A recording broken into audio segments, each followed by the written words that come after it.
past 5 years, we have witnessed the birth of countless excellent teams and players in all 5 major regions. They are still remembered by us to this day. At the same time, we also remember our fans who loved us from the very beginning.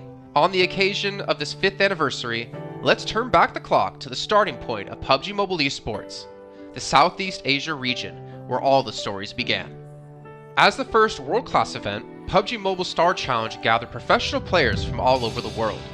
With continuous development, the 2019 PUBG Mobile Club Open Global Finals is undoubtedly the most exciting event. 2019 Fall Split Global Finals, ladies and gentlemen, give yourself a round of applause! Among the countless rising stars, one shined particularly bright. Bigatron Red Aliens, a team from Indonesia, Bigatron Red Aliens!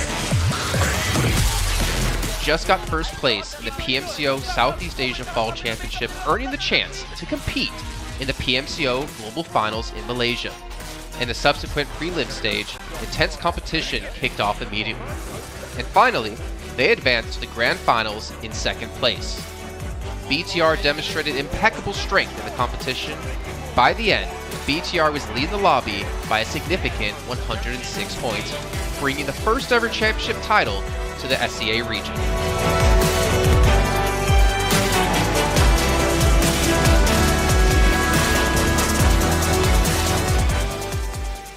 Di saat itu siapa yang nggak kenal dengan nama Bigatron gitu? Tim yang punya segudang prestasi, mereka juara dunia di PMCO Global Finals tahun 2019. Mereka banyak banget melahirkan pemain-pemain berbakat, Zuxi, Luxi, Ryzen, Microboy. Terus habis itu Zuxi, Luxi juga saat mereka menjadi juara dunia, mereka berada di masa prime-nya mereka banget. PUBG Mobile Esports always strives to develop and grow year after year. That's why we made sure to continue the support and build the SEA region. In 2020, the improvement of the competitive schedule introduced the World League, which later became the World Invitational. We also launched the PUBG Mobile Pro League, where even more outstanding teams joined the competitive stage. In the 2020 PMWL, BTR once again clinched the championship in the East. This had given Southeast Asia the title of the strongest region in the world. They hoped to continue their legacy at the PUBG Mobile Global Championship, the pinnacle of PUBG Mobile Esports. However, BTR was not able to repeat their performance from the previous year. Two teams is going this round, winner chicken dinner, Nova XQL. With the rise of Team Nova, countless brilliant moments were had, but this also left many players with regret. After BTR Red Alien won at the Global Championship in Kuala Lumpur, we thought C region was the best. We thought nobody could beat C region except maybe RRQ Athena, maybe Illuminate the Murder, maybe Mega Conqueror, but C region was the best at the time. And we get to the league. We heard of a team called Nova. We thought maybe this team is not that good. On the contrary, they owned all the teams. They were very good. Let's move forward to the year 2021. With continuous efforts, more teams and players joined the Pro League. For example, Xavier, who placed 3rd in the 2020 PMWI East League, also secured 2nd place in the PMGC East League.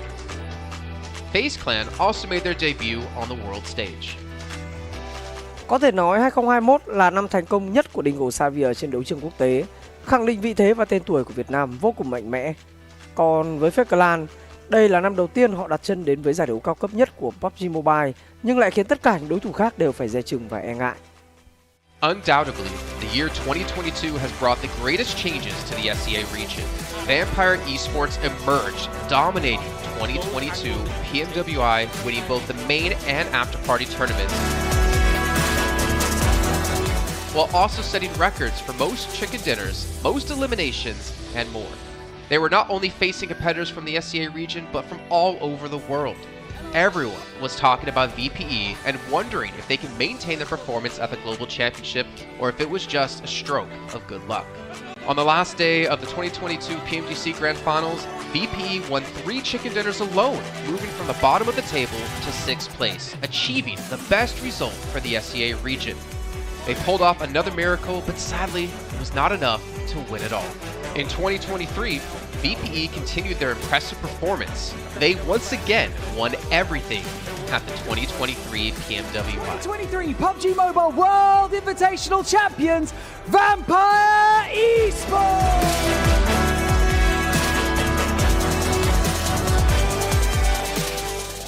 ก็ย้อนกลับไปในปีที่แล้วนะครับเอาจริงก็ผมมองว่าน่าจะโอ้โหไม่มีใครที่จะมองว่าทางฝั่งตัวแวมไพร์จะซักเซสได้ถึงขนาดนั้นนะครับเพราะยุคนั้นเหมือนทุกคนจะโฟกัสไปทางฝั่งของตัวอินฟินแล้วก็เฟคแคนที่มีแบบว่าผู้เล่นดังๆนะครับแล้วก็ถ้าจำมันได้เหมือน PMGC ปีล่าสุดมากินไก่แบบเบิ้ลติดกันในวันสุดท้ายเหมือนเอาจริงน้องๆก็เคยบอกเลยว่าเฮ้ยเราเครียดกันไปหรือเปล่ามันเป็นตัวเองดีกว่าเล่นแบบปล่อยจอยได้แบบจอยเลยสุดท้าย3 กระติดจบอันดับ 6 ของโลกซะอย่างนั้นนี่นะครับ Vampire Esports เหลือเชื่อจัด But don't forget, Alter Ego, an Indonesian team, showed a very strong performance by winning the Super League twice.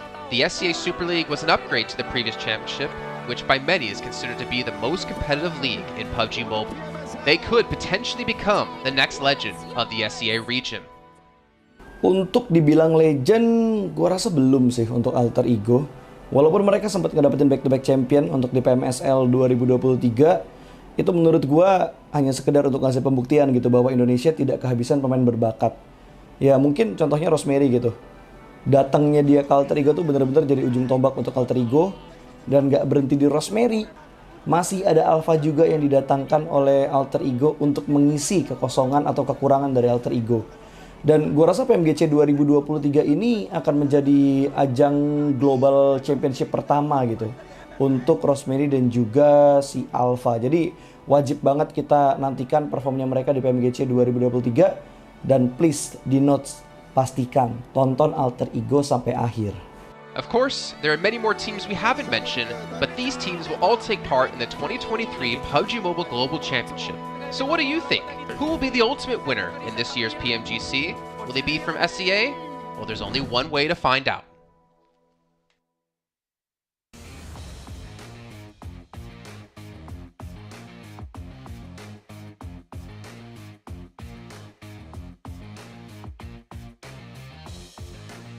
Today is now week 1, day number 4, the final day, do or die for Group Green. Tash Bunny here on ground over at the 2023 PMGC group stage. Now, if you guys didn't know, the top 3 teams will be directly invited all the way to Turkey for the Grand Finals. But on the other hand, 5 teams will be going home today from Group Green. And one of the teams currently in danger of facing elimination is Quest from Saudi Arabia. And with me, I have Al-Haji, who is here to share his thoughts about what is going on, the predicaments as faced by his team right now. So your team, Al-Haji, is currently in 14th place. So how are you guys feeling right now?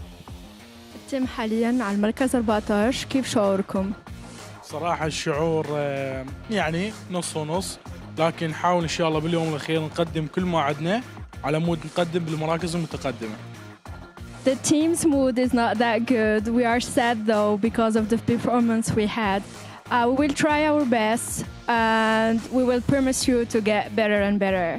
There we go. The fans are honestly wondering, and I'm sure that this words of reassurance would give them a little bit of hope. So let's talk a little bit about your journey. So on day 1, you guys started off strong, 5th place, and then suddenly it seemed like you guys were just struggling to find your footing. So can you tell us a little bit about what obstacles your team is currently facing? أدائنا أول يوم كان حلو. شو صار باليومين الأخيرة وشو الصعوبات اللي واجهناها بهاليومين؟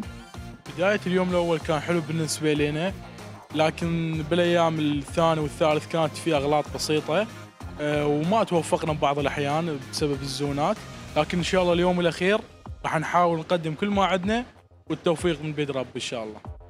We had some individual mistakes that we are trying to make it better for the 4th day.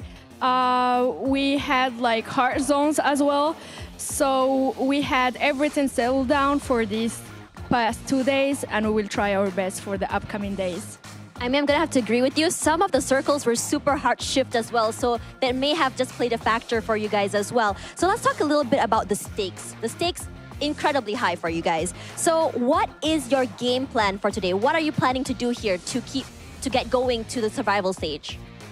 شو راح تسوي اليوم as a strategy مشان نصير أحسن ونلعب أحسن في آخر 6 جيمات. اليوم الأخير راح نسوي خطط جديدة، راح نحاول نقدم كل ما عندنا باليوم الأخير وعلشان نتقدم بالمراكز المتقدمة، وإن شاء الله اليوم تشوفون شيء مختلف باليوم الأخير. We will change our strategies. We will try to make less individual mistakes. We will perform well. We will try to, and you will see us in better shape. And there you have it, guys. And I wouldn't be surprised if all the teams would be changing their mindsets today as well, because again, not only are stakes very high, but the risk of elimination just looms in the distance. But for now, I'm going to toss it back over to the panel to dig into the action for the day. We'll see you guys in a little while.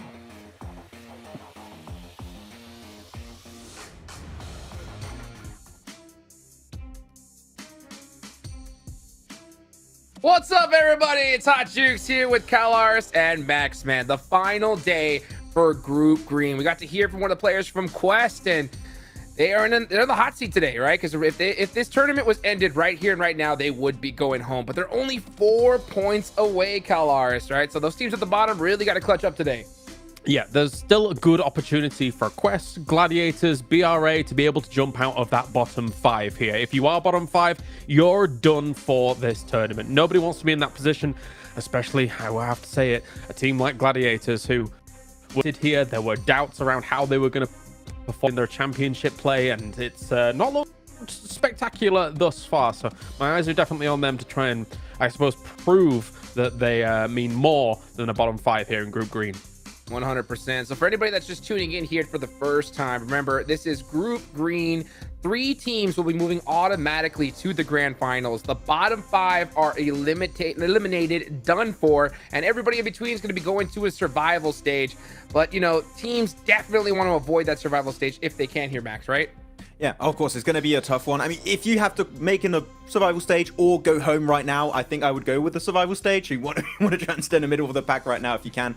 But it's going to be tough because if you make into the survival stage, guess what? You're going to have to go in the next stage of the tournament. You're going to have to relearn how the teams drop, how they rotate, do all of that research, pay attention for the next 2 weeks of how it's going to go down for Group Red and Group Yellow. And especially one thing you have to keep in mind, you're going to have those rotating lobbies, which makes it a little bit tougher to really find that consistency in the lobby that's going to have technically some way better caliber of play than initially you would have at the start of these groups. So it's going to be tough, but at least you still have of reaching the Grand Finals if you make it that far. Hopefully you can see that. Of course, before we get started, we're going to give a big thank you to our sponsor, the Infinix GT10 Pro smartphone here for PMGC. If you guys, of course, want to go ahead and wipe the lobby, go ahead and check out that GT10 Pro. So besides that, of course, make sure you guys check out the TikTok as well. Search PMGC 2023 so you guys can get a little quick look about everything behind the scenes and all that kind of good stuff. And that, make sure you follow all the socials, guys. I mean, this thing is getting crazier by the second. I love to see how much PUBG Mobile Esports has just progressed over time here, Max, man. The skill cap now is just more intense than it's ever been before, and by a mile.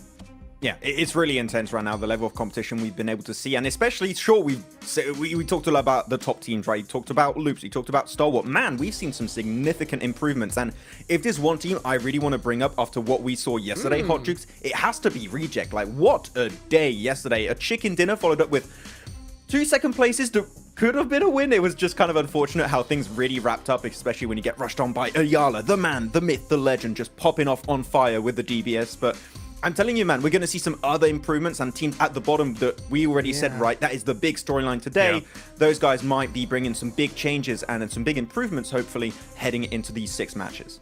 100%. Well, Kalars, I'm going to ask you this question, right? I know like it's hard to do because we haven't seen any matches here today, but I want to get into the... Okay. Alpha 7.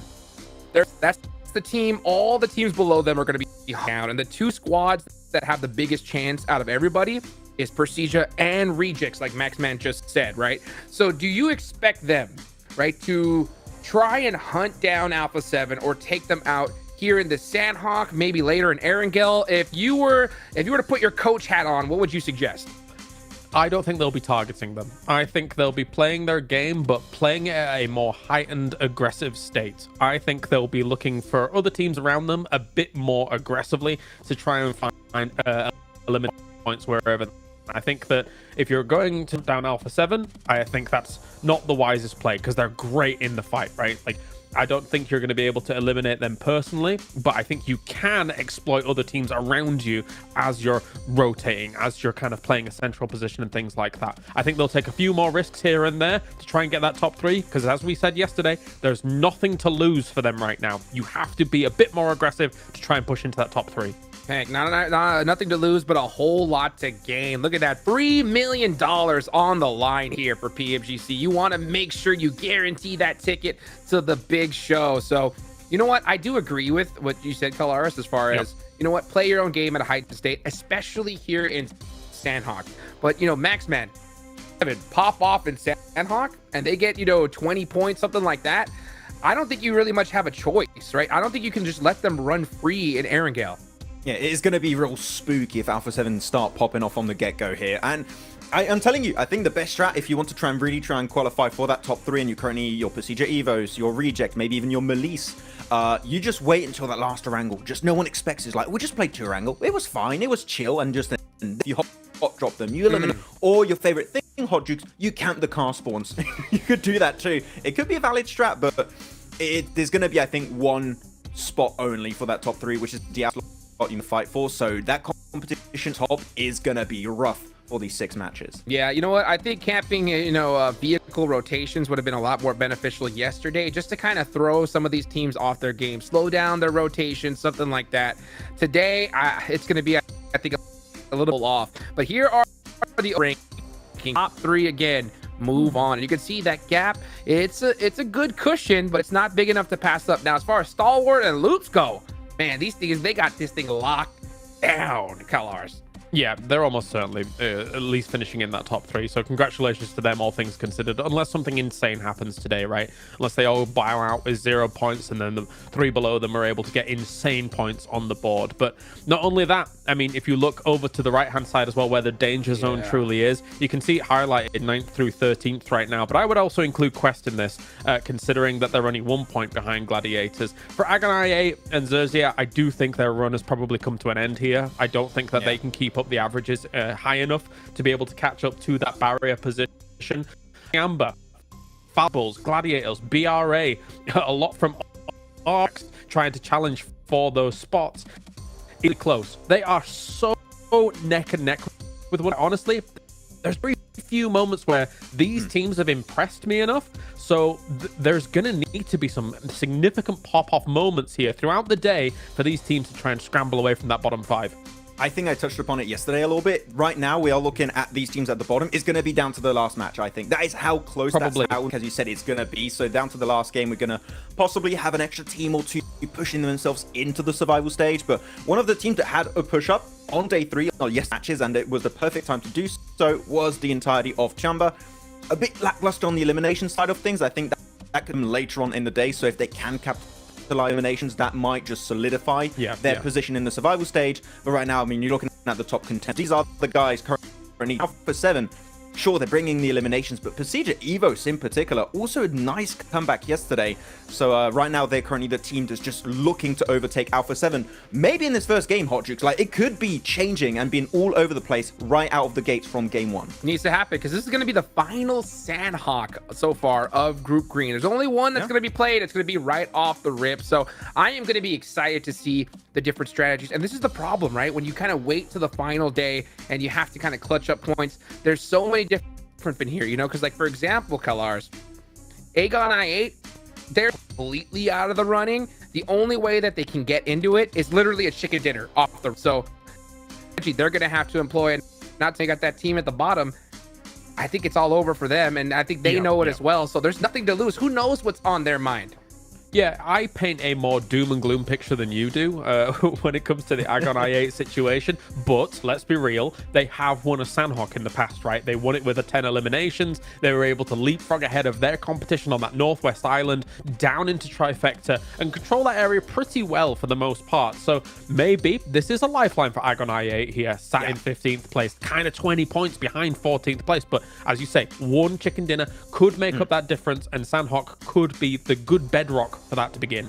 I did a bit of cheeky calculations actually in the background. Right now, if you're comparing at the averages of Mad Balls and kind of expecting where the threshold would be to enter in the survival stage, you're looking at about 109 points, 110 points. Right now, for Agon I8, that means on the day, they would need 51 points, which is doable. Like a really good day is about 60 points. That range you're reaching about 10 points average per game. It is doable. It's just, I think that right now, as you said, we were chicken dinner from the get-go on Sanhok because they have got a win there would be really important. 51, from what we've seen so far, doesn't seem quite doable, but one win could put them in a position where they could reach a decent average to the survival stage. I would say they almost need like a Northwest Island or a Trifecta Circle for that to happen, right? I think they need something leaning their way to be able to try and convert against it, because the one bet all of that situation is the third. You've got the Gladiators and the Alter Ego situation where they're tied up against one another. It gives them so much room to move around in. But I mean, again, this is kind of wishful thinking. We'll see how it pans out. Yeah, I mean, it's a must, though. I think it is an absolute must for them here at this point, because going into Erangel, going into Miramar, there are so many teams that are going to be needing these elite points. They're going to be popping up. I mean, even first and second place, right? Loops and Stalwart, they're going to be fighting it out like crazy, trying to put that belt around them. You know what I'm saying? Get some of that extra cheddar in the bank, Max, man. So it is going to be an all-out war from the get-go, at least in my eyes. Yeah, it's going to be over the top right now. Stalwart and Loops, almost, they could be like, oh, you know what? We don't like for 7. How about we just ruin this, allow another team to come in, because they are relatively safe. I don't think they're safe enough, so have a good start to the day, and maybe if you want to try and have an impact on what the Grand Finals could look like, you could definitely try and do so. You could even try at the bottom to impact teams that are going to make in the survival stage. If you have teams that tend to drop close to you, have a similar rotation on your Erangels, Miramar, etc., you could try and do that. It's really pushing it. It really rarely happens, but it's always something that's got to linger in the back of your head. Just maybe that is something that could come up, but I think a lot of the teams are just going to feel the pressure that, okay, we need to all qualify for the Grand Finals if you're in the big 3, or just avoid the bottom 5. That is going to be on everyone's mind today. I'll tell you something. Seeing Rejects here has had a pop-off start to the day yesterday, right?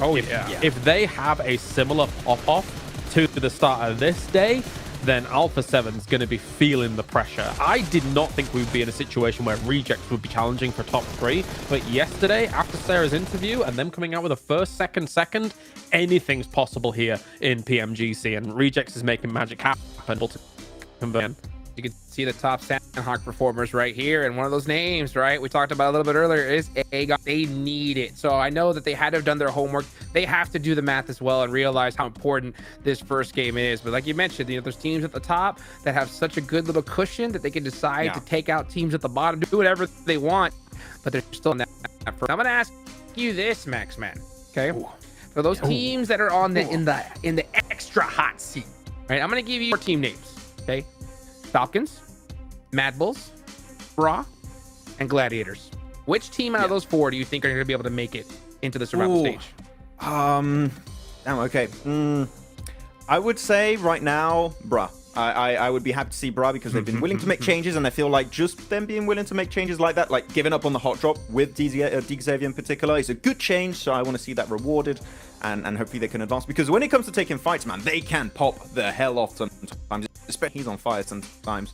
So yeah, if I had to pick one, it's Bra, but that's, you can't ask me that question, Hot Juice. That's just mean. Well, you know what? Well, let me ask. I'm gonna ask Kalaris. Do you agree with that? You know what? I think Fate has an interesting and funny way of messing around with us. I think Gladiators is going to make it by the skin of their teeth. Because, let's be real, they made it here by the skin of their teeth. And I think we're going to see them move into the survival by the skin. They would need 30 points on the day if they want to qualify. Like, again, if you're expecting averages to happen, 30 points on the day for Gladiators, heavily doable today. So we'll see if they can try and reach that threshold today. It's crazy to even think that they're in this position in the first place, right? 30 points for them should be an automatic, like, yeah, of course they can do it. But with how they've played lately, not just here in Group Green, but in the last tournament they were in, there's definitely a lot of big, a lot of big question marks for sure. They need to start good from the get-go on this Sanhok. Don't go for the hot drop against Alter Ego. If it happens, I'm going to be fuming, hot troops. Don't do it. Drop somewhere else. I don't care. Avoid it, right? Oh, let's see what the boys think as we take it on over to the casters.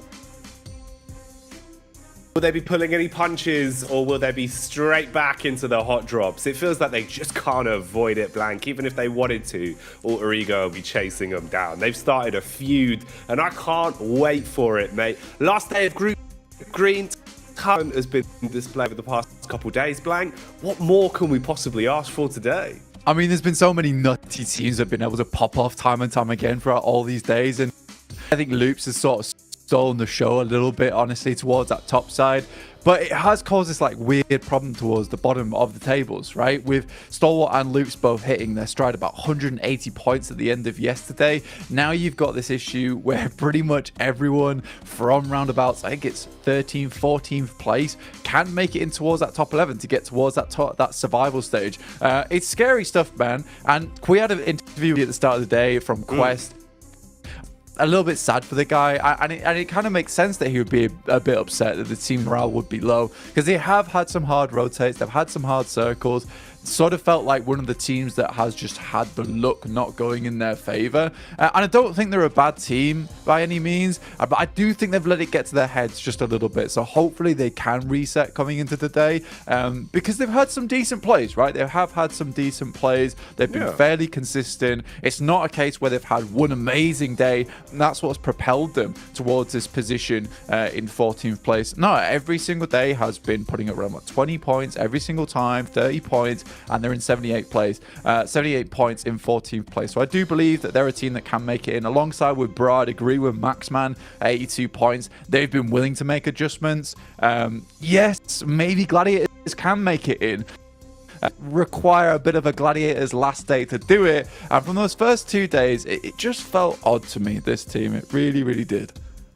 Yeah, it felt like something wasn't clicking with Gladiators. You know, if they're a machine, Blank, one of the cogs isn't there, and it's just not turning. There is no force behind a lot of the plays they go for, and that's what worries me. If they've been a bit dulled, if they're not as sharp as they usually are, trying to mount a last day comeback isn't going to come easily to them. It has to be absolutely. And like I said, it cannot start with a rough ride off the back of a hot drop on Sanhok. We'll see how it goes, though. We'll leave the speculation at the door and start to look at the facts as we get into our last round of games here. Final day for Group Green. So much room for teams to leapfrog one another. Who will be in the survival stage? Who's making it out in top 3? We'll find out at the end of these games. But let's kick it off as we groove into Sanhok. Yeah, not only the last day for Group Green, but the last day for this green map of Sanhok. Only one remaining, and is this one. Gladiators, like the boy said, I actually wouldn't mind alpha drop from this team. There is a significant amount of compounds towards that area, and honestly, that might be the wise play because they're right on the edge at the moment. You can see here, they are actually dropping over to the side, so that adjustment does come through on their part. Look at that, me and Maxman just predicting the future in the process. Tiamba as well, 9th place, Jackie. The Chinese team actually, I think, has done badly. They've had some gifted wins, especially on that was kind of just textbook for them in terms of just picking up the circle and winning. See here just desperately running around like, where is Gladiators? Where have they gone? They can't spot them whatsoever. There might be a chance for them to have a little peek down towards that western side, but I just don't think it's likely. Again, just touching back on Tiamba, currently in 9th place. They would have to perform fairly well today, right? Because I think some of their wins have come fairly easily. It's just been some nice little points here and there, getting towards the end game while 2 behemoths are fighting off in the distance. Tiamba's just staying out of the argument. But again, it's a team that has placed themselves in 9th place. Maybe they hold on to it, maybe they don't. No, man, I think you're right with that. You know, not beating around a bush. The chicken dinner they took yesterday, I believe, was the 2 elimination games. The facts are kind of in there, right? Where it's one of those where you're like, okay, fair enough. You've been able to secure it, but you need more today. You know, that's one side of the bread buttered blank, but you can't coast by on that, especially with how competitive you'd imagine the lobbies are going to be today. There'll be no room for 2 elimination chicken dinners, or I've now cursed it. And that's kind of what we're going to be looking at throughout the course of the day. So let's see. We'll find out how things go. It is nice, at least. I was kind of right there with you when you were saying about Alter Ego peering over the ledge, looking for info on Gladiators. I was thinking if they were going to play that similar style from yesterday, because it almost just felt like they were really tilted by Gladiators. So any opportunity they saw where they could hunt them down, they just would. They'd hard commit to trying to take them out. And obviously, the risk you run today is, if you go for that, you're not accumulating any points up the play. And the difference between Gladiators in 13th with 80 points, roughly, if we round up, versus Alter Ego with 97, that's only a stone's throw away. That's definitely something that you can start to lap. So they won't run too many risks. Rosemary, though, bides his time and seems to have found a fight that he is comfortable with, Blank. That's an instant knockout and a first blood going with no room to trade for IA. Yeah, I mean, the M4 Iron like one of the better ones in the game, but it's still not easy to use because you do sort of block your own vision with the little nub on the end of that bad boy. But a very, very good shot coming through from Rosemary at distance, no sights on the thing. That doesn't happen too often. Balak, though, immediately responds. Nice shots over towards Rosemary. There are players around him, but it's going to take a while to get back up towards him to actually pick him up again. So you can see Potato now clambering back into position here. Everyone feels a little bit silly as a trade. For Rosemary there, exposing himself a little bit towards the ridge side of the cliff. But, like you said, Potato going to be able to make his move back up, revive the teammate, and assess the situation for now. It's a bit of a 2-2 split. I think we've got the rotate from Bra.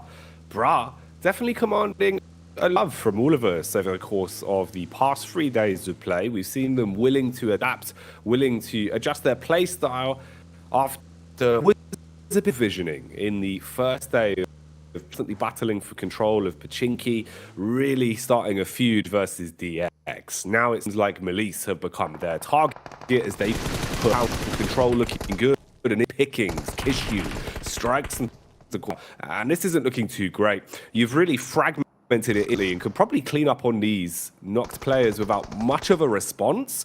So Kane and Topsic in a bit of a bad spot here. At least Coursera is still alive and kicking. Thought he went down in the commotion, but he's been able to back off towards the ridge. They keep the teammate alive in Kakali, just trying to commit to going for the saving, but they realize it's too little too late. They've got to give up the goose on that one. So Brago down a man and try and bail out.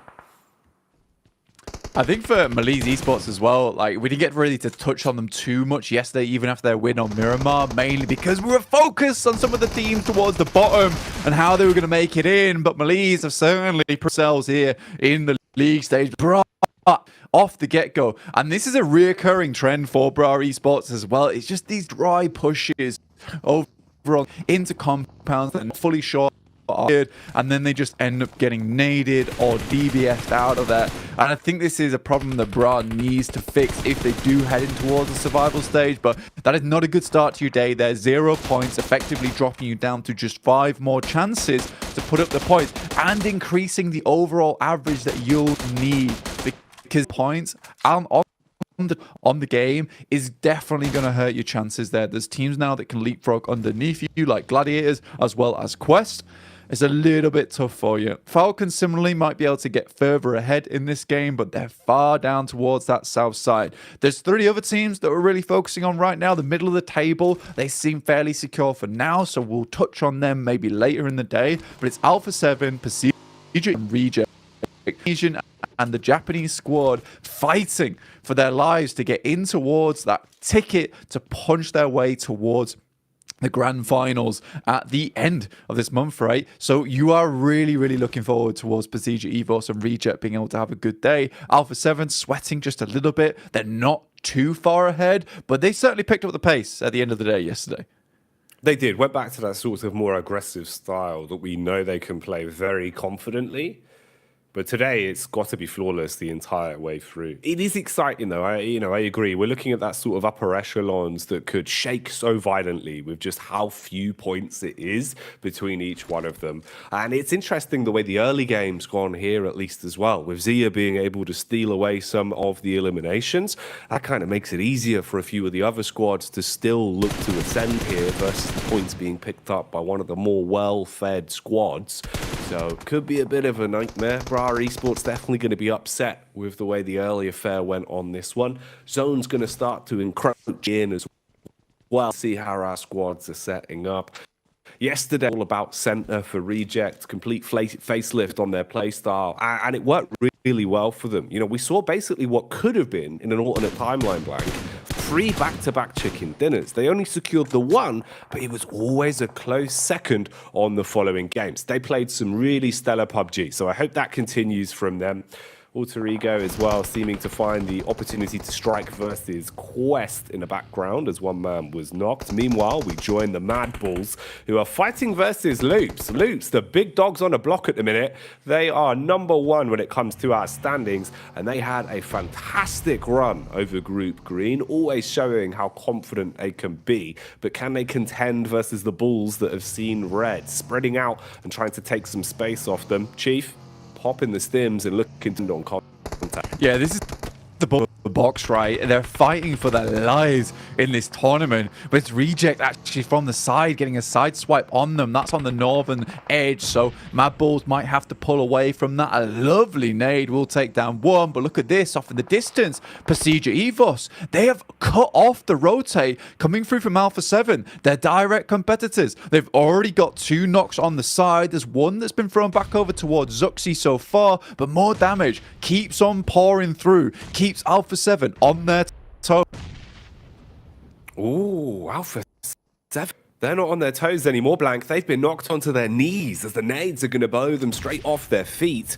Redface shutting down one for good as well, still peeking in to look what more damage he can deal. And that is a hefty amount of chip damage. Connecting onto Alpha after shot, even though they respond in kind, it's going to take far longer for them to reset from this, and you've got a bit of a push developing as well. Evos have fragmented into 3 prongs. Redface drawing the attention, a 2-player duo squad pushing up on the right-hand side, and Luxy trusted as a solo to develop a flank, or if he gets in with the right timing, Blank, this could spell a nightmare for A7. Yeah, I mean, this is a risky play as well. Zuxi will finish off Senab, and this is the fight for 3rd place occurring on your screens. This is what might be needed to propel them even further. Luxy should have seen that backhook coming through from Revo, but doesn't spot it so far. Understands that Mafio's off in the distance. In comes the vehicle. The tuk-tuk gets taken down in the distance, and Revo's out. Luxy, masterful on these off angles all the time.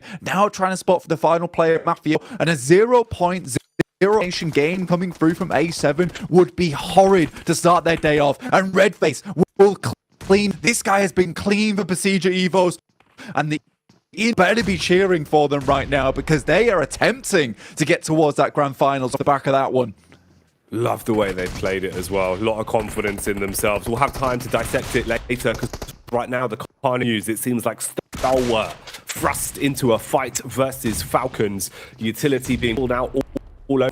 Nice nade for close contact, but Six eats one as he's blown down onto his last legs, constantly swinging on one another here. A knock will trade beast and slow down the commotion from Stalwart, but the DS inside of the building cleaving its way through them and starting to block off these angles as Falcons scrap into this one to try and survive, but it's looking risky for them. The compound is chock-a-block with carnage right now.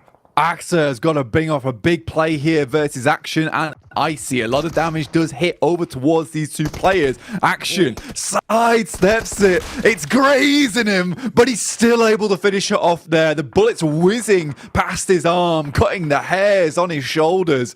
What a play from Action there. Really risky gameplay. But that's Falcons out. Another team that was desperately trying towards their spot on the bottom side of the rankings. In the able to make a good swim across towards this position on the map. They also cleared out a couple of members from Quest, I believe it was. And this is not a bad spot to play from for the Gladiators. This is a team, again, that was looking for more points here. They needed them desperately. They're not even in the top 11 yet, and this might open it up for them. It's crazy as well how we're seeing Blank develop. Look at this, alter ego. I was telling you, Blank, they've got a feud against Gladiators. They've sniffed them out. They know their location. Seems like they were able to reset pretty comfortably as well. They had a moment of panic where Rosemary took a lot of damage, but he's back in the fight, and look what he's up to. Causes an issue as he comes flying out of the weeds. Wide swings, hit the first shot. Now the flank pushes in as well. Fnatic, not as crisp. Goes down to Meku, fragments them into a 3 versus 3. This is going to decide so much between these two teams. This one really is a grudge match. Tixi attempting to get as close as possible. There's information that he's not behind that rock, so Tixi might be able to hit a big grenade here. Lobs it over the top, but it's just too far. They don't get any damage either, so information is lost massively off the back of that one. And still 2 more grenades. So Tixi in danger. For this team is the fact that Olgo was split for the time being, but they're able to get back into position. Now they're not in the greatest of spots, right? Their position is known. They're locked on the edge. Tiamba, QZZ takes down one of the players. Evo's on the rotate. Zuxi, Noctree here. Not super likely to be able to get him back up again. And I think for Pazija Evos, you identify there's the team still intact. Mock, you rotate around the side of it. You try and get more points on this game. You realize you've taken down your direct competitors of Alpha 7. Now it's time to just put up a nice profit on the match. Oh, the nightmare is as well. It's the tight turns here. Turning circle a little bit too big for them to try and get the vehicle out in time to adjust quickly. Not worth the risk, though, as well, of going for the revive. You would have been so exposed, and not worth the utility input / potential reward you would have got back from it. So they accept their fate, fighting as a free, look for an open pathway as they do try and rotate back in. Only problem is, even if you avoid Tiamba, you've got so many other squads in close proximity now. DX are there, Zia are there, the Zone as well. Oh, mate, look at the move on this. Gladiators and Alter Ego, they're basically in a prime position, but only one of them will want to survive. Know how much control they can have if they win this fight. Yeah, I mean, for Gladiators, this is the worst map, right? It's not exactly the chance you would look, right? But considering over the past year, they have just been very at Sanhok overall, and I think they've really tried to change things up as much as possible in the PMGC. Nades over the top coming through from Redface. This guy's been an absolute monster on the side of Evo. Coming in as he's just open on the sidelines. Ren is able to get YDD up whilst holding on that front line, and there's still some more shots coming through from Megamind. Hits them over towards Lynx, but has to back off as he spots Kissu on top of the roof. Nice 180. And I think for Zia, they could have had a chance in this tournament. They just stepped up a little bit too late here, Jackie. They started playing a lot more confidently, and ever since then we've seen them doing far more in these games. But you're right, they were quiet for too long, and it seems like they might be getting silenced again as Melise released the beast inside, finding easy pickups onto them. By one, you're starting to crumble. Megamind, he might have the brains of the operation, but in this situation, you're going to need some brawn to hold back the oncoming assailants. They've got utility to work with as well, at least focused on reviving one of their own right now. So small window for him to make a play. Can't really commit to going for a res though. Blue Zone nipping at their heels. Looks like he's paranoid about a peak coming his way. He's starting to back off at least and have a bit of leeway. Yeah, that's pretty much a finish there. See you later just about gets that first aid kit off, but off in the distance, it's Reject. Set themselves up very nicely on this side. They understand there's going to be teams coming out from Paris Resort, so they set up angles over towards it. This, again, is just really, really good play coming through from Reject. I think they understand exactly what they want to do extremely well, and I like it. It's a big change from the Japanese region. It's a big change from the Japanese squad to see these types of plays coming through and being executed quite decently. And I think for Reject, this is why I'm supporting them. We want them to get towards that third place spot. The adjustments they've made since last year's PMGC feel very, very significant. Even over the course of group, right, you can see that they've been adapting. They did the interview yesterday, complete change of face. Even here, Blank, it's crazy it feels like they are sort of a team of assassins. Like, you don't even see them, but you're seeing their names pop up in the elim feed in so many of the fights we had. This is the first time they're really taking kind of a full frontal assault and definitely commanding some of the spotlight of the day. As they've been heads up. Sun on point, OCO's not missing a damn bullet as well, and that bodes well. We know this team can deal damage. Let's see how they adjust from here, though. A little bit paranoid about what remains of Melise as they're off. That's Poser, who's basically gone from Nitty, and the play zone will take him out of commission. Meanwhile, Alter Ego seems like they've been revving up for this one for quite some time, but finally they want to push into their Gladiators compound. Can they clean house, Blank? Yeah, I mean, this is a fight that's been brewing for a while, right? And with Alter Ego finally been pushed up by the Blitz, sort of let them in a little bit. And I think you can understand why you see Singular, where it's a little bit easier for them to take shots and understand where they're playing from. There is more damage coming through as Mad Bulls fly into underneath their area alongside with Loops off in the distance. Basically, this fight is going to change everything for both these teams, right? Gladiators wins it. Now there's an opening. Now there's a chance, a little edge that they can sneak their way through to maybe get towards that top 11. If Alter Ego win it, they got a really good chance of securing their survival stage off the back of this Sanhok. Close range combat continues as well. T Amber versus IA. The DBS proving too powerful on the cleanup for Falak, but he's still got one more man to deal with. Potentially playing medic from this position close towards the wall. Obsta goes for the revive. The Molotov spreading, but I'm not sure if it's actually burning enough. The wall's blocked it. DBS pulled out. Close range connection. He says, see you later, as Falak will secure that one. Meanwhile, Alter Ego burning to a crisp as well. Fnatic on his last legs, but the DBS deals with him, and Gladiators win the very important fight. Yeah, that was huge. Shame we didn't see all of it, but for them, that is absolutely gigantic in terms of point scoring potential. Taking out Alter Ego as well must feel like a nice little morale boost, right? You get to take down your direct in pretty much all these games, not just in points, but in terms of emotional damage that's been coming through from them too. That is lovely to see. As well as Reject over towards this right-hand side. You said they're like the assassins, right? You got the crouching chicken, hidden dinner over towards this side. Maybe they can find a first place. Hopefully they don't get stumped by the second. With DX moving in, Procedure Evos, I8. This is a really, really fun ending. And I think for Procedure Evos, they want to get even further into this match, make things uncomfortable for Reject. They aren't just going to send directly ahead in front of them. They're going to have to work harder to take that third place, A7 alongside Procedure. But first, big fight on the cards for them. Reject versus DX as they move into the singular building across the road. Competitors here. Both of these teams knowing how much it would mean if they can thrust themselves a little bit deeper into this game. So for DX, taking on Rejects is an all-important one. Then you've got that lower end of the skyscraper battle as well between Mad Bulls and Gladiators. At this point, no, Mad Bulls basically just a solo dolo. So not much that can be done from there. We'll see how this develops, but an awful lot of storylines going into things here with Stage 6. We've done well with the teams that remain. It's up to them now to deliver. For Evos, it's a little bit unlikely to get much more out of this. Blue Zone nipping at their heels. Lynx just trying to play for the timing, constantly getting them in to survive for as long as possible. But that is location. For this raid to have so many barrels honed in onto you, so he'll probably expire eventually, and then we'll be looking to who else can thrust this one a bit further. He's going to go for the wide berth the whole way round. Might be a little bit of opportunity for him, but of course you've got to stop and start so many times. Taken too much damage, the zone will dispatch him, and he's now gone.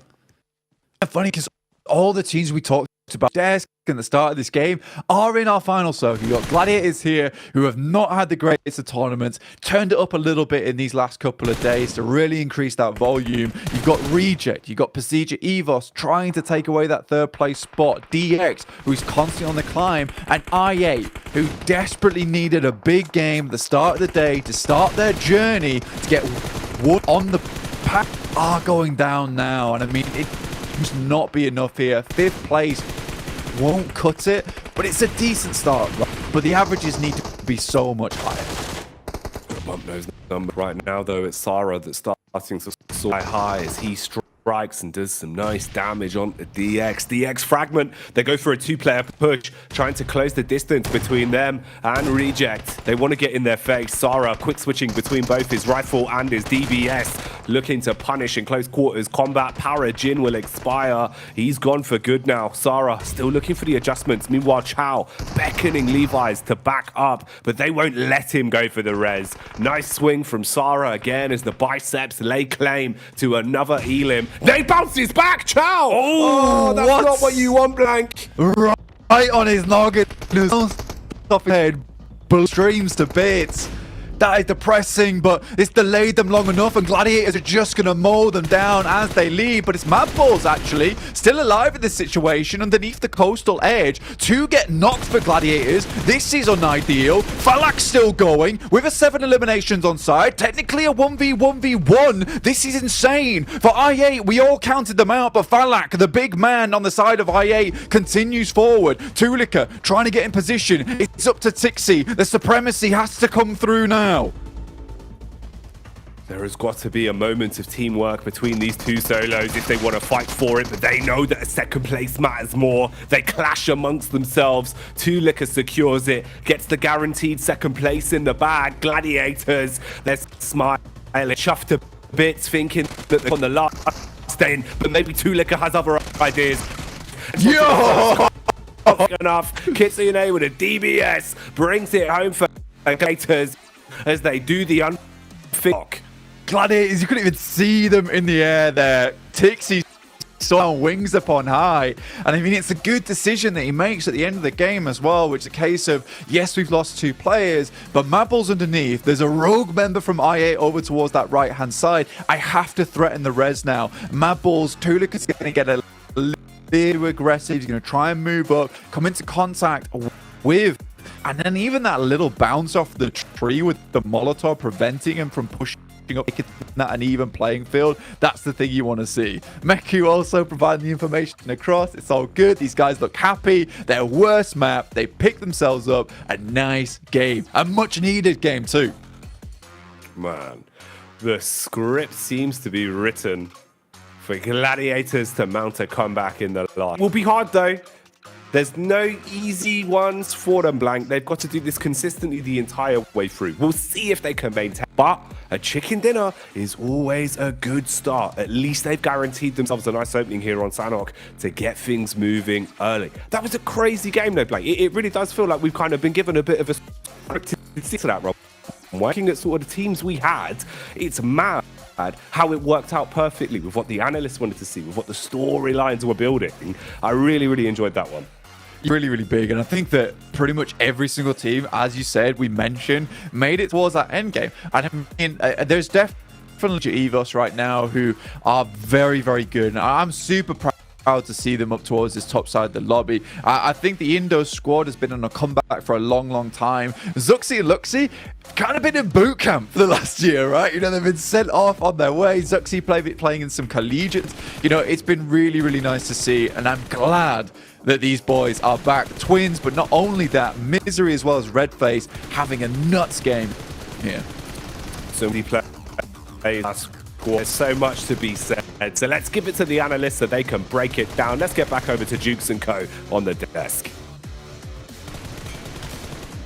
You have to be the start of the LRs. I asked you the question, right? Hey, which team do you think was going to be able to make into that level stage? And you said, and I quote, fate was erring on the side Gladiators. And you can't tell me that wasn't fate. It looks like it, doesn't it? I said by the skin of their teeth. I mean, maybe if they continue that, it won't be that at all. Maybe it'll just be absolutely blasting. I will say, God, there's so much to talk about actually here. Yes. Yeah. Let's just talk about genuinely, like, the bridge scenario and then be able to get this compound. The circle wanted them in these final moments of this game. 21 points go their way, but the compound that they blitzed across the bridge to try and get to was open. It was a little bit challenged by Alter Ego. It's not to be. Gladiators holds on strong and gets 21 very much needed points.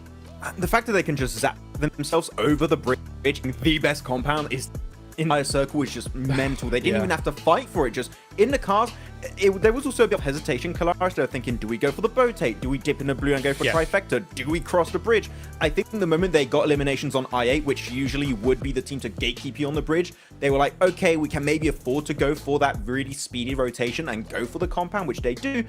It just got paid off really heavily because the circle just kept hard shifting to the western side. And man, they needed 3 points if they wanted to be out of the bottom 5, and they've got 21. This might have been the game that just secures their spot in the survival stage from the get-go. That is massive for today. Well, as you say, it looked like they were looking for a potential, but we've seen in our region, right, them rotate on a circle like this, kind of dip in north and try and go for that. But when I think about it a little bit more, I think that they were kind of second circle pop. Okay, like how are we going to adapt from this and stuff like that? It still could have worked on that main like north. However, I guess they really just wanted to hedge their bets and say, okay, we're hoping the circle goes a little bit more south in a coastal circle, and luckily for them it did. I mean, it hard shifted straight to them. I mean, look, to be fair, these guys got lucky. You know, we saw them try to go for that bow tape. It looks like they were hesitating like crazy. They just kind of went with the best decision, and it worked out perfectly. So, heck, you got to take advantage of it, though, right? And they did. They got a chicken dinner there, so I'm so proud of them. But, you know, looking on up, we got to talk about PMGC Evos taking out Alpha 7, and look how close the leaderboards are now, Max.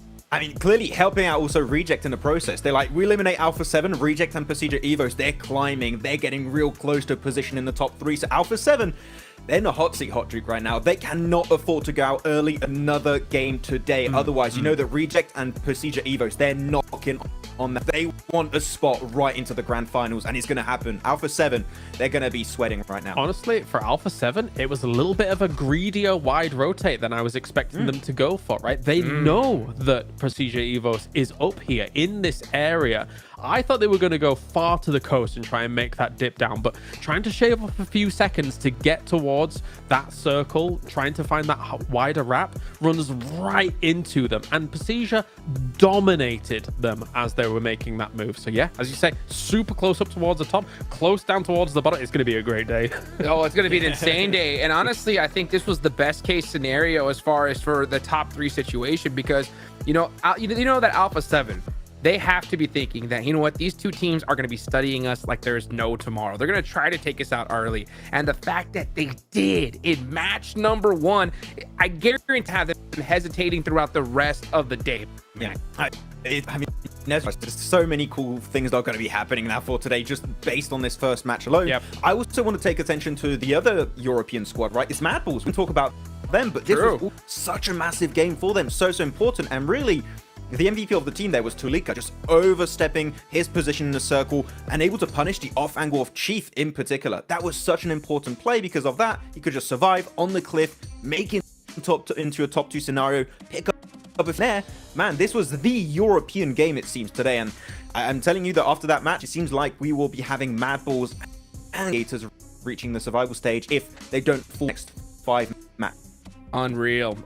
So Gladiators rocket launched themselves, what was it, from 13th place all the way to like 9th?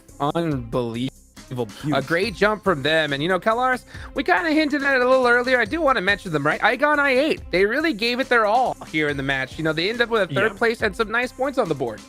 Yeah, obviously they had they were wounded a little from the start of this, but surviving towards the end, going up against that 1v1 for Tulika, I thought if he'd have gone I thought he was going to go towards the Gladiator situation, but maybe he didn't have a full read on how many were knocked, how many were up there, etc., and things like that. But he was trying to save it for the rest of his team towards the end. Falak, we saw Hilly Max unbelievable in his region. It's nice to see him trying to kind of salvage some points down towards the bottom, but just that 20-point deficit from 15th to 14th alone is going to be critical to try and make alone. They're trying to get outside of that top 5, and I don't know whether they're capable of it today. I was really hopeful too when I saw Falak starting to rush towards Gladiators. As you said, I think there was a lack of information. Does he know they're knocked? Do they know exactly in what position they are? He only had 1 Molotov. I think that if he had a nade or 2, you know exactly where to throw it, right behind those little hiding positions on that compound, and you would possibly get the squad confirmed, then have to finish off with that fight. But it was an insane start of the day. You got Aegon I8 getting some points, Mad Bulls Gladiators doing well. the team I picked, Brian, not doing good, which, I mean, that was to be expected. I picked them, so I'm not too surprised. Nah. And the bottom 5 teams are just... We said it, and it's going to keep changing the entire day, right, Hot Jukes? All of these matches are going to be so important for these bottom squads, so it's still impossible pretty much to predict which teams are going to be out at the end of today. 100%. Well, you know what? It's time to get into the first Erangel of the day. Let's take it on back over to Jackie and Blank. Ooh, Erangel, back to back. 3 more of them for Group Green. They've been grotesque, honestly, Blank. Some of the games you've been seeing on this battleground have been filthy. Absolutely X-rated stuff. And we're good to see it again. Falcons, they've got no hair! What's got no hair? Hang on a minute, have they all shaved? They've all shaved. Oh they're aerodynamic now. The Falcons, they're going at speeds we've never seen before, swooping through the air here. This is unbelievable. I love this. Take us back. Let me see the bald eagles. Where are the bald eagles? The bald eagles. They're in position. How's this happened, Blank? There's been literal hours between yesterday and today. They've all gone to the barber shop. Oh my lord. Maybe it's time for me to shave my hair off as well. I know how much Kale hates it, but this is their chance. I love it. Speed, velocity, increased. Brightness of their foreheads, the smoothness of their brains. They've got good in there. They've been thinking about this one. Oh my god. Right, Falcons. No hair on their heads, but will they be smooth enough? Will they be slick enough to start to steal away some points? That's the big question. Hair will grow back, Blank, but chicken dinners are eternal. Heading over towards our first Erangel, where we will regale you on the stories that will be occurring today, the things that will be proceeding forwards. Who's going to get towards that Grand Finals on that secure ticket? Who is going to be dropping out in that bottom 5? And who exactly will be going home after that last game on Miramar? Because it is so uncertain at this point in time. Everyone jumbled up on the leaderboard. Gladiators, after that last match, I can already hear the cheering from the chat right now as the last minute Andes once again strike on that final day to try and make their way in. It's not done yet though. There is still more work to put in. The shift is not over. It's only just beginning.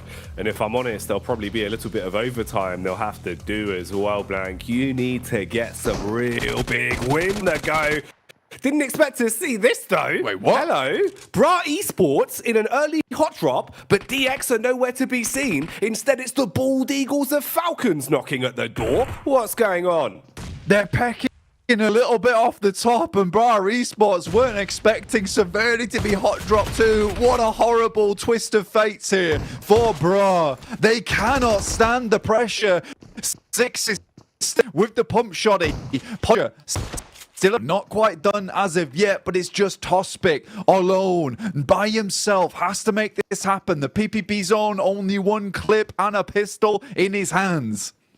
39 bullets of pain, 1 in the clip, and the rest ready to try and attack from up close. He's spraying, he's begging, he's hoping he can hold on to his life here for Bra, but the unfortunate facts are you're about to be overwhelmed by a bunch of bald men that want to shut you down instantly and lay claim to these eliminations. Lay claim, Bra, and they're already firsting on your down teammates. This is a nightmare. Smooth heads, smooth plays coming through from the Falcons. Looking downstairs at the moment, Teak makes a cheeky play, tries to get in towards the window, but just will drop down to the bottom floor. Punch low, no HP, probably first to face it. Overwhelm them, but this little corridor is nasty. When the PPP's on, he can spray for a good amount of time, so they're just trying to waste the bullets he has on side. They know he's got to not have a lot here. Jumps out, and it will be 6 first to 4. There's one more at the top. He finds it, and another. We're in a 1v1 here. Pistols out. Oh, the shenanigans! No way! He lands on them! He's absolutely ruined them! Well, it's lucky they don't have any hair, because they would be pulling it out after they've just lost 1 versus 4 to the PP business. Man has never been happier. Tospic comes through, leaving the Falcons very sick indeed. This is not what we expected, but they've learned from DX, and it's Tospic who has created an absolute unfathomable victory over towards Severny, but it is a minimal victory at that. 4 points on the game for them, but that's simply not going to this one. But the Falcons desperate for a good start into this one with the circle over towards that northeastern side. The balls, the velocity was too much burned up on the approach. I can't believe that. Didn't even have a full magazine when the fight started. Barely scavenged himself ammo as he went. I think the most we saw was like 40 bullets in that bad. He just timed it so well. Smooth moves as well. You got to give him props there. Fragmented the pushes. They gave him the 1v1s, Blank. You can't be giving him so many 1v1s. And he just runs his way through them. With the PPB zone, no less. The Bison. The Bison. Maxman's going to be wild, and he loves that gun. It's his favourite. 1v4 with a Bison. I mean, that has got to be the most incredible play that will happen today. Surely. Let me check we never know. Hang on. No, all right. Page 2. Oh, you're in for a treat, lads. Oh, mate. But what a day. Yeah, that's Show right. me We it. better Yeah, get a give me replay it. of this bad boy. Look at the way he approaches it, man. They're just giving him the 1v1s on the jump out. And he just has no ammo. He's got 20 bullets left time he gets into this final fight. 10 bullets, Blank. He's 2 bullets left. In the mag, in the chamber, every bullet counted for 1,000,000 miles. Oh my lord, you do not see that every day, let alone in a PMGC, the Falcons. Woo, dear me, that is unbelievable stuff. But great to see overall. I mean, that keeps Bra still in it, right? After that last game, 0.0 eliminations, they needed something on this match, right? Something to keep them alive, because a 0 into another 0, that could have been over for them. And you wondered yourself, was that a targeted play coming from Falcons? If they could eliminate Bra once again, maybe to stay ahead of them the of the day with 2 0-point games. But Tospic, man, you just can't stop talking about the lad, but we're going to have to. Procedure Eve over towards Yasnaya, fairly central right now. Another team looking for that 3rd place. After that last game, it looked like Reject might be able to run away with it, but they remain resilient to the very, very end, even despite some pretty difficult rotations that they had to make, Jackie. Oh, man. It's wild today, Blank. It really feels like these kind of targeted drops are hopefully going to be continuing as well, because you can see how many of our teams really have done their prep work coming into this, knowing who they need to deny point gain from, who they feel they can feed off of for those 3 eliminations. And for Falcons, the decision making to go for the secondary drop of Vampire Esports was one that has not paid off, going out so early into this. We'll see what Bra can do with it, though, of course, just being 1 man remaining, and he's being hunted down by Alpha 7 that very well could stop off for a quick stop in Severny. Meanwhile, let's have a look at the grand scheme of the game. There's been a lot else going on, but it has mainly been related into this one. This is our first of the back-to-back Erangel. So opportunity here. That's really what this is. You've got 3 games back-to-back to farm some points and get a groove on. Gladiators picked up the opening chicken dinner of the day in our starting battleground of Sanhok. Can they continue? And can Topsic continue as well? He instigates the fight. Quick turn as well. He actually looked like he was kind of ready for that one, bud. You felt it. You felt it coming as well, didn't you? I genuinely thought maybe a couple of eliminations that he might be able to find versus A7.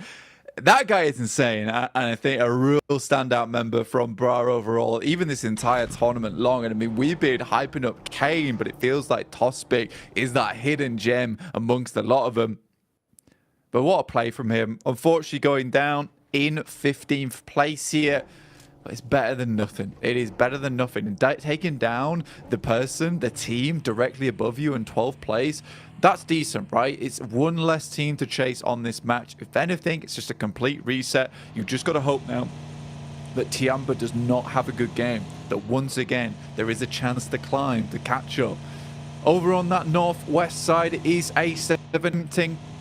Their ticket punched to keep it stamped in towards that grand fighting alongside with Gladiators over towards Aegon.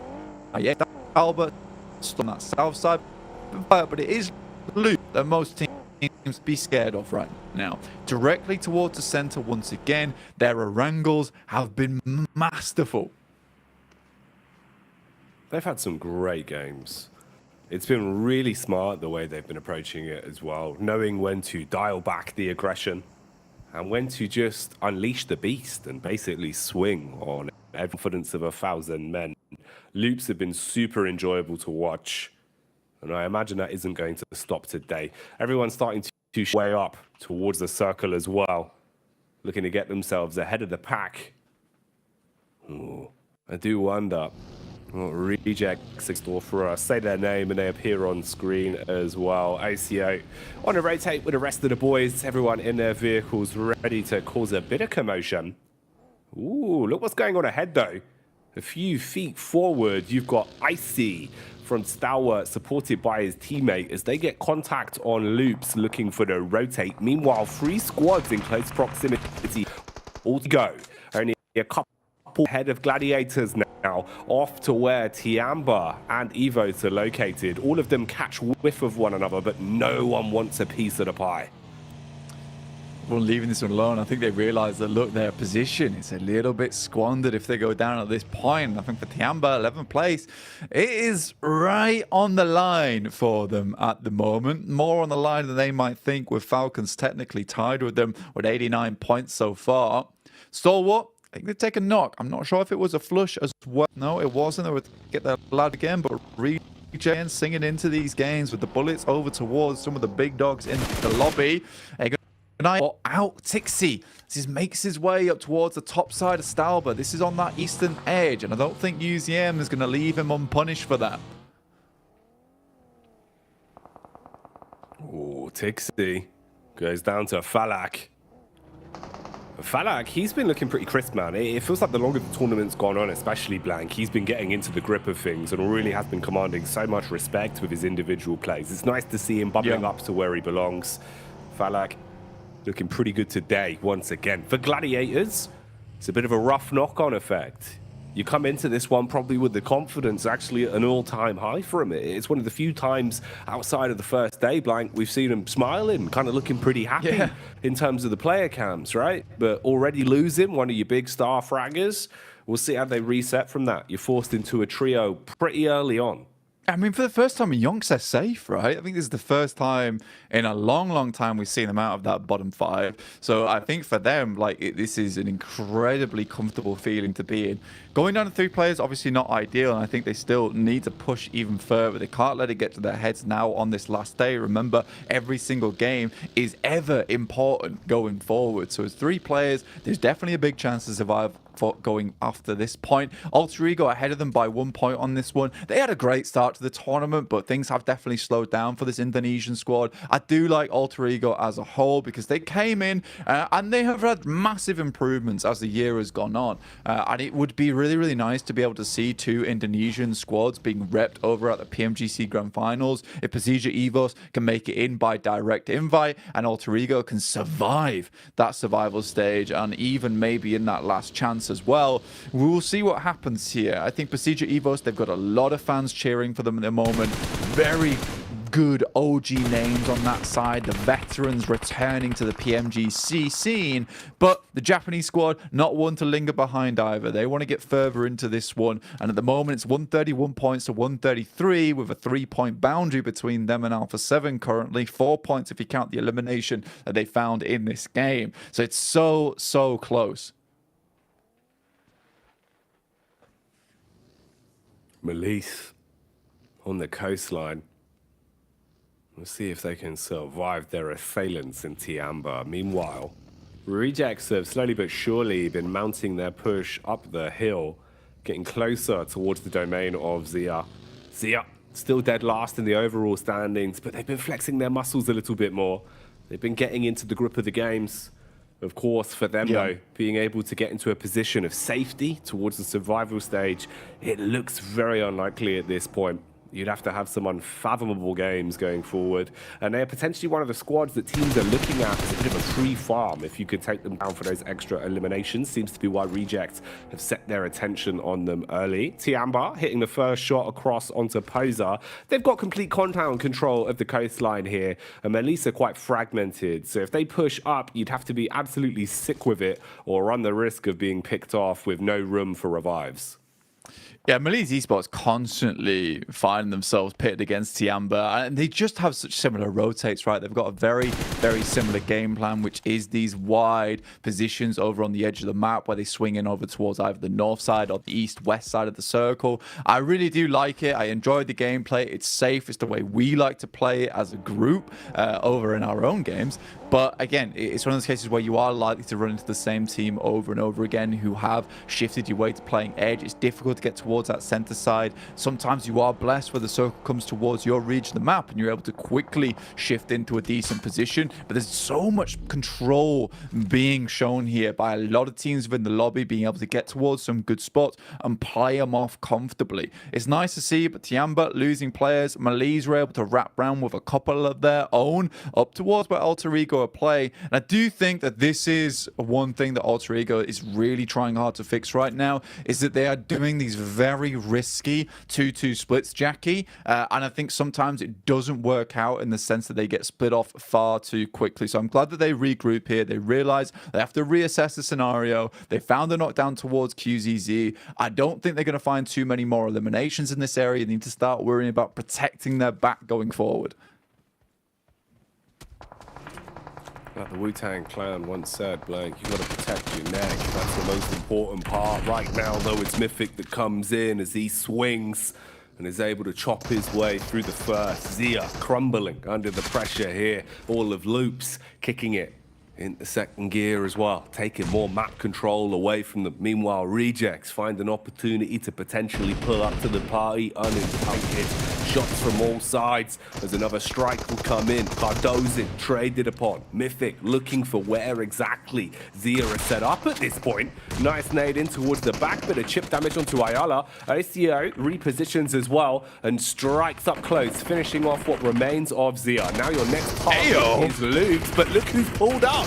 Madballs out of nowhere get thrust into the thick of it on this one, and they're finding the Elims being able to punish. Frozen downs most of Luke's pretty quickly. What is going on? Mate, it's a four-way fight that's occurring before our eyes. It's one of the best compounds to hold in this current circle. Everyone's trying to get a bit of the pie here. Zia with only Shopper left remaining. In the meantime, Gladiators fending off against a lot of the squads over on that north side. But realistically, this is the fight to watch on our streams. Madball's trying to pump some more points into this one. I think that's 4 eliminations, in fact, found for them as they crash into this bad boy. Looks way, way better than they have in the past. A lot of their crashes seem quite lackluster. Now even PMGC Evos, you can see them flying in. Every single team wants this compound. They understand the value it'll provide going into the future. Goodness gracious. Reject, PMGC Evos, both going to be battling out in this location. Alpha 7 up towards the western side of Stalba. A true deathmatch format on that side of Stalba as well, where you're battling through pillars, rocks, crouch spaces.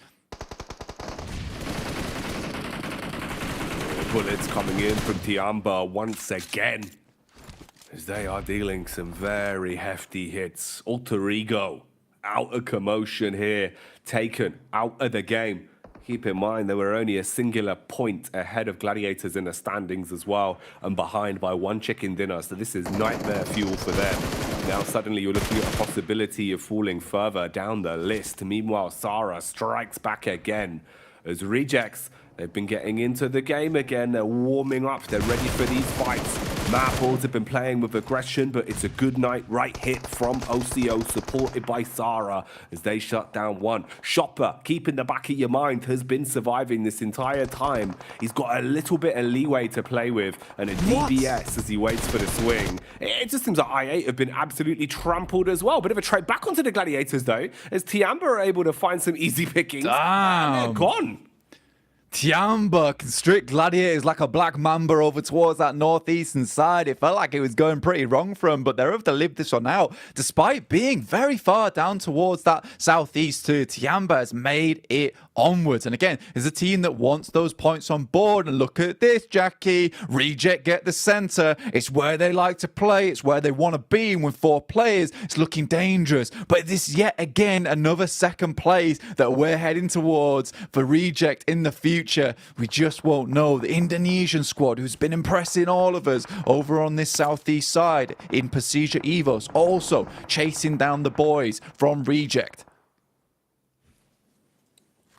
Tiamba trying to make their move slowly but surely up the hill. Meanwhile, Evo is spotting them in the back line. Bullets coming their way from Link. Playing a little bit further ahead of the pack, being point man and scouting for info. Luxy, Zuxi, and Misery all supporting one another. Mini 14 in the hands of Misery as well, and he's facing the direction of Stalwart. So potentially some room for some big hits into the back there. Action, dashing out the nades as well. Suspicious about players being close to him. Was hoping that that would arc down on top of Reject, but they're able to keep their noses clean for now. It's all quieting down just a little bit. This plateau here is just going to be the focal point of a lot of these engagements. So many teams trying to get themselves off the top edge. Ren up close and personal with A7. Such a difficult push for this team. Not likely going to be able to do too much with it. A7 though, they know that they've got to get down this hillside. And QZZ breaks out, makes the mad dash, gets to the tree, hugs it, provides him a little bit of safety and peace, and continues onwards here. Action also going down to none other than Quest over on this northwest side. We wanted to see more from these guys. I don't want to see him down in the dumps. I don't want to see him being sad, because this team has been determined to get further and further into this tournament, no matter what these circles are thrown at them. It's a shame in the interview we heard that Quest were feeling a little bit like things have been going wrong, like the energy's been slipping. They need to bring it back. They had some great games on the first day, fighting tooth and nail through absolute hell and high water in some of the positions they were playing from. And still, players like Al-Haji, players like Easy were able to deal some very big pickups. Just got to keep that momentum high, try and keep the confidence. Here, though, it won't be an easy task, as you've got to find your way through the absolute Brazilian brick wall that is Alpha 7. They've got control of the part of the map you need to find your way through. Meanwhile, Tiamba closing the gap as well. Fragmented on the push as they start to get closer. Look at the nades going over from Quest, though, hoping for a hefty hit. Nice double up. That one blows away Mafioso. This could be your room to instigate. That's big from Fahidan. A really nice opening for them. And A7 know they've got to get closer and closer down. Nice on the side here. More mollies going through, trying to prevent the push from Alpha 7. But it's likely they'll be able to get on towards this res, which is what Quest do not want to let happen. You let Alpha 7 reset, you let them get close to you. That's where they start to tear into you like a Wolverine. So for Quest, they need to do a bit more here. Otherwise, they won't be able to complete this quest on this game. They won't be able to get the reward at the end of it either. It's difficult. It's a difficult scenario, but they just cannot be passive in this situation, Jackie. You've got to play with confidence. You've got to play with aggression. Letting the other squad set the pace of the game this late into it here on Erangel is not going to win you those points. It's not going to get you to that chicken dinner. But you can see everyone not wanting to give up the goose, not wanting to make that first mistake and tumble down because of it. Alpha 7 have reset, have got themselves further back towards the tree line, trying to hold for when you see Quest forced to move. It's going to be a small rotate for both of them. They keep their crosshairs honed in for now. Back up to grab the vehicle, jump in a buggy, start to try and advance. See if you can encroach in bit by bit. Meanwhile, our other squad's dead center, still just lurking, listening, waiting for the rotates in from the rest of the boys. Yeah, we got most of our action earlier on where we just had crash after crash after crash as teams realised this is going to be the sticking point inside this circle over towards where Reject's currently controlling a really nice bit of space here. They've even got a player over towards the top side of a wizard tower just providing some really good cover for themselves, and they were waiting for teams to start pouring in towards this position. Al-Hajj, he spots some of the Alpha 7 players trying to move further forward, and they've cut them off now, and they're starting to just feel the suffocation coming through from the Brazilian squad. They have to move out of the vehicle, but those shots are so deadly accurate. They're on point, not missing the mark, but everyone's starting to bark at one another. Lamborghini with the clash back. DX, third party, onto Quest. Quest going down quickly now as Alpha 7 have had enough of their shenanigans. They finish them off and take them out of the fight. DX probably forced to keep this one going though. Not much room to reset from it. Nades up, smoke walls detonating as well to at least give them some cover to play with, but it's marginal at best. Three-pronged attack on this one. You've got a 2-2 setup as well from Alpha 7 with the high ground in their favor, but Tops has slivered his way round, playing close with his belly down on the ground, just trying to stay out of this fight, knowing that he wants to play for the survival on this one. You got to remember that we have the three teams that are super much in our focus today, which is Procedure Evos, RC, and Alpha 7. Alpha 7 currently have 5 eliminations, a really good result for them, but they are on the outside edge of the circle. This could still move over towards the west, in which case they can use these little ridge sides, this little valley, to play out the rest of their game, and there's a good chance for Alpha 7 to get a good point scoring off the back of this one. So it could go either way. Is it the Japanese, the Brazilians, or the Indonesians to take the mark on this match? Sarah is down on the bottom side of the wizard tower as Procedure Evos starts to make their move, but we can't count out Mad Balls on the side either, who could easily get a little bit into this engagement. Nice nade, goes forward, doesn't do enough damage though. Feels like Reject was in such a good position as well with some of the peaks that were coming out, but that is unfortunate. The nade from Mad Balls goes flying, blows away some of the hopes and dreams for the Japanese squad as OCO is as good as gone. Sarah barely trying to back off as well, wants to be saved, wants to stay in the fight, but Ren uses the opportunity, strikes against him. Oh no, Blank. The timing from Tiambo was everything there. Mate, Ren's got such good oversight over this engagement as well. He could really actually cause some massive pandemonium in the midst, just taking out 1 or 2 players whilst they're all focused on one another here. Alpha 7 currently just chilling. They're still in the circle as well, down towards the bottom side of the lobby. Whew, this is crazy in terms of a match. I think Procedure Evos and Reject wish they didn't fight each other because the other team in Alpha 7 continues to climb unhindered on this western side of the map. 5 eliminations found, 2 apiece for Reject and Procedure Evos. But again, Alpha 7 gets further and further away. An important game for them. We said they were stepping it up yesterday at the end of it, and they're certainly bringing that into this game today too. Shopper. Ooh, punishing onto Fleeke. Remember, Shopper's been lurking inside of that compound for quite some time. It was about 5-6 minutes ago. His entire squad was wiped up by Mad Balls. Now he's getting his revenge. Now DX is starting to thrust themselves into the forefront as well, taking picks towards Evos. Ren still playing off the back of the timing, only peeking when he feels confident to secure an elimination. Luxy getting spammed at as well. Levi's on the slide as he goes tumbling down a hill. Link's got a bit of a flank on this. He spots one, tries to get the quick flick off onto Levi's. How is he still alive? Divine intervention at the minute, just standing strong. His teammate falling though. Parajin goes crumbling. Link has to get pumping. He's got support, Blank. They're actually finding these quite easily. You completely turned the tide on this engagement. Zuxi from that top edge doing a huge amount of damage. Luxi on life support right now, but still a chance to get their boys back up into position. Luxi very low, Zuxi resible. Right, Reject able to take down one of the players from Alpha 7. They tried to get a little bit too close to the situation. Zuxi just goes down to the play zone. Duello taking a lot of damage, but able to move out from the back of it. Alpha 7. Taking peaks where possible. Relatively split as well. Got a lot of faith in one another in terms of the setup they're currently running. Bit of a buddy system with a gap between Mafioso.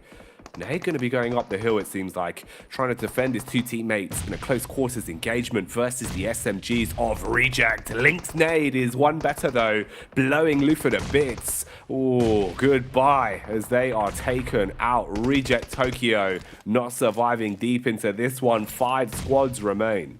It's been a hella hard game for PMGC Evos, and they've been playing marvelously off the back of it. 7 eliminations found already, but Tiamba can't really not talk about them. Ren has just kind of been the overlord of the lobby from this rock that's just remained in play for so long now, Jackie. 2 loot crates over towards Alpha 7 picked up as well, so they are running with some serious firepower. And again, they clean up 9 eliminations. This is going to set them ahead from the rest, but Ren still showing his presence, takes down Zerich. That's 8 eliminations now for Tiamba in a game that was very much required. And I think Mafioso realizes there's a lad up here that is causing chaos that he needs to keep checked.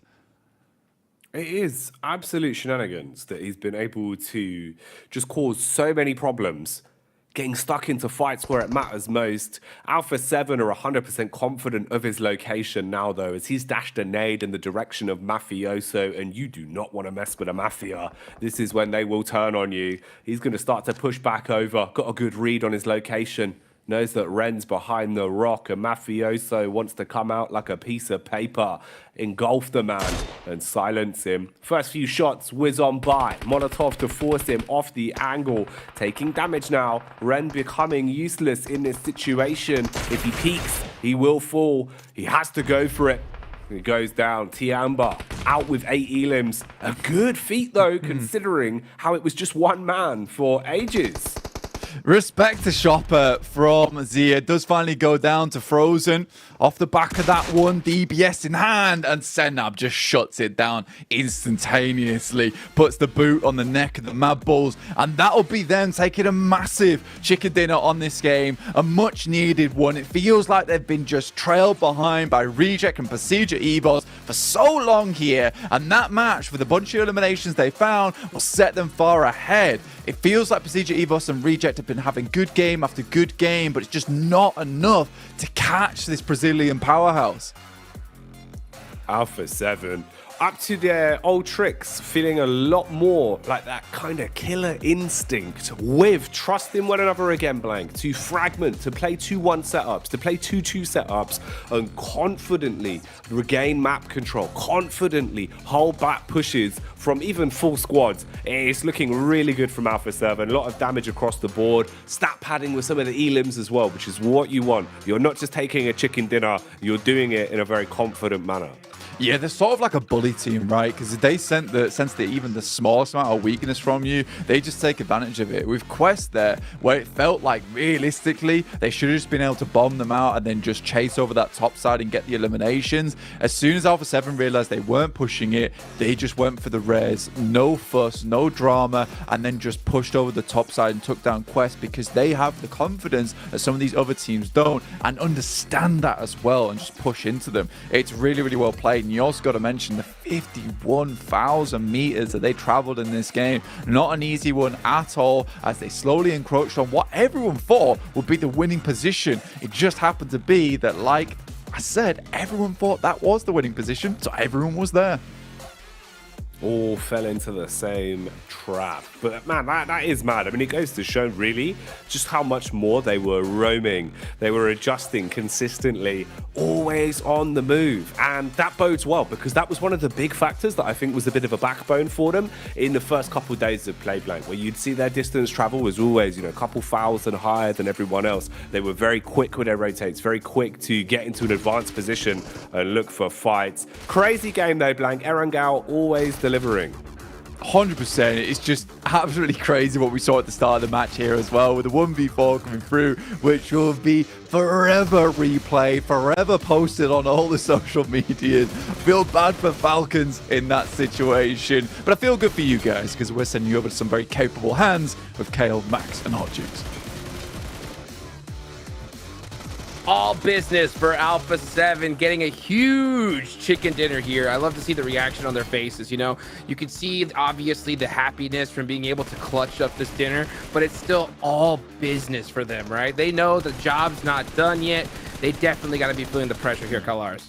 Yeah, they were able to carve out so much good room for themselves up on the north side of this circle. Usually I always lean towards warehouse as one of the biggest potential strengths of a circle like this, and so did a lot of teams. But Alpha 7 clean out the north side. They don't crumble under slight pressure from Quest, who is able to get a knock. But you know what, given the scenario in that fight, it's very easy for Alpha 7 to reset that, make sure that Quest's not pushing on them, and just force Quest to make some almost silly decisions and trying to send it into the middle of that circle, which carves out the rest of the west side of this circle for them as well. They're great about space control.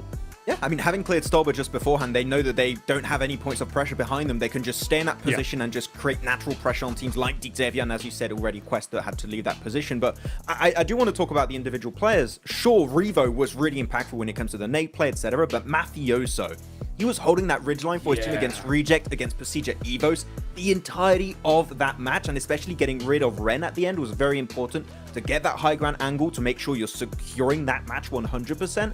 So Alpha 7, I mean, such a smooth sailing in this match. It seemed easy, but every step was just so well executed, and they have that fragging power to back up plays like that, Hot Jukes. Well, let's take a look here at the overall rankings. Remember, guys, top 3 gets moving on over to the finals. And you're right, man. Look at that. Alpha 7 carving a nice little cushion for themselves here, Kalars.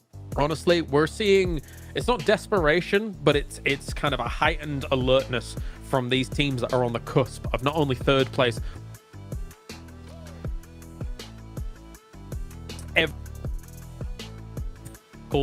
is one of those teams in a theater of conflict right now. We understand that there is more onus on these teams to perform at the highest level they possibly can. Either you get to the grand final or you just survive and stay in PMGC here for the year. So it's very, very important for these teams. And you can really feel that desperation for Zerja. Like, they've been playing their best PUBG Mobile so far, I would say, this league stage, Hot Jukes. They've been getting a ton of eliminations, actually, on Sanhok. On this game, too, they're not scared of taking fights, which you would expect to have that kind of mindset because you're so desperate to get those points. You need really big games if you want to make it into that, out of that bottom 5. So good from Zerja, but i8 in particular, I think that's a team we do.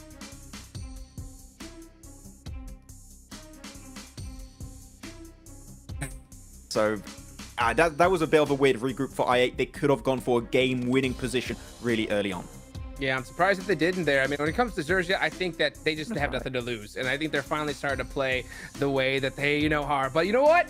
How can we not talk about Tospic with the PPB zone and clutching it up there? Oh my goodness. The 1v4 was so insane. The PPB zone. They gave them a buzz cut in Saverni. Oh, I can't believe it. Oh my goodness gracious. I mean, what else can we say about that? Clutching it up, 1v4. That's how you get it done, guys. Speaking of get it done, I'm going to give a big shout out to the Infinix GT10 Pro, the official smartphone here for PMGC. It was created for esports players. And if you guys want to dominate the lobby, go ahead and check out that GT10 Pro. And while you're at it, of course, search the TikTok, guys. Get on there. Use that hashtag PMGC 2023. Who knows? Maybe we could see a behind the scenes on the Falcons getting their bald eagle look going on. That'd be nice to see. And last but not least, follow us.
Tokyo have already lost one man, the only casualty actually. So everyone else pretty good. They wanted to save the action for us.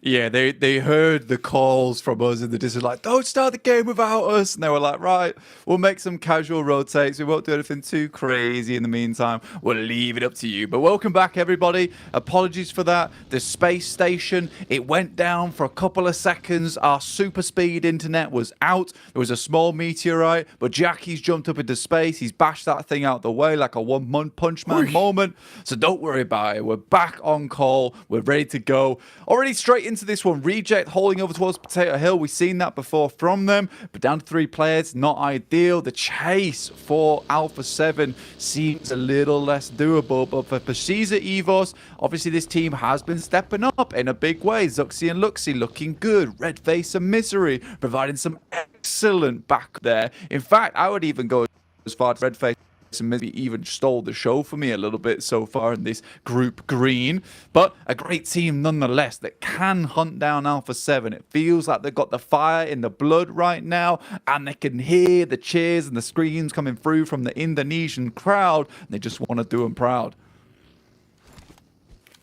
Man, if you missed it as well, first 2 games we've had today have been delivering massively when it comes to storyline finishes. We've seen a lot of targeted attacks from teams trying to leapfrog over their fellow competitors, knowing who they can target for easy points, knowing who they need to stop gaining any coming into today.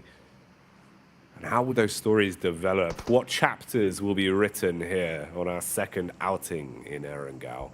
Only time will really tell. At the minute, though, it's nice we didn't lose any of our squads before the action came. So it still means there's possibilities for teams like Gladiators to maintain the safety zone they put themselves in towards making it to the survival stage. Right now, though, Alter Ego with connection across onto Falcons. It looks like in the distance. Now, Falcons might be the Bald Eagles blank, but they had a very unlucky first game on Erangel. Thought they would be slick with it and drop on Bra towards Saverni, but they got 1v4'd by the Bison and left with nothing, just 3 elimination points under their belt. They can't afford to have another sad state of affairs early into this one. Yeah, for Falcons, time is running out for them. The hourglass flipped and the sand is pouring through an alarming rate. Alpha 7, though, taking down Zia. Look at that. That's cruelty. Pushing him into the tree line there. Our Quest all the way. Takes shots. Kitsune gets a hit to the chest there. Goes very, very low in the process. But they are just zooming in towards the circle. But it's a scary prospect, I think. Mad pulls off in the distance. You've got Bra behind them.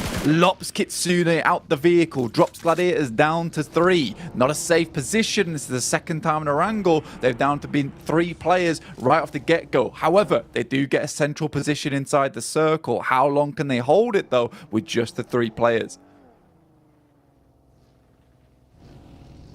Bra, trying to slow down things for now. You've got a vehicle for the getaway at least, 2 of them to be precise, bits of defensive utility in the back pockets as well, with a fair few smokes they can utilize to at least slow down any further commotion. Falcons, they're going to be hunting, looking down a ridge side, seeing if they can find anything from here. Bit of space being created as well as Teak will take them on a mission. Going for the full flank behind, looking to get a better position here behind Tiamba so that you can take the scrap from all angles. Problem is, Puncher's been found. It's worth grabbing that second vehicle for the rotate, and they will try and make it back into the blue. Yeah, for Falcons just setting themselves on the edge, settling there for the time being. Reject did find a nasty little shot. It's actually an insane angle that was taken by Ragey up on high. Managed to just squeeze the bullet through the window, takes down 1 player, lets Tiamba know all about it. Don't mess with the Japanese on top of the Potato Hill over in this situation. Obviously, the circle moving up towards that northeast side supports Alpha 7, but it's Malise Esports still on a bit of a tear here. Probably one of our more consistent teams in the lobby. You got to love them for it. On the edge play as well, they're doing very, very decently. Taking down some of Stalwart's players, doing a bit of damage on that side. A Stalwart, once again, makes a textbook play for for Stalwart, heading over towards the western edge of Potato Hill. Another circle swings its way through to us. It's non-stop train here over in the PMGC League stage. We are settling over towards apartments. Look at that, Alpha 7 already taking up position, looking to really cement in stone that third place position for themselves now. Bullets and nades getting so close to Olga. Getting a grasp on things here. Reply back from Potato, though. They don't know that this is his home turf, and he tries to lay claim to it. The nade will dispatch him and finish them off. Supposer striking down there. Alter Ego, that's 2 games back-to-back on Erangel Blank, where they haven't really been able to find anything. Both games, all they've had is 1 elimination in a pocket, so very minimal movement when it comes to the points. That's why Gladiators have been able to move even further ahead of them, now sitting pretty in 9th place, just behind Mad Balls, with a difference of a handful of points. Shame for Alter Ego. Blank really feels like today has not been their day. Yeah, leaving the drafty door open as well for Tiamba and Falcons to feel the clean air breeze of that survival stage. Falcons obviously very far behind after their double bad games that they were able to accrue there. But 89 points, it's not unsurmountable at this point to get towards that. Tiamba as well might be able to overtake them, but Alter Ego right on the edge now. Only 3 matches for themselves left to play. We got DX heading over towards A7's home territory in the apartment, looking to evict them from these rooms. There's nades pouring in, but DX have settled themselves comfortably over towards that side of the compound, keeping themselves nice and safe away from the explosions, from the shrapnel, from the cacophony that is coming through from the 2 players on the apartment just across the way. Ooh, a couple of pot shots. You can see the lay of the land here with the way these fights are going on all around these squads. A lot of big names in close proximity to one another. Meku has to manhandle Bra. Meanwhile, DX are challenged by Alpha 7. It's a 1-for-1 trade game being played as either side is suffering casualties. Levi's on the quick move, trying to adjust back towards the top floor and support his squad. Chow's been revived. You're looking to defend the doorway now, but they've bypassed it. Sanab's in Blank, in a building with a shotty. If he gets up close and personal, things could change very quickly. Dives out the window with a strike onto Levi's, waving goodbye to DX as they're getting decimated. Defending towards the stairwell. Nades bouncing off the side, ricocheting down and looking to silence Alpha 7. This is such an awkward fight. Mafioso, though, hell of an arc on that one. That's a brilliant nade from Mafioso. Chua goes down and out forever for the rest of this game. Lamborghini, Paragin last remaining, and Alpha 7 refuses to give up. Reaver was slayed, but at least he did relay back that information of where the players were inside this compound, able to get some good nades off the back of that one, so his death was not in vain. Nade bounces back though, deals quite a bit of damage to Senna, but an instant reset from them. We'll see them looking a little bit prettier here. But right now, this utility has been the backbone of either team's onslaught. The only casualties it feels like we're really seeing are when they go down to a well-placed grenade right on top of their noggins. But a minute, you can see the way the fights are developing across the battleground as well, with some teams already setting their focus on getting into the new zone, securing themselves center control early.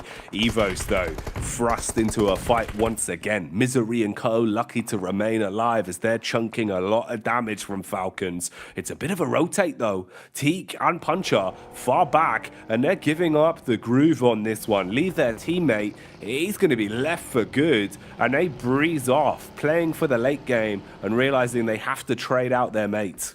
Yeah, I think they understand there's got to be not many people over towards apartments. The amount of fighting that's going over towards this eastern side, the least that they can do is pick up one of the many buildings that sit over towards this area. Malaise Esports getting dumpstered on just a little bit by Stalwart right now. Stalwart is down to 3 players, and Malaise can bring this back because it is an even split between the amount of players still kicking for both teams here. Tops, though, not one to be underestimated. However, the past couple of days, Stalwart have been slowly slipping in terms of performance, still pumping out those numbers, but nowhere near as successful as those first couple of days we saw from them. Mali's looking to pick up their player once again, as he did get knocked, and now Stalwart, they look to put on the pressure a little bit here, Jackie. The thing is with Stalwart, it felt like it was a complete change of play style for them after day 2. They started playing an awful lot of edge, going for very slow rotates. Seems like they were happy to coast, knowing that they almost feel confident they'll have that guaranteed top 3, and just look to gain more experience in these lobbies, look to gain an understanding of how everyone else is playing for future reference. Wow. At the minute, though, they are just scrapping. It's them versus Melise with the assist of Rejects in the middle. Melise 1 by 1 will be mauled, going down to the bears of Stalwart as the claws have come out and cleaved their way through them. Reject have a good understanding of where exactly they are, though, Blank, and maybe the confidence is there for them. Closing the gap, playing behind the smoke walls, the vehicle will drag them closer and closer. Meanwhile, Gladiators swung upon. That nade could be filthy, but it's bounced. Another Molotov doesn't quite get inside the building, but hefty damage is still getting hit through. Tixi once again falls. This is one of the few locations that is safe for Gladiators, but nasty nades over the top side. It's a nice molly outside the window as well, prevents them from leaving whatsoever, and Gladiators go out in 12th place, 0 eliminations, so their spot once again becomes a little bit rickety here. Reject, in the meantime, dealing with the players coming through from Stalwart. This team just looks so good, Jackie, so far. Some really nice plays, some really nice movements coming out from them. It's lovely to see the Japanese squad still thriving today. We wondered whether they would be stopping anytime soon. It looks like that's not the case. No, if anything, it feels like they're starting to get back into more of that groove that we know they can use. Can they maintain that pace, though, over the course of this one? The zone's only going to get smaller, so room for error goes with it. Ooh, favoring up towards DX and Alpha 7. So a bit of a rotation path for some of our bigger names to make it up there. Chance for a clash between Rejects and Marbles, who had a bit of a scrap into our previous Erangel. They went face to face with one another. Tiamba have got a pretty good time of it as well. The only real competitors is the backline of Evos that are spamming bullets their way. Yeah, you've got to admit that Tiamba has had a bit of a resurgence today, right? After that chicken dinner they were able to find yesterday, just feels like everything's stepped up in performance from this team. QZZ still going strong with it right now, looking for a little bit more on the game, on the situation. Shots going over. A lot of damage back onto I8. Blade looked like he was ready to insert his way back into this game, but since then, they've gotten relative, not too much cover to play with. Evos, though, turning on cross as their close quarters engagement, driving straight by, baiting out the peaks, actually, Blank. And this allows some of the other teams to find an opportunity to strike on Tiamba and do so much damage to them. Stalwart also down as they're taken out of the equation, finished off by Rejects. This is getting aggressive now. Yeah, totally unideal situation there for Tiamba, and a risky maneuver coming through from Pasija Evos pays off in a little bit of a way. You wonder how much longer they can live out in that position though, and it wasn't very long whatsoever. 4 eliminations found for them, but look at that. Alpha 7, 3 players, but 7 eliminations on the board. They are making this jump up so difficult for both Rejects and Pasija Evos. What a good day to have these big money games coming through for Alpha 7. It's working out well for them. Tiamba, how can they play it though? Is there any more room for them to pad some points down to a 2? All of their games today have been pretty good when it comes to those snaky plays towards the end. When you're in a 1v4, when you're in a 2v4, you're just looking to claim eliminations to give yourself a bit more of a thrust. They've got 4 so far, could be 5 if Flique can't survive. Backline from LY is good for the cleanup. And now you've fragmented Mad Balls as well. Potentially room for Quest to get stuck into this one. Bullets are being put down range. Alpha 7 also wanting to get stuck in. They want a piece of the pie. Bullets being thrown across from all angles, Blank. And this is getting a little bit rough for both Tiamba and Mad Balls. Yeah, Lee just tries to crawl it way down the hill there. Potentially gets through. It's very unlikely, but he's got to take the chance on it. Now just QZZ, last remaining member for Tiamba. But you are right. They've just been getting towards these end games time and time again. You know, picking up points where they can off the back of the placement point. And remember, it's been a squeaky but decent run towards a survival stage at the end of the day here. Mad Bulls want to push things just a little bit further, but it is Alpha 7 who is the scary prospect in this circle. Once again, find themselves in the end game in a really strong position. Falcons, though, after the back of that disengage of Besieger Evos, leaving one of their players behind to deal with them to cause chaos in the process, they were able to pick up the northern edge of apartments. And this game is so important for them. They need the points desperately now to keep themselves in the conversation, because if not, they're going to get kicked out. You got to do something heroic. Really get some momentum under the wings in a spot like this. An intense circle. A lot of squads that have so much to prove and so much need for the points. You can see how close they are in the grouping, the middle of the pack, basically looking to leapfrog one another. Guarantee there won't be any easy pathway for the squads below to overtake them. Parajin on the peak, takes down AXA, fragments Falcons once again. Puncher and Teak, the only two that remain now. Zerich as well, struggling to stay alive here. Teak's found a peak off the back of the dinner plate. Ooh, nade for Parajin though. If he can find the right arc on this could be pretty big. Unfortunately for him, dashes it through the lower level window, won't connect where he wants it to, and won't inflict enough damage onto Falcons. Quest is really only one point of call for them right now, and that calling is the chicken dinner. If they don't really get that, they're still not in the best of positions going forward. 6 eliminations on the game is great, but a chicken dinner would set themselves up towards that top 11, right? That is the main thing for them. From a 14th place, we're looking at a similar thing from Gladiators, and I think there's a lot of people that sort of were worried for this team in Quest. They were wondering why they weren't doing so well. This is now an opportunity for them. It's a big opportunity, and it's one where they really can't afford to make tunes. Zerich is allowed to get down towards another rock. He's currently in the circle now. Now, some apartments have to leave, but Parajin has just been so sick with the grenades. Another team that really wanted some points on this match was Falcons, but they've been exploded, removed from the map. And now it's just QZZ. Once again, Tiamba, the Black Mamba, the snaky plays coming through from this team, looking to get a better placement once again, already into the top 5. It's kind of sick.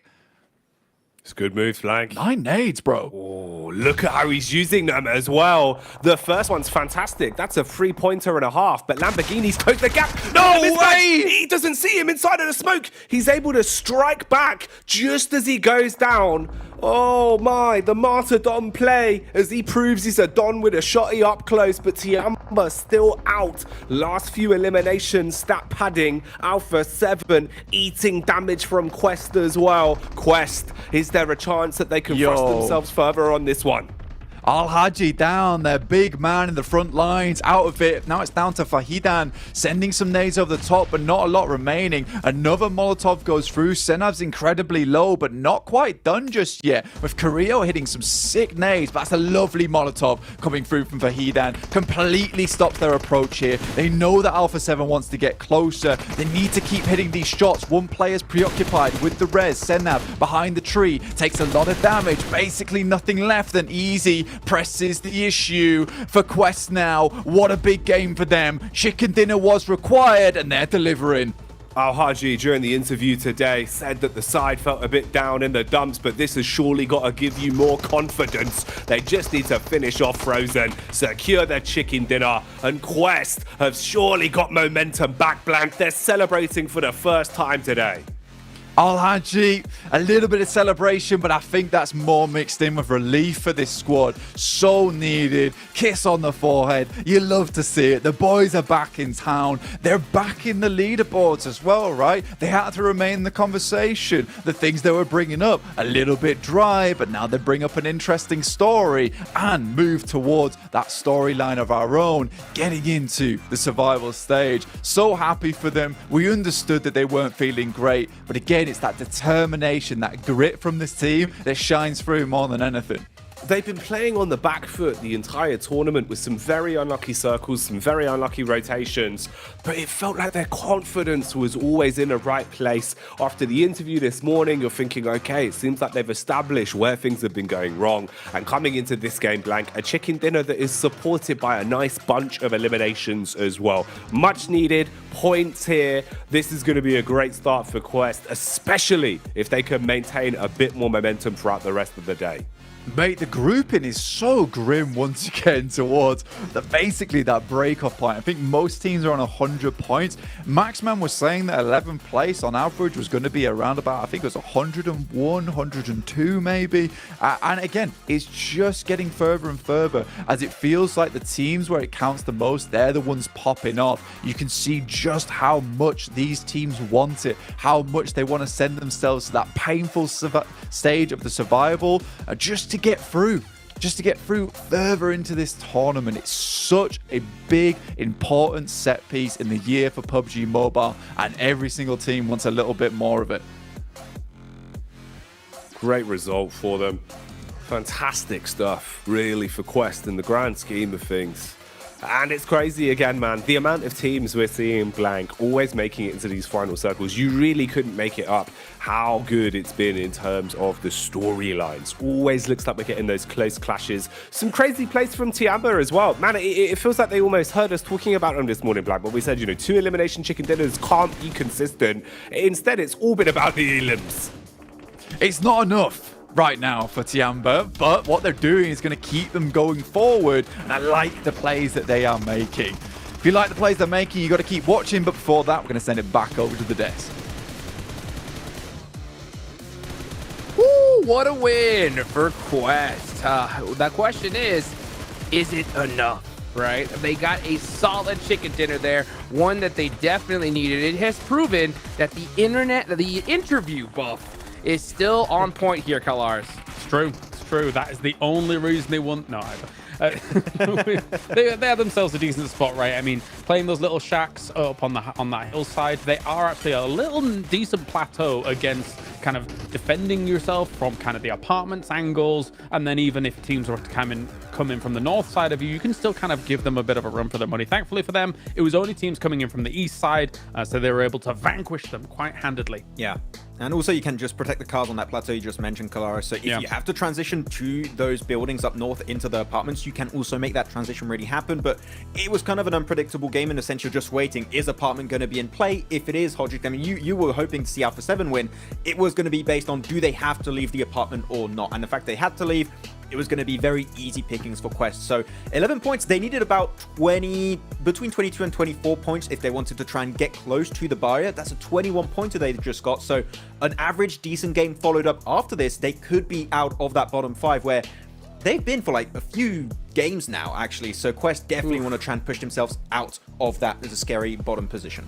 Oh my gosh, 21 points right here now was so huge. I'll be honest, I thought Alpha 7 was going to win it no matter what, because we see them with like 7 eliminations just on fire. Even if they don't have the advantage, they're usually able to overcome their opponents. But you can just see that Quest, oh man, did they need it so bad. And to stay vigilant in that position, especially against a team like Alpha 7 who's on fire right now, is huge. But there's like it isn't enough. It isn't. They're still 3 points away here from Alter Ego. It puts them in the challenge, but actually what you said just there puts them in the challenge against Alter Ego. Alter Ego started day 1 in like 4th or 5th place, and now have fallen all the way down to potentially going into the bottom 5. This for Alter Ego, the last 3 days has been rough, and if they fall into the bottom 5, I am unbelievably surprised.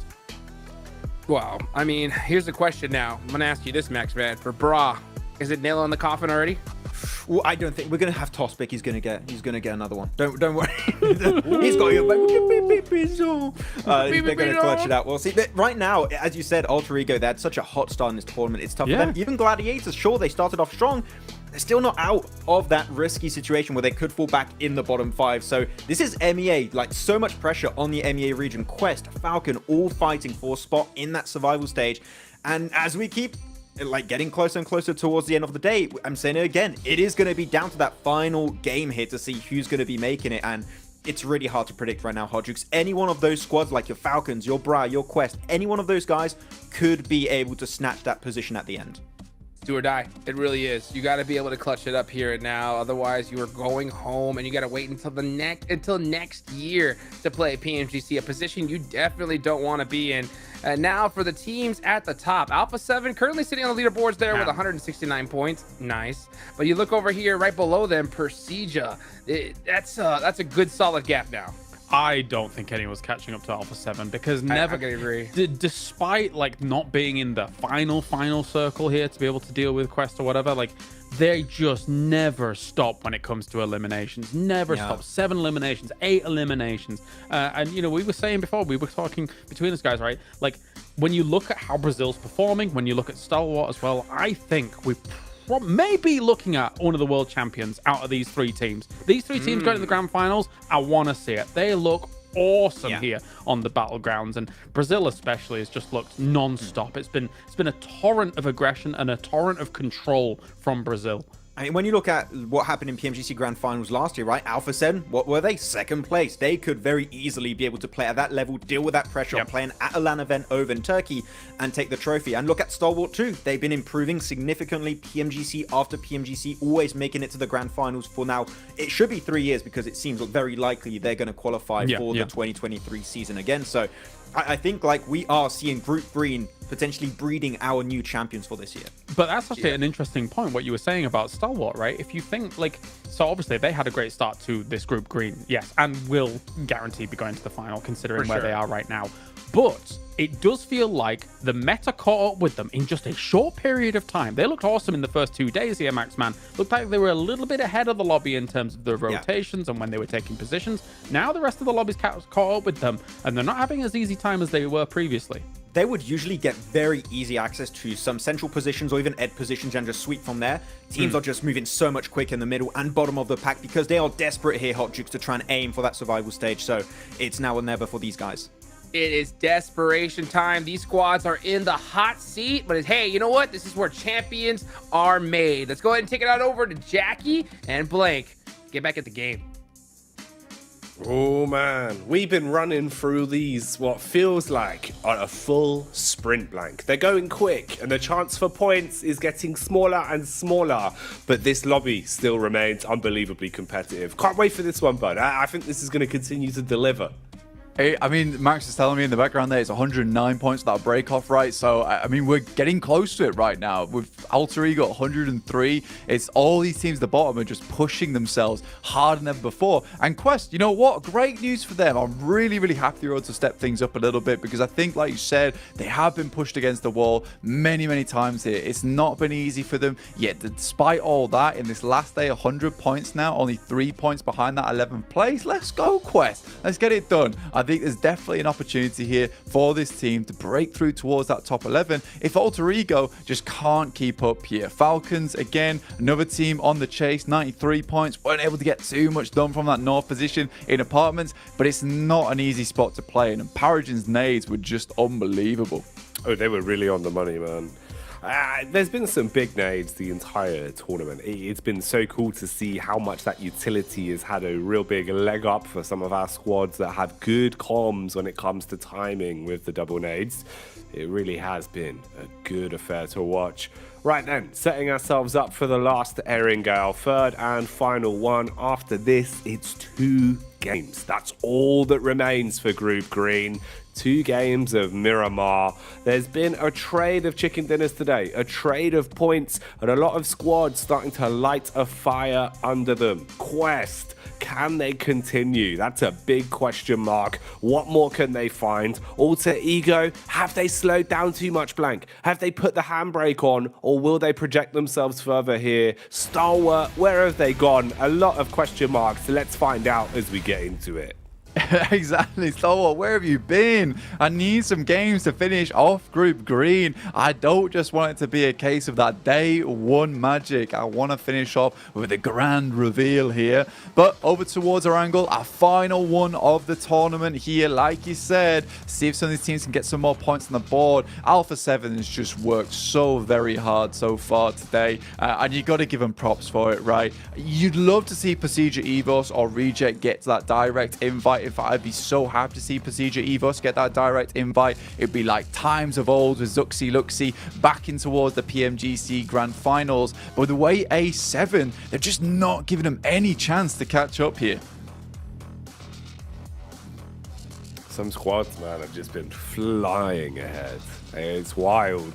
These days have been very unpredictable. The lobby's only been getting more competitive the longer everyone's had a chance to feel out how teams are playing, make adaptations, and also find who they want to bully, Blank, because there's a couple of squads that have a big X on their back going into these games.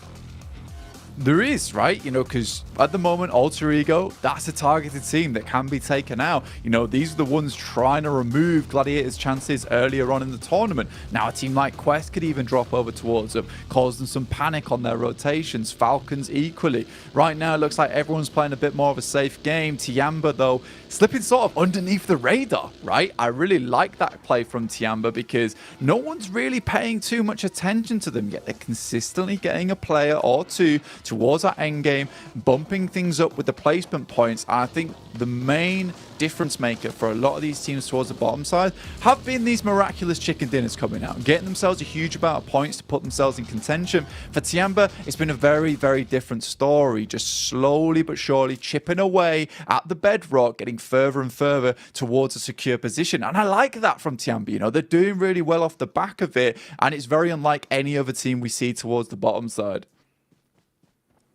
It's wild as well how it feels like Tiamba have kind of thrived where a lot of other teams have struggled.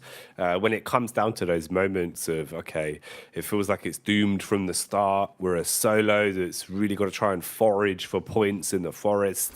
But they do a great job of it. You know, they're picking up 5 or 6 eliminations a time just off the back of getting stuck into fights when they know, ooh, little window of opportunity here. Ooh, little moments of third party here.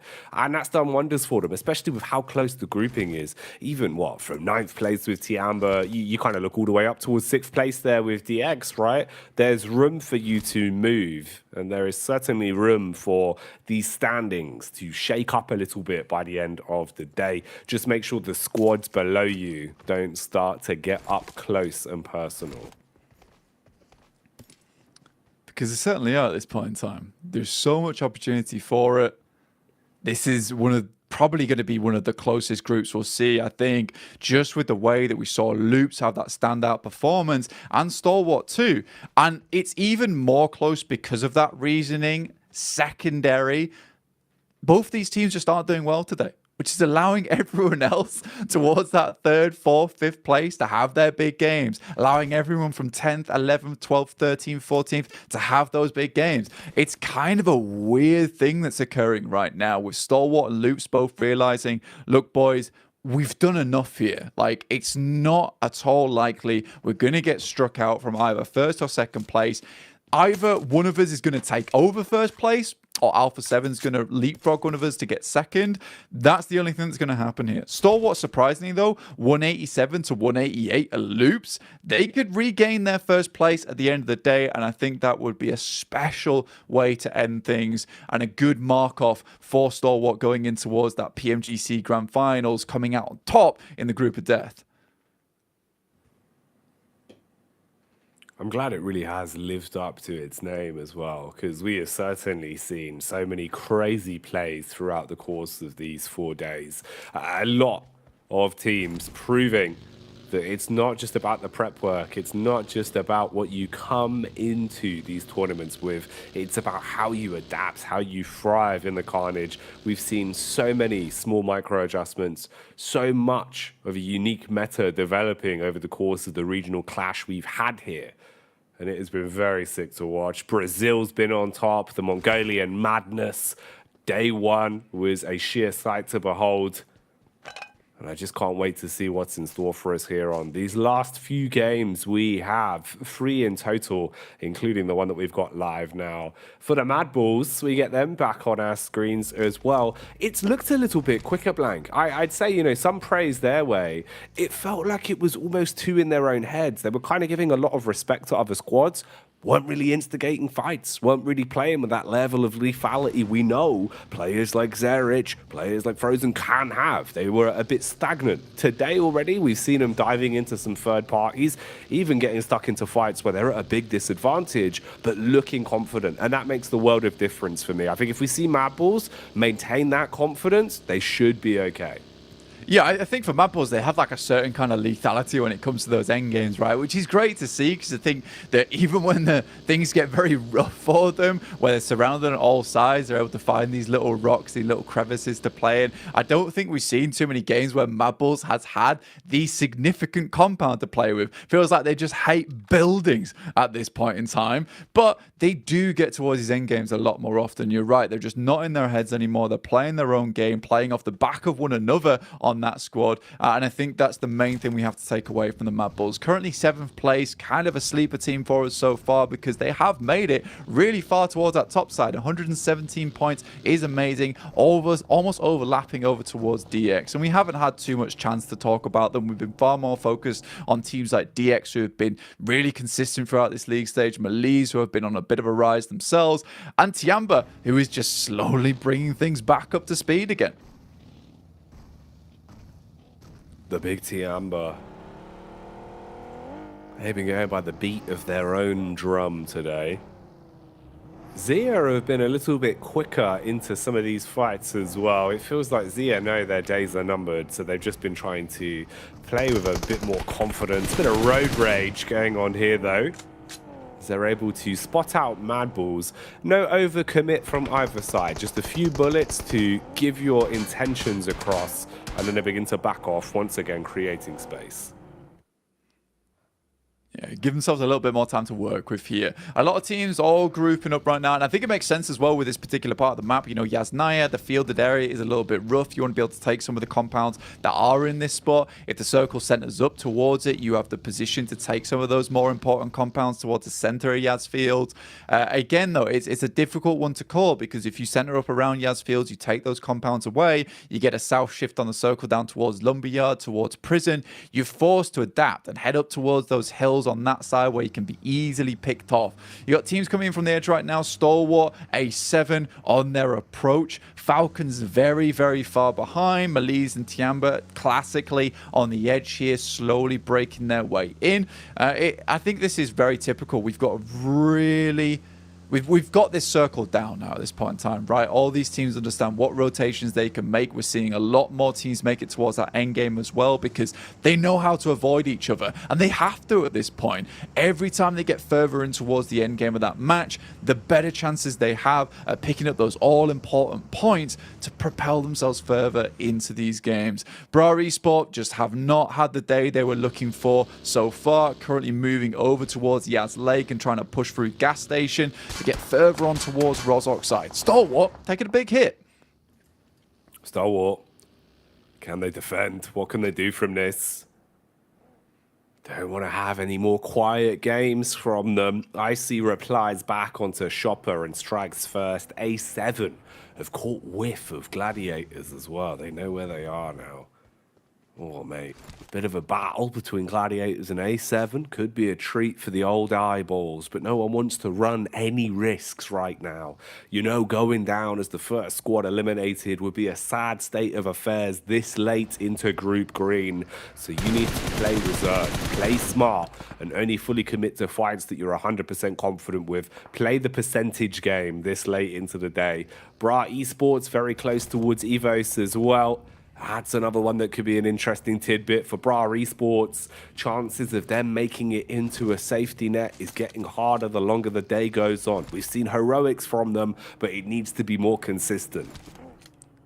Yeah, for Vampire Esports, like, look, man, some of the plays have been phenomenal throughout this tournament, but it's just that point scoring hasn't quite been there for them. A lot of those dry pushes where your mouth just feels parched even watching it, where they're just sending into buildings and just getting completely ripped apart there. Lead from Tiamba does take a hit from Loops as they're currently controlling within the walled-off compound down on this side, leaving themselves pretty safe right now. Loops with fairly central position to work with going forward. Procedure Evos also looking to get a big match off the back of this one, and they're in a good spot to do it, fairly central. And I think that's why you did see A7 not fully take Gladiators to task there on that northwest side, because A7 understand that it really is just one game for either Reject and Procedure Evos, and suddenly we're in that situation where they are just behind you once again. One couple of steps and they will be ahead. And on Miramar, where a lot can happen, a lot can go wrong in terms of rotations, you know, A7 would much rather confirm themselves with fairly steady game here with a good average, just put themselves so far ahead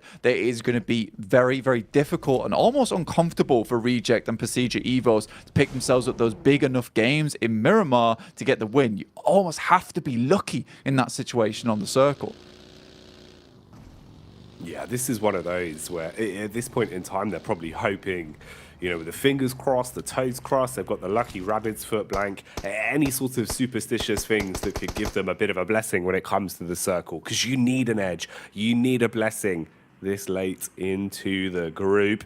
Ooh, okay. Bit of a move here. Stalwart dead center for it. Everyone else realizing that their pathway is now open. Alter Ego and Tiamba towards the outside. Probably going to run into one another as it seems like QZ has caught whiff of where exactly Alter Ego are. I8 are on the full lurk around as well. And that's where you might run into the back of Gladiators. Kitsune has played point man ahead of the pack looking for the scouting info. Could be a room for a fight developing here as well. Looking for close quarters combat control of the three buildings we've got here. You've got the push in from Rejects that look to try and lay claim to this early. Meanwhile, Al Haji from Quest, can he deal some damage? Oh, his back was exposed. Didn't realize the window had such a clear line of sight. They're going to run him down with the SMGs blank.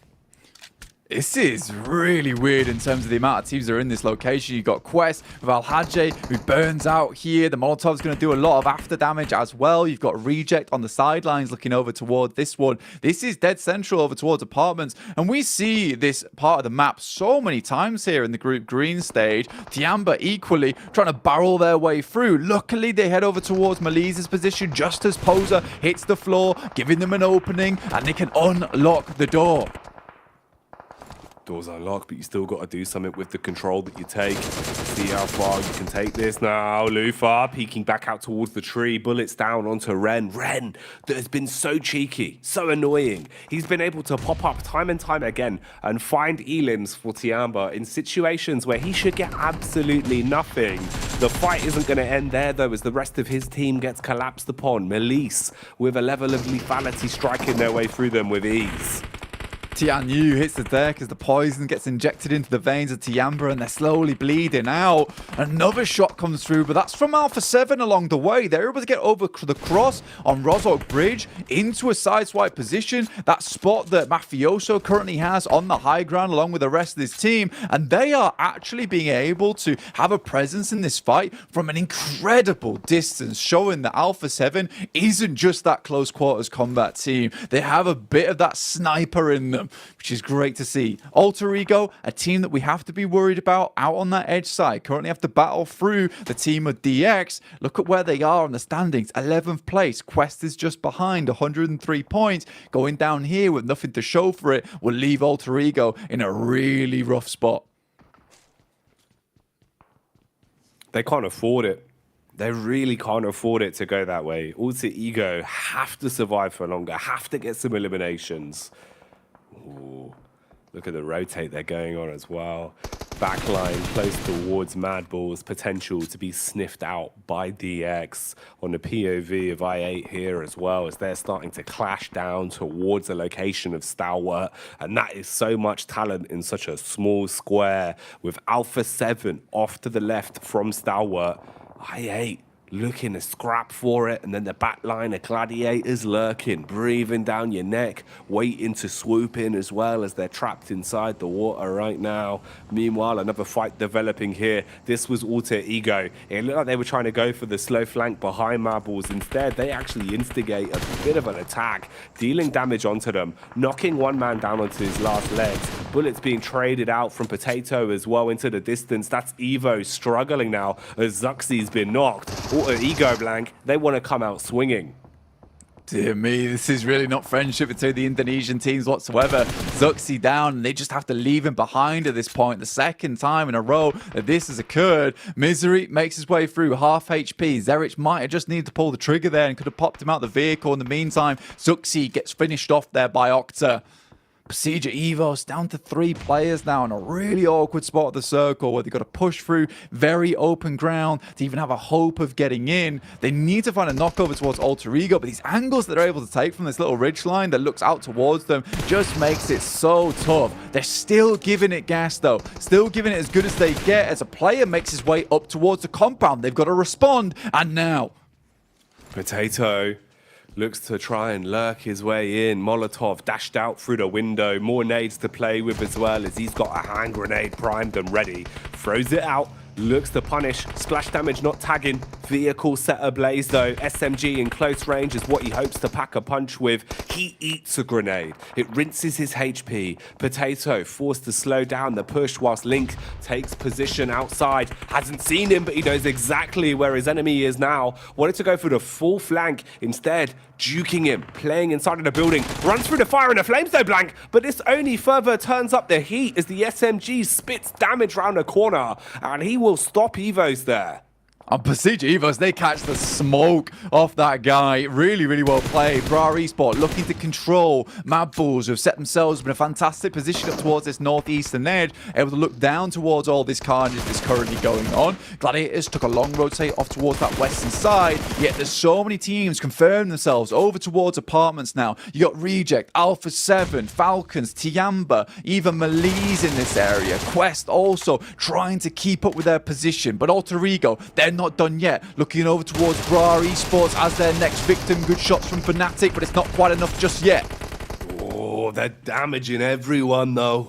A lot of HP being licked up across the face of these squads. Alter Ego, you're going to be struggling here. Your ego might take a bit of a hit if they can't survive the push from the Mad Bulls. This is one that they instigated. Mad Bulls now looking to finish it. Nades for days, blowing away Alter Ego. Frozen, armed with a shotgun, looking to cleave his way through them. Spamming through the smoke, wants to leave them broke. Stop. Going to reply back as well as Pops will hit that first shot. Another one onto I8. So in the commotion, Stalwart have been able to third party and find a few extra points. Tulika, he's jumped inside the vehicle. He's still a bit paranoid. Doesn't quite know where the rest of Alter Ego have gone. At least finds Potato for now. Icy thought he was ice cold in this angle, but he's been stabbed in the back. It doesn't matter on the trade, and it looks like they've barely got the res off as well. A lot of carnage happening right now. Alter Ego going down for good though, Blank, as Zia seemed to have located the last man in Rosemary. Everyone on full-on survival mode at the moment, trying to get further into this game. Falcons making a quick, swift rotate on that western edge. Alpha 7 peppering over towards the Gladiators, finding it very, very difficult to leave. And they've set themselves in a great position just to control any team that might want to come out in apartments towards their edge of the arena. It looked like all these positions in apartments were good, but Alpha 7 currently the landlords at the moment, holding down everyone, demanding fines to be paid and levies to be coughed up. This is getting rough. Loops, though, once again, might be able to get themselves a good game, as well as Stalwart starting to push themselves further forward. They realise they've got a chance into this one with the eliminations they currently have. Look at this, Jackie. They're in first place. This is more like the Stalwart that we expected to see. This is what we saw from them on day one of the group, feeling themselves into every firefight, racking up those eliminations and waving goodbye to a lot of our other squads. DX, though, no stranger to being able to pull out some last-minute power punches as well. Frozen was close by. Thought he had a read on this one. Mad Bull's very fragmented, split off into 3 prongs effectively, just trying to assess the overall battleground and figure out where their next opportunity to strike will come from. Seems like Loops could be their target as they fight versus Zia. And Loops has suffered a bit of a knock. Was that Rich? He's found an angle into Paragin. Bullets are actually connecting as well. Quite a substantial distance, but man's got composure. Still continues to pepper him through, and Paragin just barely leaves that with his life. Some shots come back, and Zerich will be sent back. And for Mad Bulls, the time is getting thin right for them. They were looking for a position to play, but the rest of the battlefield right now, flat as a pancake and not very fun to traverse at all. So they need to find openings. They need to find picks. Right now, they're doing a hell of a lot of damage over towards DX as they try and get in. Other teams also taking shots towards them. This might give Mad Bulls a bit more space to play down on the southeast edge, which is so important to them. It's Loops, the other team, that spotted out DX on their approach. Constantly setting off barrages of bullets right now. Ooh, Cardozin in the back. He can see everyone's rears right now and just peppering bullets towards them. Should be able to actually farm up a nice chunk of damage onto DX here that are basically trapped in a position that you can't really rotate effectively from as well. That's the scary factor. There's so many players all around you. Frozen as well, going for the sheer shenanigans play as he parks up inside of the smoke. If you commit to this fight, the only issue is Loops. They've got good angles to work with the compound covering them as well. And if the circle moves in their direction, they're going to be licking their lips blank. This is prime time for Loops. You've got the rest of the teams now hustling and bustling as well as they realize this circle's just gotten smaller and everyone is on top of one another. Mad Bulls going in for the fight that they've been eyeing up versus DX for quite some time. They put the pedal to the metal and close the gap, but it's the metal of the bullets biting back against them. They detonate the vehicle though as Loops get the shots in and DX are gone. It's Cardozin to steal that one away. I didn't expect that at all, and they'll take a lot of the points the Mad Bulls were desperately hoping for. Now they've got to go for the full res here. The vehicle's heavily damaged, and Loops can continue to put that pressure that you were talking about earlier on. The very least, Mad Bulls creates a little bit of space for himself, but I'm more concerned with apartments right now. The amount of teams all sat in this area is absolutely disgraceful. Look at this. You can barely count them yourself. Oh my days, this is going to be an ending to remember here on our final Erangel of Group Green. Oh man, it's only getting worse for Mad Bulls as well. They basically traded places with DX, and that meant they're fighting from the same positions. They're getting shot at by all the same angles DX once were, and they suffer the same fate, going up in a puff of smoke and being removed from the fight now. Loops still in a good position, comfortable with the angles they've been playing in. Zia spreading themselves out as well with an awful lot of map geometry to work with. You've got good positional setups here with the compounds they found. Stalwart also looking pretty comfortable, but this is the meat and potatoes. You can just see how many squads are all on top of one another here, Blank. It looks terrifying on the overview. Yeah, I mean, for Loops, it isn't the most amazing compound in the world either, is it? But the thing is that every single one of these players is absolutely unbelievably good when it comes to hitting their shots, when it comes to holding down angles. And they can trust every single player to take each corner of this building and make sure no one gets close, which is why they've thrived so much in this position. In the meantime, Falcons on that western side, taking a little bit of damage over towards the Gladiators. They do get a knock, and a nice little nade from Revo will finish the job, leading A7 to 3 eliminations. Both A7 and Reject, 4 players alive. Falcons down to just the 1 in AXA. And will he be remaining alive for very long? Doesn't seem like it, Blank, because the nades do not stop coming. One after another, they're dashed in, bro. And Tixie, he's running in to end it. Had confidence in his teammates there.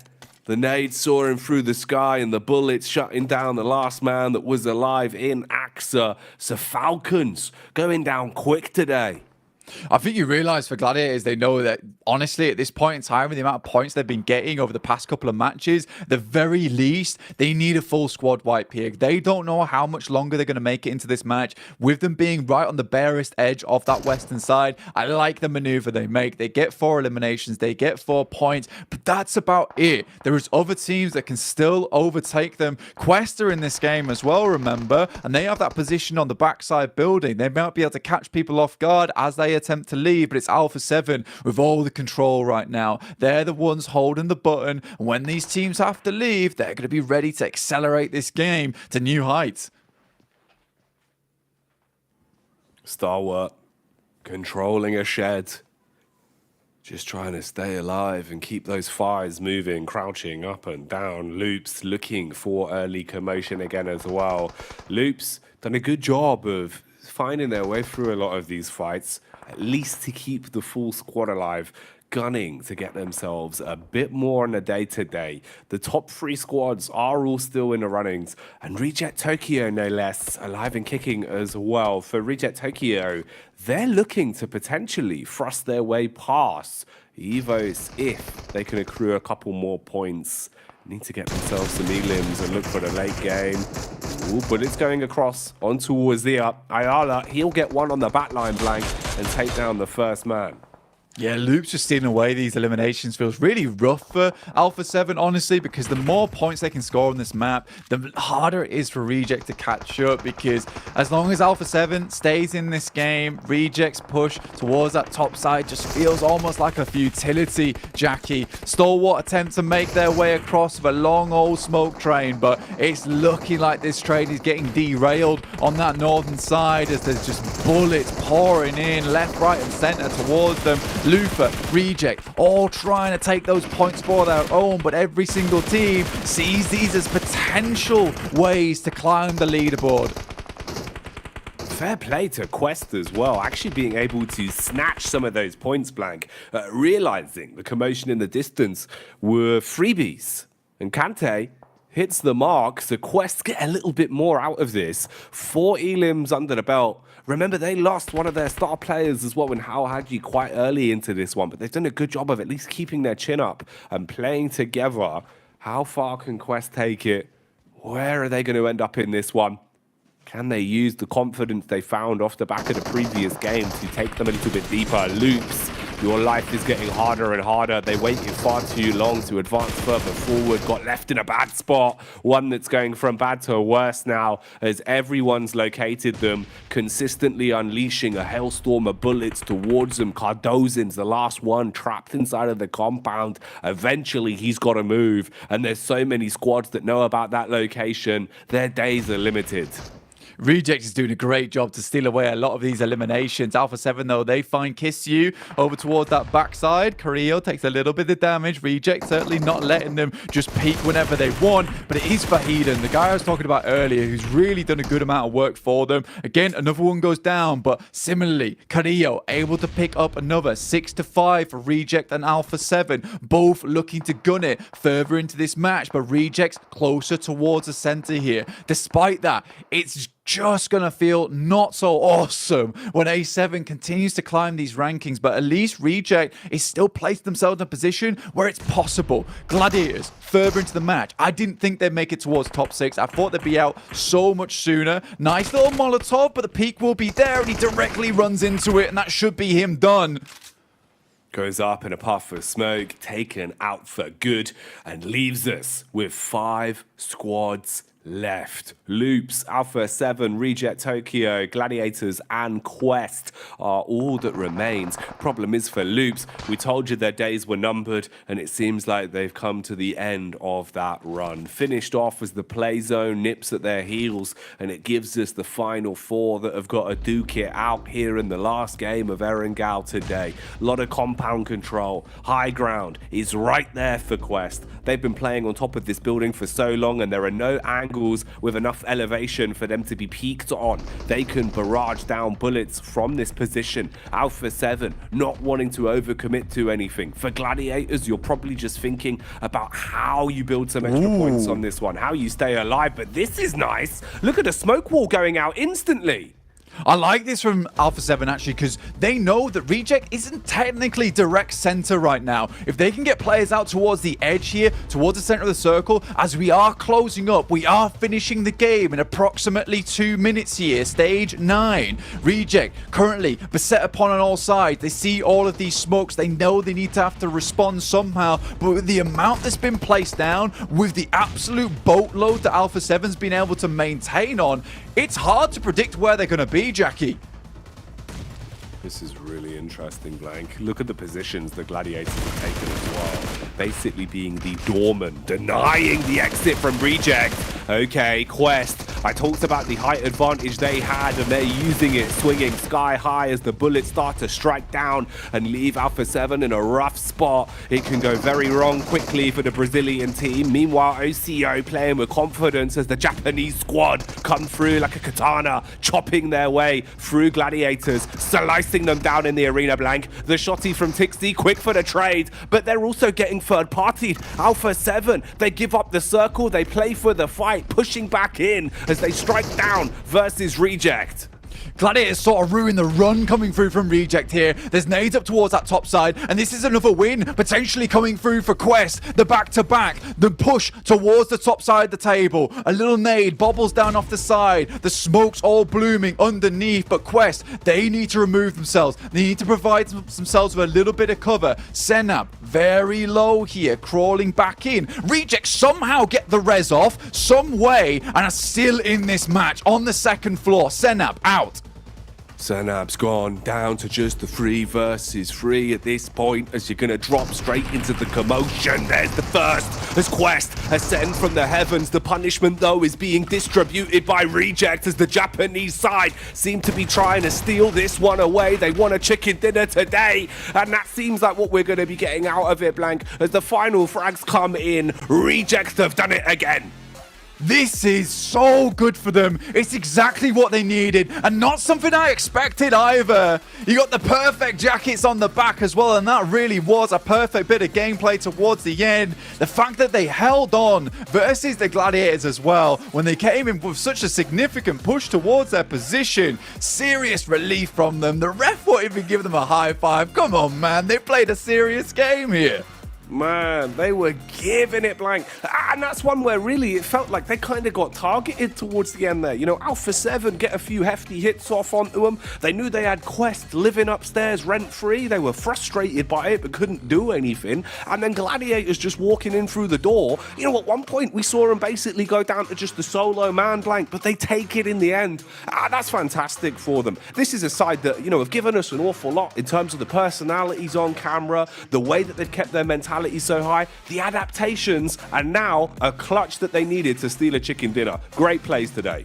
Yeah, you gotta love this team so far. They've been forever cursed by this second place. And you know what? I was really feeling it there as well. Not even a second, maybe even a third. But what a way to play that out. Sarah from the second floor window as well. Really battering down on both Alpha 7 and Quest. But Quest taking themselves a second place, I believe it was, and Reject taking a first, leaves Alpha 7 only getting a few placement points off the back of that third place. Yes, they had a ton of eliminations, but similarly, so did Reject. They get closer to that boundary. That is third place, Jackie. Man, every time I see Reject play, I become more and more of a fan of this team. So fun to watch, but there's plenty more action to come. For now, let's get back over to the desk though and dissect this one. Reject clutch up a win in the most important time for them. That was close, man. For a second, I thought we were going to see another team be able to jump on down and clutch it up, Max, man. But Reject, just in the CQC, just too good. Not too good. The apartment finish, I had no idea who was going to win, by the way. It was Alpha 7 Reject, where you just don't know. You got the smokes all over the place. You got no information on where anyone is. So it's just down to the wire. And Reject, such a good play, especially being able to clear Gladiators, Wow, I didn't even see that nade again. Whoa, Gladiators just came sweeping the western side of apartment, but 22 points. Sure, Alpha 7 Hot Jukes, good game for them, able to get, again, eliminations, but Reject, they are running to overtake a spot in top 3. They could make it happen with results like this. Again, the severity of the situation for all of these teams on the cusp of either top 3 or down towards that bottom 5. We're seeing so much urgency about the play coming in. And one thing about this game, it being so similar to the last one, we get that awesome moment where everybody's kind of taking the learnings from the previous game. How are we going to approach this a little bit differently? So many teams in the apartments trying to jostle for it in a very early state in this game, and you can see how it ends. It's ridiculous. I want to paint a picture real quick. This is a very worst case scenario thing. We are seeing Loop still getting a few points here and there. We're seeing really good improvements from Alpha 7. We could, in a worst case scenario, see Stalwart falling down and Reject overtaking that spot, because Stalwart have been struggling these last 2 days. No way. Oh no my. way we see Stalwart get knocked out of top 3 here. There's a chance. Well, there's a chance, but what, again, I have to kind of show is the fact that Alter Ego is now in bottom 5. Oh, wow. That's ridiculous. That's gotta hurt. After the first day, you would never imagine that, right? Never. Whoa. I wouldn't imagine it. No. Wow, gotta give it up to Quest, right? To be able to get a nice, good finish there. I thought they were gonna win it. I love to see them. We missed it, but we got to see them do a little bit of a double jump. They had to jump off of that one building and then hit the ledge and get onto the other one, and all of them made it. And unfortunately, not able to clutch up a win there. But at the end of the day, that's it for Erangel for Group Green. It's gonna be all about Miramar now, Max, man, and you can see who are the top Miramar performers right here. Yeah, Loops are right there too. I do want to bring it back to Loops on that previous game though. I feel bad for Loops, man. They had a good position. The circle doesn't go their way. You have 3 teams, 3 fully stacked teams on the roofs at different levels with the windows just shooting in your global vicinity. You were just never going to make it out, so I feel a bit bad for them, but they were able to at least salvage a few points this match. And I mean, first place is going to be hard to take away from Loops, but man, as you said, Kalash, already, you got so many cool storylines for the top 3. The bottom team is still fluctuating game in, game out. It's really hard to predict what the rankings are going to look like after these next few matches. Miramar is going to be the deciding factor for this group. Sorry, I'm still a little bit flabbergasted that we're finding Alter Ego down there. Like, I was adding up their points and kind of tallying things up. In day 2 was more impactful than I thought it was, because obviously they had a great day 1, but day 2 they got 15 points across 6 games, which really kind of hamstrung them going into the latter half of this tournament. And I mean, even the third day, yeah, they got, you know, a second place with 8 elims and stuff like that, and another 8 elim game. But when you're wanting to keep your averages up, it's not enough. There's so many like 1 or 0 point games coming out from Alter Ego that they need to remedy fast. Yeah, they need to do it so fast. It's unbelievable. There's only 2 matches left, 2, and then we're done. 5 teams are going home after this, and Alter Ego are now in that hot seat like you wouldn't imagine. And speaking of hot, of course, we got to give a big shout out to the official smartphone here for PMGC, the Infinix GT10 phone, a phone designed for esports players. You guys want to go ahead and dominate the lobby, you got to check out that Infinix GT10 Pro. And oh my goodness, we're going to see some monsters on that GT10 as we get into the final 2 matches of the day. Alter Ego on the hot seat, the Bald Eagles, the Falcons, right there next to them. Bro, I can't believe that we didn't see them get out of this, especially after seeing a clutch 1v4, Max. Yeah, people would say it's my fault. Like, Yeah, I talked about it. Classic me. But yeah, it's been a tough time. But it's still very hard to predict. I have no idea how things are going to be really looking like. One team that still has been a little bit silent, they should still make it in. Actually, no, they might not even make it in. I'm looking at Xavier. The bottom teams have been doing so well that even a team like Xavier, if they're not performing at all, these next 2 games could also fall off. So in theory, I don't know what's going to go on. Yeah. All the way from 8th place. That's absolutely insane. Guys, don't go anywhere. We're going to take a quick break. We'll be right back.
the desert. And let me just say this. Alpha 7 have been doing so well today. Can you imagine if they get a good performance on this next game?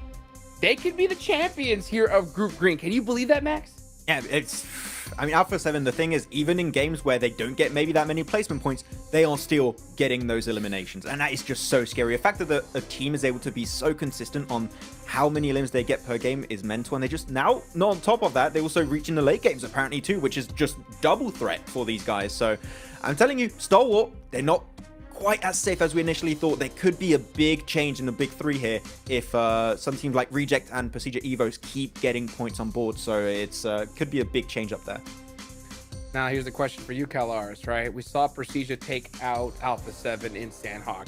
If Procedure wants to stand a chance, I know the gap is so big, right? If they want to stand a chance, they have to take them out here and now. So do you think that's something they could actually consider?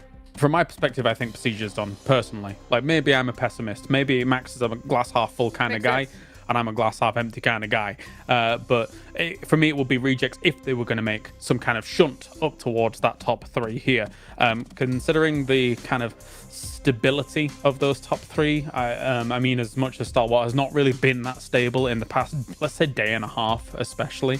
I still don't see them really falling out. They'll play it steady, they'll play it calm, they'll find themselves a central spot, get a few limbs here and there. I think they'll stay. Yeah, makes sense. Well, you know what? Let's see if they're going to be able to hold on as we take it on over to the boys here for Miramar. How good is their grip? That's the question, right, Blank? Because they can't afford to let it slip at a time like this. 2 games of Miramar, that's all that's left for Group Green. Are we expecting utter carnage at this point, Blank? Should we just expect the unexpected? Mate, honestly, there might be hot drops. There might be teams targeting one another. I'm fully expecting A7 to continue having a blaster a day right now. I think we all thought that no one would catch up towards STE or Loops, yet A7 has sort of done the impossible. They're really close by to them now. Soon to be towards that top side of the lobby. I mean, we just look at the overall rankings here, right? 196, 190, A7 with 181 points. They could even push themselves further towards a second or a first place, which is an absolutely unbelievable thing to talk about. And Brazil has just done so well during this Group Green. Loops and A7, just the center of the stage right now. Man, so many big names forging history here over the past couple of days.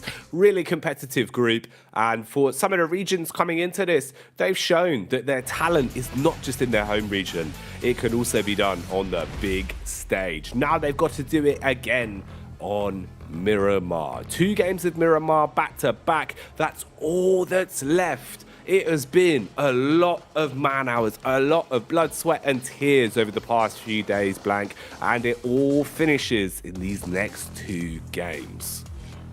It's all that's left. Some of these teams really have to push very, very hard to get towards the top of the tables here. Teams that we're looking at, Alter Ego, started off so strong on that first day, but how they have fallen down to 12th place now, 110 points. And Quest, they felt like things were all over. That it was all to done with, yet at 11th place right now, 113 points. They're still pushing things further.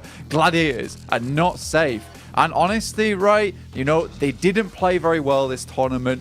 If a team like Alter Ego or Quest want to push them further down the leaderboard, potentially removing their spot here in the survival stage, I wouldn't be surprised if it did happen. Right now, though, like you said, the grip strength better be strong for teams like Tiamba, Gladiators, and DX. They want to remain in here. For Falcons, it's a bit of a tougher road for them. They really also need themselves a chicken dinner here, and they have just not had a day of it.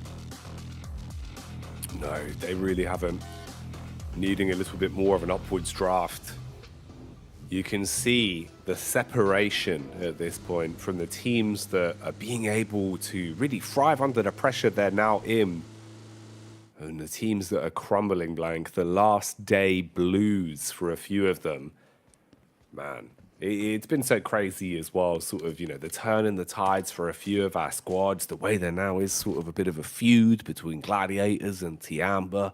Gladiators being able to get a chicken dinner today, whereas Tiamba, it's been a lot more about stealing away those elims to pad those stats. Quest as well, making a hell of a comeback. Complete change from the fact that they looked a bit deflated. You know, it didn't really feel like it was the same squad blank. They've kind of had smiles on their faces the whole event, but at the start of the day, it felt like they really weren't gelling. Since then, though, they've been proving that their gameplay is what matters. And I think really that is the big part. You know, you can talk a big game, but just being able to show up on the actual battleground does so much more for you. Yeah, I mean, there was a lot of pressure on Al-Hajj, right? I think a lot of people had eyes on him to be a big performer. And let's be honest, he has performed very well, keeping his team in these fights where it mattered most. But sometimes it requires another player to pick up the slack so you don't feel like it's all on you all the time. And that player has been Fahidan from Quest. He's really had the game of it today. And I think the rest of the team's got to be proud of him, because stepping up on a day like this, where every single point counts to you, where it feels like you didn't have a hope in hell to get towards that top 11, Fahidan has just had some mega games, despite all the pressure that's been going against him, where no one really expected all that much from him at the start of this one. It's really, really nice to see. And I think Quest is super grateful that he did have those matches on side as well. In the meantime, we do get our circle, heads over towards the western edge. DX dead center in Monte Nuevo, keeping things tight. Reject also within the circle, but far towards that northeastern side at the moment, but further in than most other teams. This is the squad that wants to chase down, catch Alpha 7, who currently are just absolutely blasted. You can see this. The way they play just really feeds into the fact that they have used 606 total throws throughout all these games. They're constantly pushing, constantly using smokes to get close, constantly nading. They're really good at taking control of a situation where it looks very bleak for them. That's so much utility. And none of it really feels like it's kind of just in vain. There's always a lot of thought process behind it. You know, with the offensive utility, they're using their Molotovs really nicely to force players out of position. Good two-player nades when they want to take someone down. And the instantaneous smoke walls we've seen them bringing out as well. So great understanding of where and when they need to use their util to give themselves the biggest advantage as possible. Quest on screens here, though, taking their time to get looted, suited, and booted. Just roaming across, gathering some weaponry to play with. Esports, they've been hit with the unlucky stick multiple times, it feels like. Is there really any room for them to save their own bacon? Or at this point, are we looking at just fully cooked? Because they don't have many chances left to save themselves, or not ideal for Zia on the getaway. Rolling the vehicle, but luckily no peak comes out. Yeah, for Esports, they'd have to have two bangers coming into this one. They'd have to have one game after another of around about 15 to 20 points. And that's a big ask right at the end of the day as well, where, you know, you can see that the door is closing on you. The light is getting dim as it exits the room. And I think for Esports, that type of thing just really gets in your head at the end of the day. So for them, if they can hold on, if they can have that mental resilience to keep up with these final matches of the day, that is what you want to see from Esports if you're a fan of them. But again, it has been one of those games, one of those tournaments, this group green, where anything is now possible with the way that it has shaped up at the top of the lobby and at the bottom of the lobby, and just how hungry these teams are coming to the PMGC. I don't think we've seen so much clawing at the door to get in since forever, man. This PMGC 2023 is going to be an absolute hoot, even when we get to the Grand Finals. I don't think we're going to see a single bad team going through, and I'm very, very excited for it. No, we've done really well with getting so much talent being able to find their way out of this group, right? Because that's the one scary thing when you have such a stacked group, is that it feels like if some of the games go a bit unlucky for some of the bigger squads, or they don't turn up when it matters most, we lose that ability to see them later on in the tournament. Instead here, I think, you know, the squads that are going through to the survival stage from this blank, oh, it's spicy. You know, I can't wait to see who else they're going to be meeting and how we'll have those clashes handled later on. Man, it really is interesting what we've been given here. Group Green has delivered on so many fronts, and it's been a treat to behold, right? The way there's been constantly a power struggle as well in the upper echelons, which I think, you know, towards day 2, we kind of thought it was all said and done already, where you're looking at it and thinking, well, there isn't much room for a lot of these other teams to contend towards that top spot. Suddenly, Loops just start playing some of the best PUBG Mobile we could ask from them, right? Some really aggressive but smart games. You get Alpha 7 actually finally getting some victories alongside finding so many elims. And what a beautiful storyline it's been for Reject, right? Like, that's super sick to see the way they've ascended. They've had such cool mentality the entire tournament, Blank. One of the few squads that, even when they've had bad games, have kind of just been laughing it off and keeping that mentality strong. But then they're playing some quality games. Real smart setup in the circle, good aggression as well. Star has been hitting some blinders. OCO's been on point. It's just really cool, man. That is bad news, but you're right. Yeah, for them, they have definitely ascended. All I can imagine is all the players just putting their arms out wide and then just rising through the roof of the ceiling right now, because it's such a change of pace. But this year is so disappointing for Falcons. Alter Ego, another team that realizes that they've got to do very, very well. I'm not sure if this is targeted or not, but losing a play for Falcons feels really rough and sort of does put a nail in the coffin. There's still a chance to escape it though, but for Alter Ego, this was also very much needed. They need to gain space, they need to gain control over towards La Driera on this south side. Next circle about to pop for stage 2. Wow! Up towards the northwest here. Favors over towards Alpha 7 as well, who are going to be able to get a lot of control available for themselves. Falcons have to ditch the vehicle. It explodes as it barrels through the air. But so many teams have to barrel their way into the circle as well. Again, it's that fated battle between Rejects and Alpha 7. A classic fight at this point that will decide so much. And there's other squads wanting to get stuck in as well, seeing if they've got a late invitation to the party. Meanwhile, Quest fighting versus Melise and applying the pressure onto them. CEO later not fancying his chances here as he'll begin to back up. Keep in mind, we've seen some chicken dinners from Melise on Miramar. It feels like they do spread their wings a bit more on this map, a little bit more confidence when it comes to this as a battleground. How's that going to work out from today, though? It's a whole different ballpark. Al Haji keeping his eyes peeled in case they re-peak, but no aggression displayed. Meanwhile, on screen, you've got Gladiators starting their rotation and looking to get into an advanced position early. Kitsune barraging off shots with a Mini 14. Yeah, Gladiators able to squeeze out some secret points at the end of that last Erangel. I didn't think they'd get too far into that one, but that just shows how much they want it. Still in 9th place, 115 points, tied with Tiamba at the moment. Quest not far behind, but with them being currently held out by PUBG Esports, who are just a significantly good edge team. Easy goes down, Fahidan low, out in the blue as well on stage 2. It's not going to hurt too much, but there is a time bomb ticking over here for Quest. They'll have to leave at some point. Al Haji begging Poser to peek there, but he just refuses, remains in place. Just that ever-looming threat coming through from Melise. And that sums them up pretty well, man. It feels like Melise kind of always are, you know, the big dog just barking away at you. Anytime that you think you've got a competitive edge, they sort of turn up and really try and deliver some fear into you. Oh, man.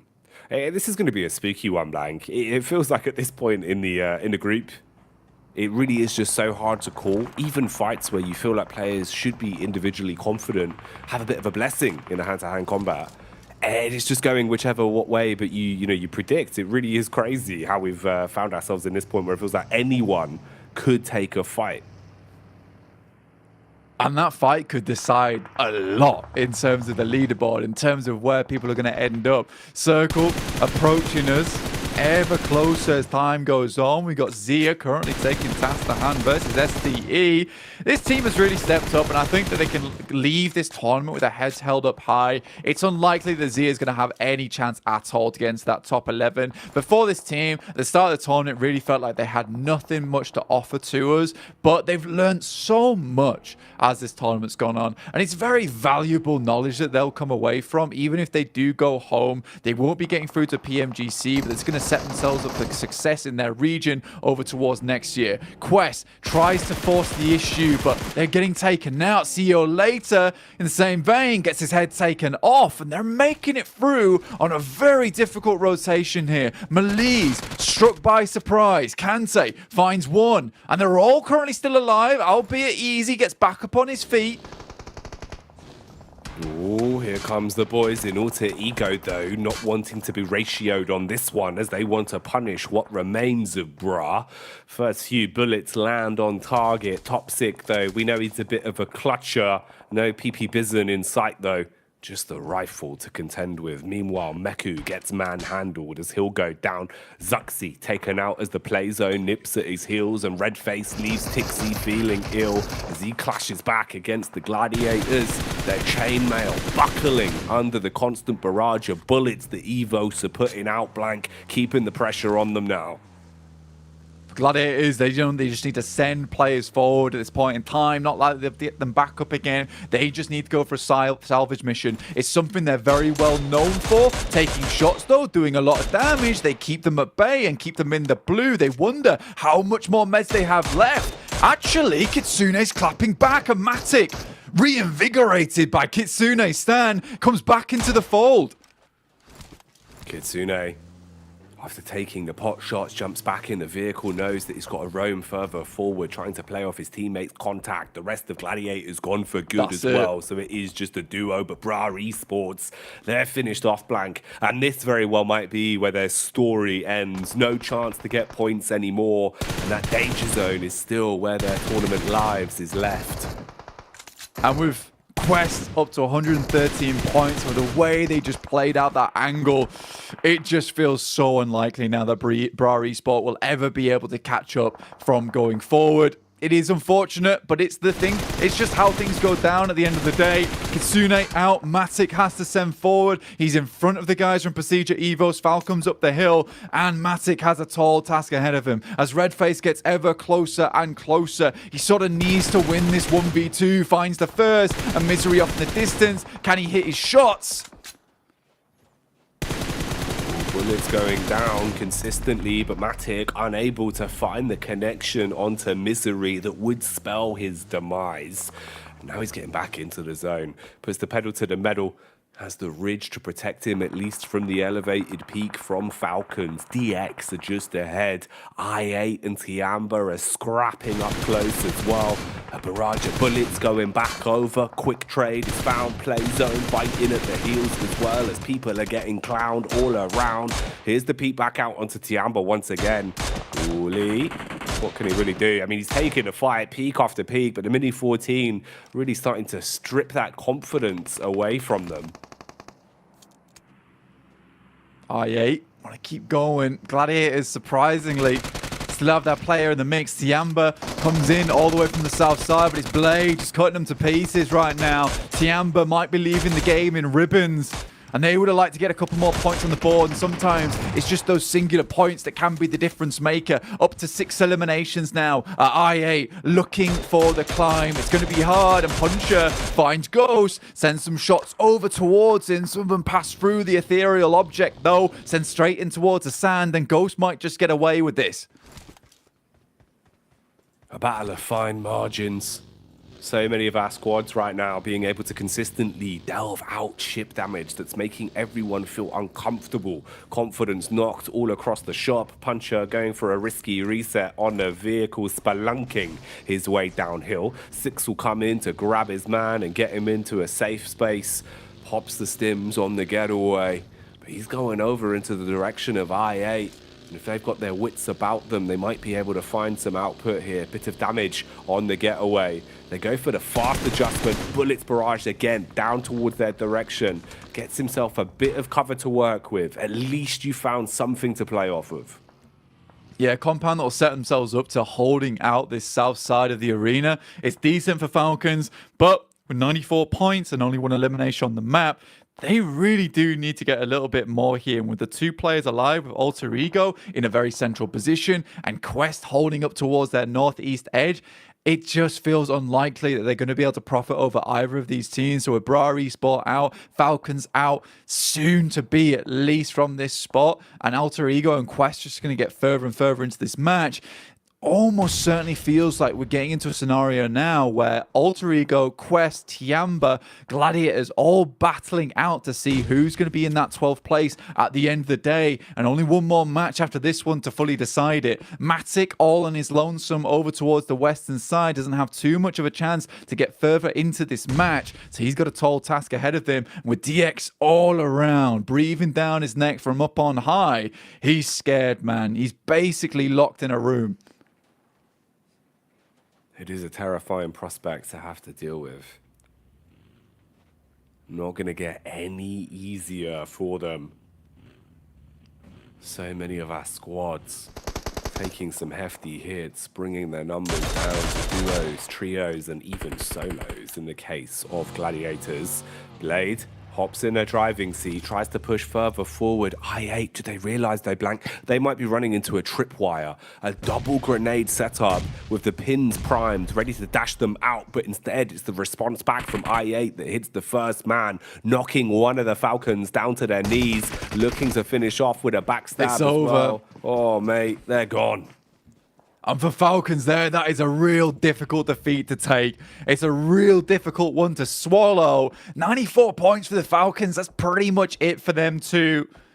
Next game would have to be an absolute killer of a match. Teams would have to go down early. Alter Ego would have to go out right now if they want to have a chance. DX challenging off versus Matic. The UMP does a good amount of damage. There's still more going through, and Matic is dodging, ducking all around. Wants to get this elimination point. Finds another, in fact. And Levi is considering jumping off the top edge, but can't quite find the angle. These two eliminations could mean so much to Matic here, but can't quite confirm them without revealing his position. Shots off to the side. They look so close and on target. And yes, they are. Lamborghini is bleeding out right now. Let's see if the players can get towards him and get DX back to a full four-man squad. Oh, struggling to get up the hill off the back of the commotion that's caused. Lamborghini's gone, man. Matic's dying wish as he takes him down in the end there. Oh, mate, that was absolutely rough for him as well. You could see how he was trying to figure out the peak, wanting to get a nice wide swing on to take the fight towards Gladiators. But in the end, Gladiators have been stopped. They're only going to be able to find those two eliminations in the space of this game here on Miramar. Room for Quest. Room for Alter Ego to try and get some additional points. Talking of which, though, taking the fight straight to Quest. It's Reject back into the drive-in seat, looking to deal some very heavy hits, and they've cleaned the entire squad up in a matter of seconds.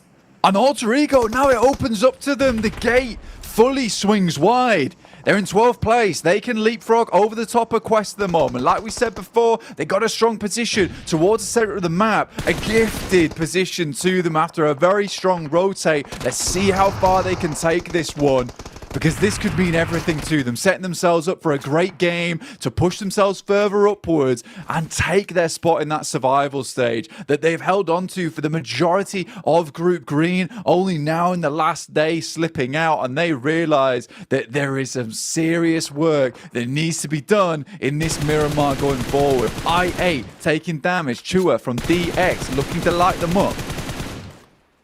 He really is. They're looking more and more like a Christmas tree right now, Blank, as every bullet is on target and they are being lit up. Aggression with the Molotov as well, dashing it towards the smoke and hoping that you can start to force them out. The HE for good measure off the back of the contact as well. Should detonate right in the middle. A little bit off center though, but the bullet spam is still doing the job. This man is not missing. He's got thermal vision on his eyes. Pump some more bullets through, trying to find a little bit of those damage numbers here and there. Chua backs off as the bullets whiz across the back of his head. Leaves himself vulnerable and open, but realizes that DX has got bigger problems on their hands. They need to get further into this circle, further towards that western side. You got Loops holding over towards the northeast edge. Reject right on the side of the action. And Alpha 7 once again pumping even harder into this game. This team has done so much work to maintain presence towards that top side of the lobby, and Reject just cannot catch up no matter how hard they try. They've had a real respectable run of them have Reject, but that ticket is just looking like it's swinging away in the wind and sort of unreachable no matter how far they grasp their hands out at it. There's no easy ones now.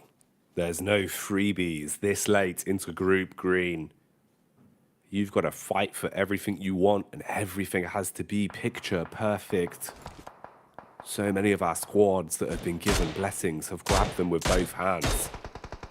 But you've still got to do all you can here. No one wanting to make another mistake, give an opportunity for a squad to swoop in on them. For DX though, their days might be numbered, backing off to try and create a little bit of space between them and Mad Balls. Mad Balls do lose the first man on the fight. Rejects on the getaway though, they've been hit with a good night uppercut. They split into two different vehicles, hoping that that'll be enough to bypass the bullets from Luke, but Luke's the unrelenting bullet after bullet blank, stripping the HP off Rejects and starting to end their story.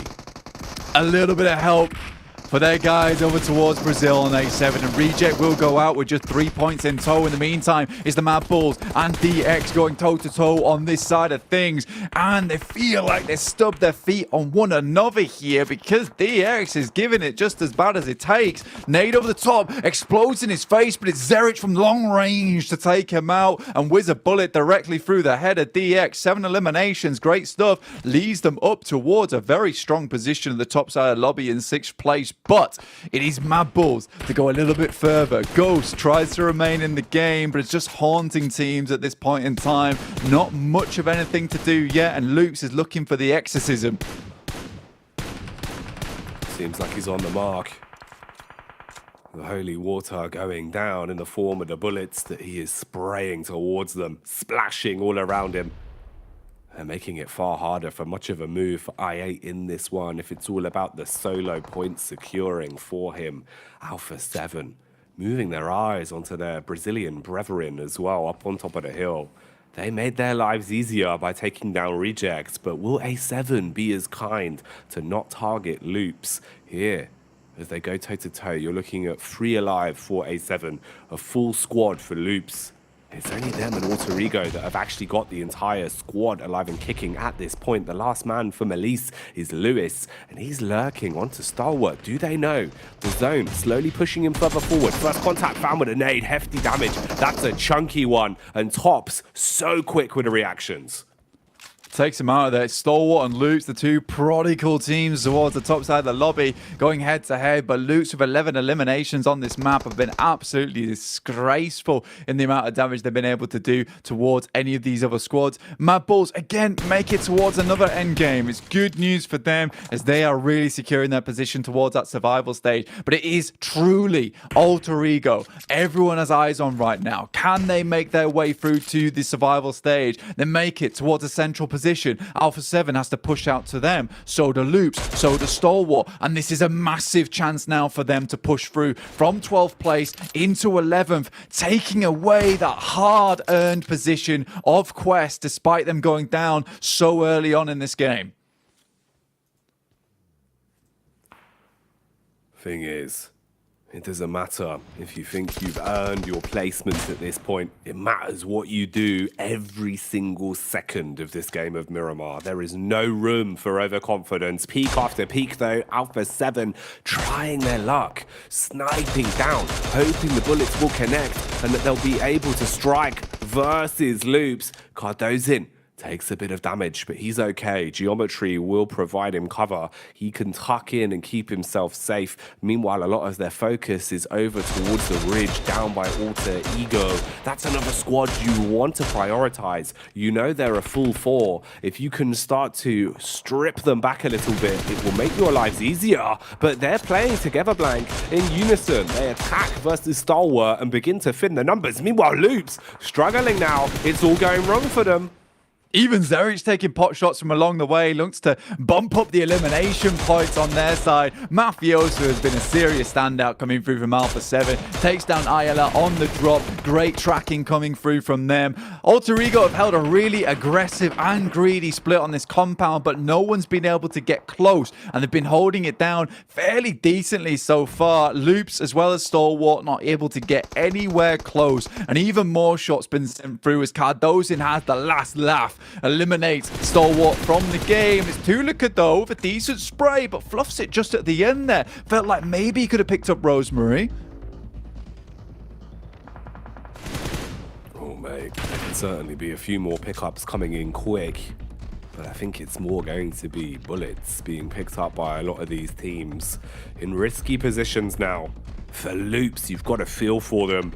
Had 4 alive in such a powerful position for so long, but when it matters most, they started to crumble under the pressure. And now the only squad that is fully top to the brim is Alter Ego.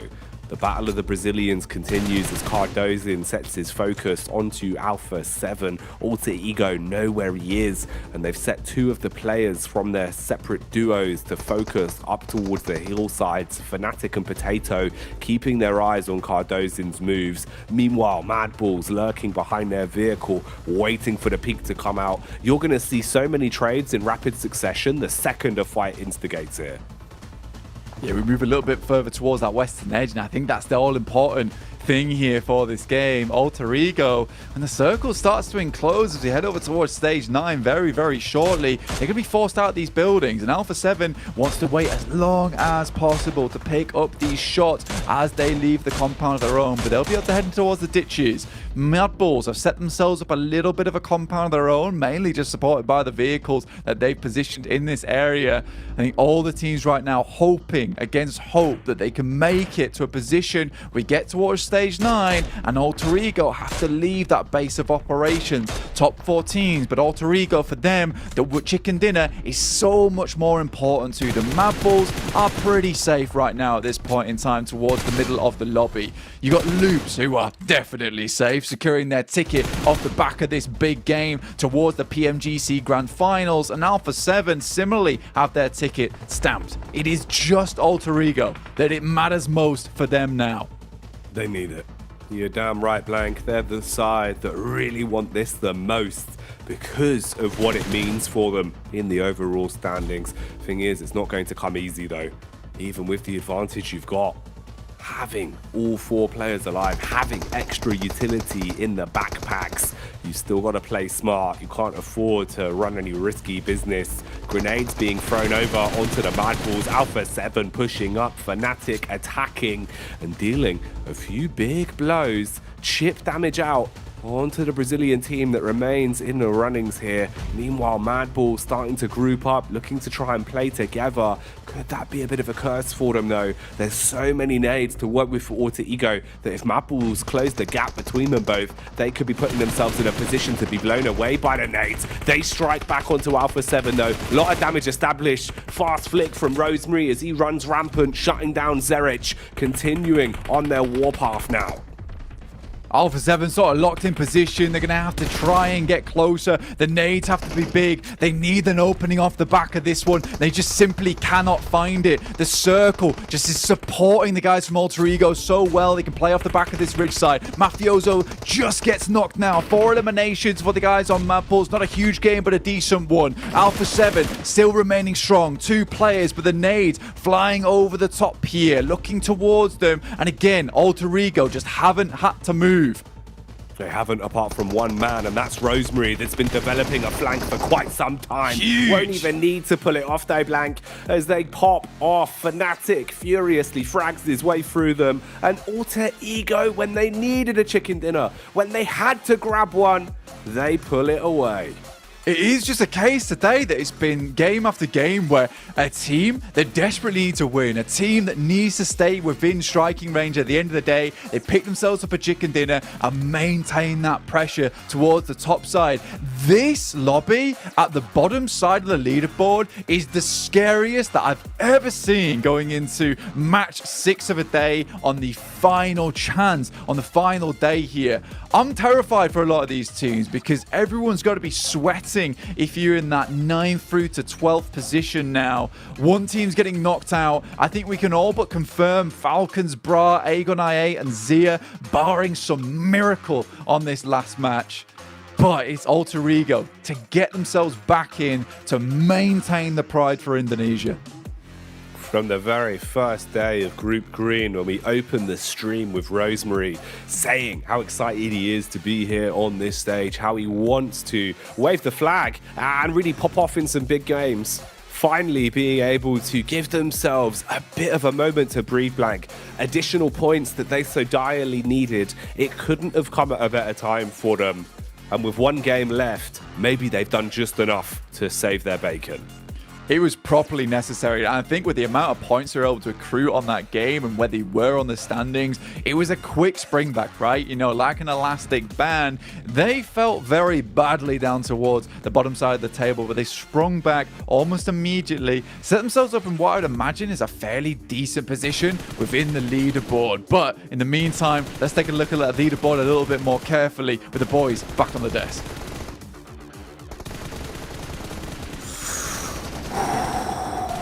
What a sigh of relief for Alter Ego to get, I will say, gifted a chicken dinner at the most clutch time possible. Talaris, you said you can't even believe that we're even seeing them in a possible position to get eliminated. And then next game, boom, they bust out a huge chicken dinner. A gift from the PUBG Mobile gods for Alter Ego. They have been flagging in the last couple of days, but this is exactly what they needed to avoid that bottom 5 position. I hope for them that this qualifies them into survival, but I hope when we get to survival, they are looking a bit more on point like they do in their region when they get to also those clashes for the internationals, because they look great there. This time around though, yeah, great chicken dinner on the board, but this was going their way from Circle 3, so they had to get big points in this game. Yeah, and what I think is one of the last times we're going to be able to touch upon this storyline at the top 3 is that Reject were in a position where they could have contested with Alpha 7, but they just keep getting eliminations. And Loops too, look at that 13. Yeah. What do you want? Brazil are just so insanely consistent on the elimination front of things. They're just untouchable in that kind of aspect of the game, but Reject did have a little bit of an early end, only getting 3 eliminations this match, but now it's just the focal line on this game. Hot Juice is coming up just after this one. It is going to be the bottom 5. The number of teams still competing for that 1 or 2 extra positions in the survival stage, it's going to be rough, man. It's going to be down to the wire for that last match. 100%. Just to punch it home one more time, got to give a huge congratulations to Loop, Stalwart, and Alpha 7. It looks like they are going to be going to the finals, bar a miracle at this point. But you know what? There's also a question of who's going to still win this thing. Loop's getting 17 points. Rocket launches them all the way to the top. So they may be your Group Green champs. At the end of the day, though, you said it. It's about that bottom 5. Who is going home? And look how close it is. I think unless Falcons gets a massive win in this next game, I think the fight is between Gladiators, Tiamba, and Quest. Look how close they are to one another. Unless all 3 of these teams pop off and Malise is the one to be challenged for that, which is unlikely, right? It's in the realms of possibility, but it's a low chance that that would occur. But Gladiators, Tiamba, and Quest, the fight for me will be between those. The Falcons down, again, bar a miracle for Falcons. I think they are done this tournament. I fully agree. And the thing is, if it goes down to a tiebreaker, there's only a 1-point difference between Tiamba and Quest right now, so it could be down to a tiebreaker. 2 chicken dinners over to Gladiators. That could be added to the mix. It could have somewhat of an impact into this one, but Tiamba, in today's matches, has been looking a lot more aggressive on the elimination side of things. So those eliminations they could acquire in the last game could make a difference. But yeah, it's down to those 3 teams: Gladiator, Tiamba, Quest. Who's going to be able to secure what technically should be the final 2 positions into the survival stage? It's hard to predict. The circle's going to have an impact. Teams are going to have to be so efficient on their rotation path. I can't wait to see here, Hot Jukes, who's going to be the ones to make it to the next stage. Yeah, me too. And you made a great point there, because if Tiamba and Quest do tie, it will come down to a tiebreaker. They're evened out in chicken dinners. It'll then go to placement points, I believe. And right now, Quest is down by 4 compared to Tiamba. So if you're Quest, I think you really want to extend it to that end game as much as possible, just in case if you do end up with that tie. Now, another thing too is, Bra, Egg on I8, yeah, we have to give them a little bit of a props, for making it this far. The nails in the coffin for them. Also, the thing is, they could do whatever they want in this lobby. I think they know it's over. It's mathematically pretty much impossible. So if they want to make it harder on Quest, Tiamba, and Gladiators, they can. The team I'm most concerned for is Tiamba. And the reason I say that is because if you look at the record of their games throughout this tournament so far, there has not been a single game where they've got double-digit eliminations. Even their win was a 2 elimination game, right? Even all the podium finishes that they've got has barely gone over 5 eliminations. There was an 8 elimination, 4th place. But again, they haven't shown aggressive tendencies. They've shown just defensive play, which can work in certain scenarios, but not necessarily when it's crunch time, not necessarily when you're in the midst of being eliminated. So they are my main concern right now, whereas Gladiators and Quest have shown a little bit more of an aggressive tendency when they've been kind of up against the wall. Well, I'm a little bit scared for Gladiator here again, because on the pivot today, on all of these games, pretty much they've been losing players on rotation, and you know that they need to just survive until the late game. You cannot afford to lose your Tixies, you can't afford to lose your Matics or your Kitsunes or your every single player pretty much. You want to keep the full squad alive until the end, because it's down to the wire here, Hot Jukes. It's down to this final game of Miramar to see who makes it to the survival stage. Well, couldn't have said it better. Here we go, folks. The last game of Group Green. Who's going home? We're about to find out. Let's take it on over to Jackie and Blake for the final time for Group Green. The 4 days of playing Group Green have been building us to this one last game. Everything will be all said and done after this blank. We'll know which teams make it to the survival stage. We'll know what our top 3 looks like, and we will know who is going home early here. An awful lot on the line. Few points between everyone as well. We couldn't have asked for a better setup here.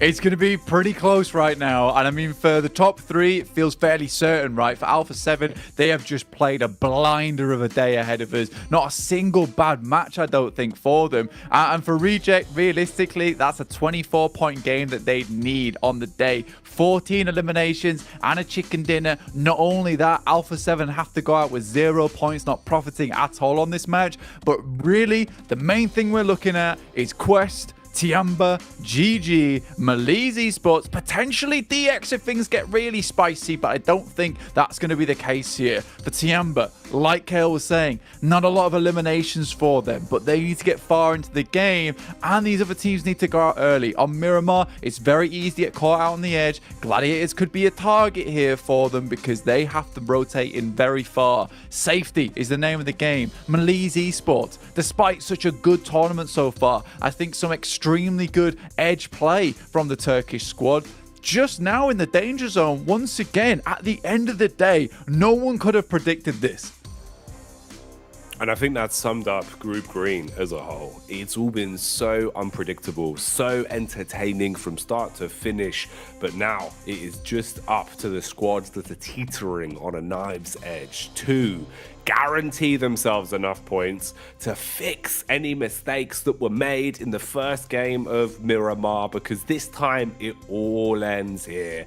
When it's all said and done, it will be finished, and we will know how Group Green is going to shape up. Falcons need to get a bit more momentum going for themselves as well. It's been a little bit sloppy today, and there is no room for that here. Quest have been giving it. It feels like so many of our squads have really taken it under their stride, realizing on a final day you need to deliver more than ever. Gladiators started off with a banger. We all thought maybe their story was over before it even started blank, but they've been able to find ways to fix it, to piece points back together, to keep themselves alive in the event.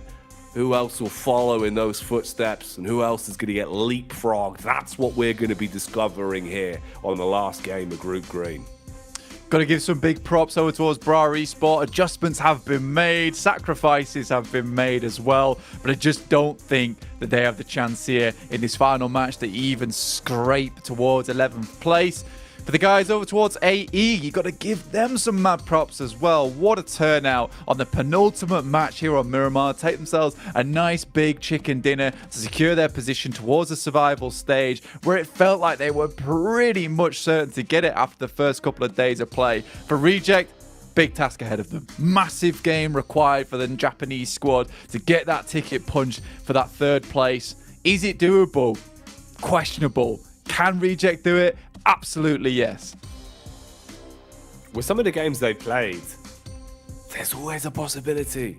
That's the fun thing about watching them. It's not as if, they're scraping by, barely making it into these final circles. They're fighting tooth and nail for them. They nearly had 3 chicken dinners yesterday with very slim margins between them, resulting in them taking those multiple second places and only the 1 chicken dinner. And for them to come so far, to fall out of the running of the top 3 would be a shame for them. We'll see though, they'll need an awful lot. Like you said, so many eliminations and a chicken dinner is going to be the game plan for them coming into it. For Loops, they're just going to be continuing to play the way they have been. They have been wreaking havoc inside the battleground. So good when it comes to the fights, very crisp communication, great teamwork as well, Blank. It's looked great from Loops the whole event.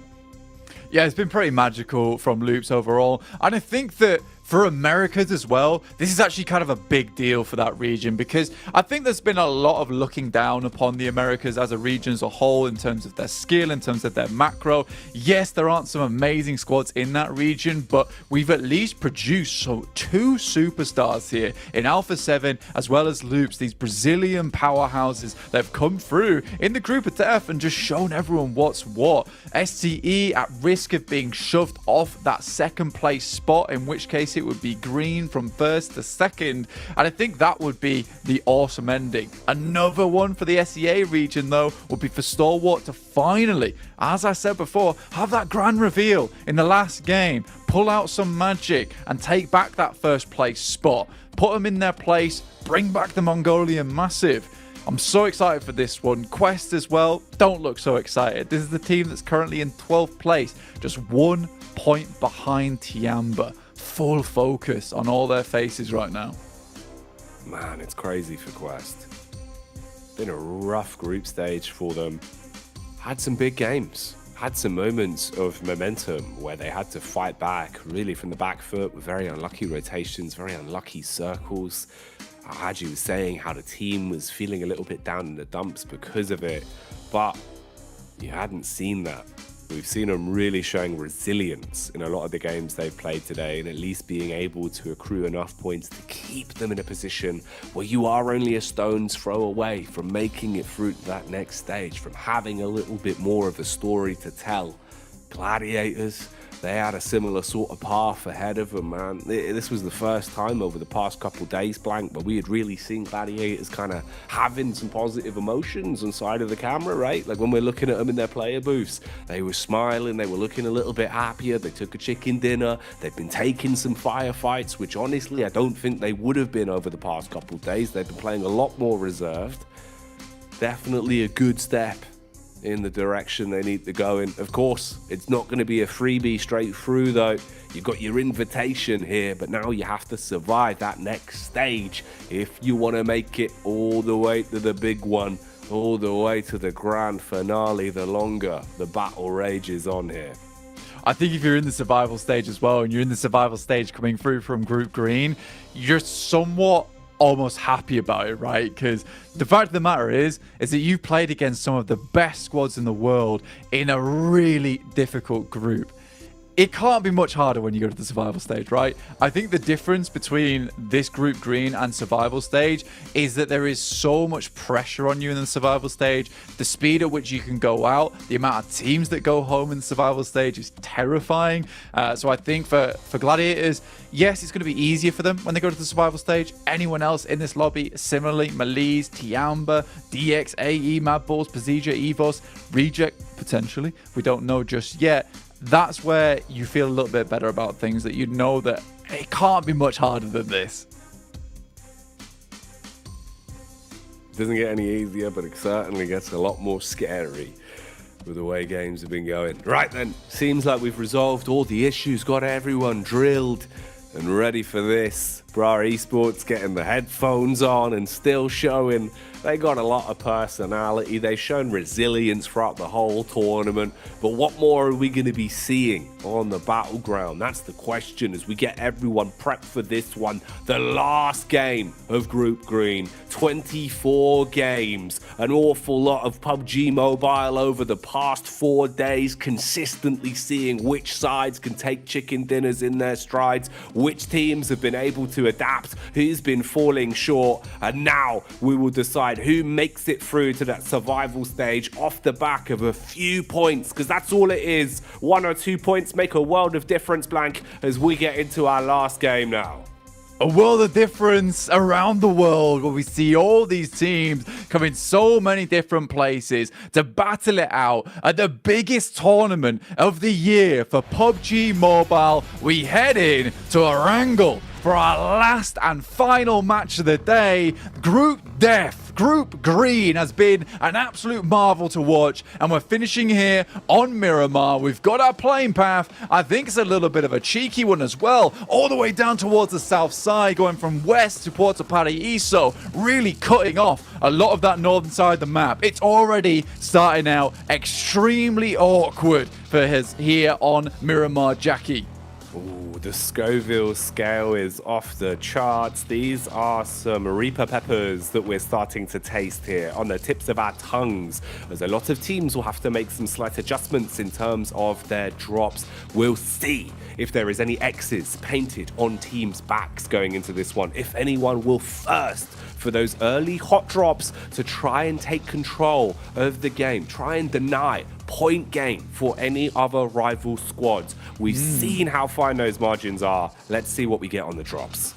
Gladiators extremely close to Alter Ego, in fact, with them just over towards that western side. They know this is a secondary drop of theirs, and Alter Ego, they've had it out for the Gladiators for such a long time. After that last game, though, Alter Ego all but stamped their position over towards that survival stage. They sort of know they're in with those points, and again, we said it before, Alter Ego drops in very similar spots to the Gladiators. They've been trying to shunt them out this entire tournament. Now comes a time where they have the chance to. They can shut down the Gladiators here and now, Jackie, causing them to be in a position where they could fall from 10th place down to 12th and be sent home for good. Gladiators better have their heads on a swivel here. They better be looking left and right before they cross any of these roads in Miramar.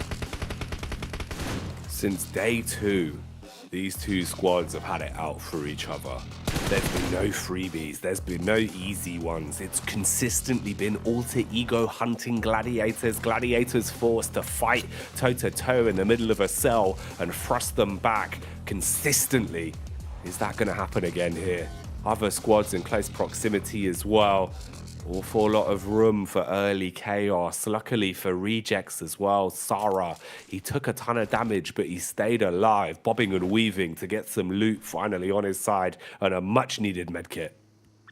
Keeps himself in this one, and I think for Reject, losing Sarah there might have just been the question that we asked at the start of the game. Can they do it? And if he went down, absolutely not. They need 4 players in this match if they want to hope to take themselves to the next level. But the thing for Rejects with this game, they need a whole lot of elimination points, which means they can't afford just to send center, stay out of the way for the majority of these matches here, Jackie. They have to have a presence. PMGC Evos chasing down Malice Esports. Remember, this is the team that we said was in a little bit of danger here, Jackie, and PMGC Evos, they're not letting up.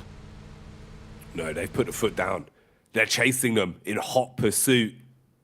Evos want to catch up with Malice and see if they can murk them early. Not much defense to play with as well, so exposed on the back of the bike, but the added benefit is that you move so much quicker, and they've been able to get away. It seems like they've lost the scent, and they do give up the chase.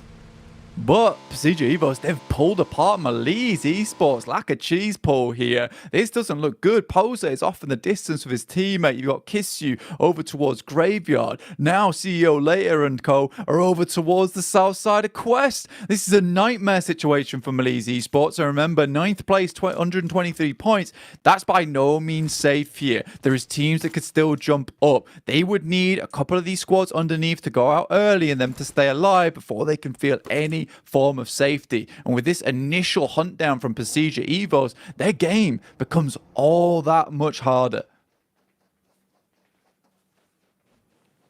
Axa sprinting down the cliffside, looking to get away from the map control that has been claimed by Alter Ego. Doesn't want to give them any early points. 6 comes in for the quick secure and will grab his mate, seatbelt on, and back on the move. Get out of there for now and keep your noses clean. Falcons, what can they really do today in this last game?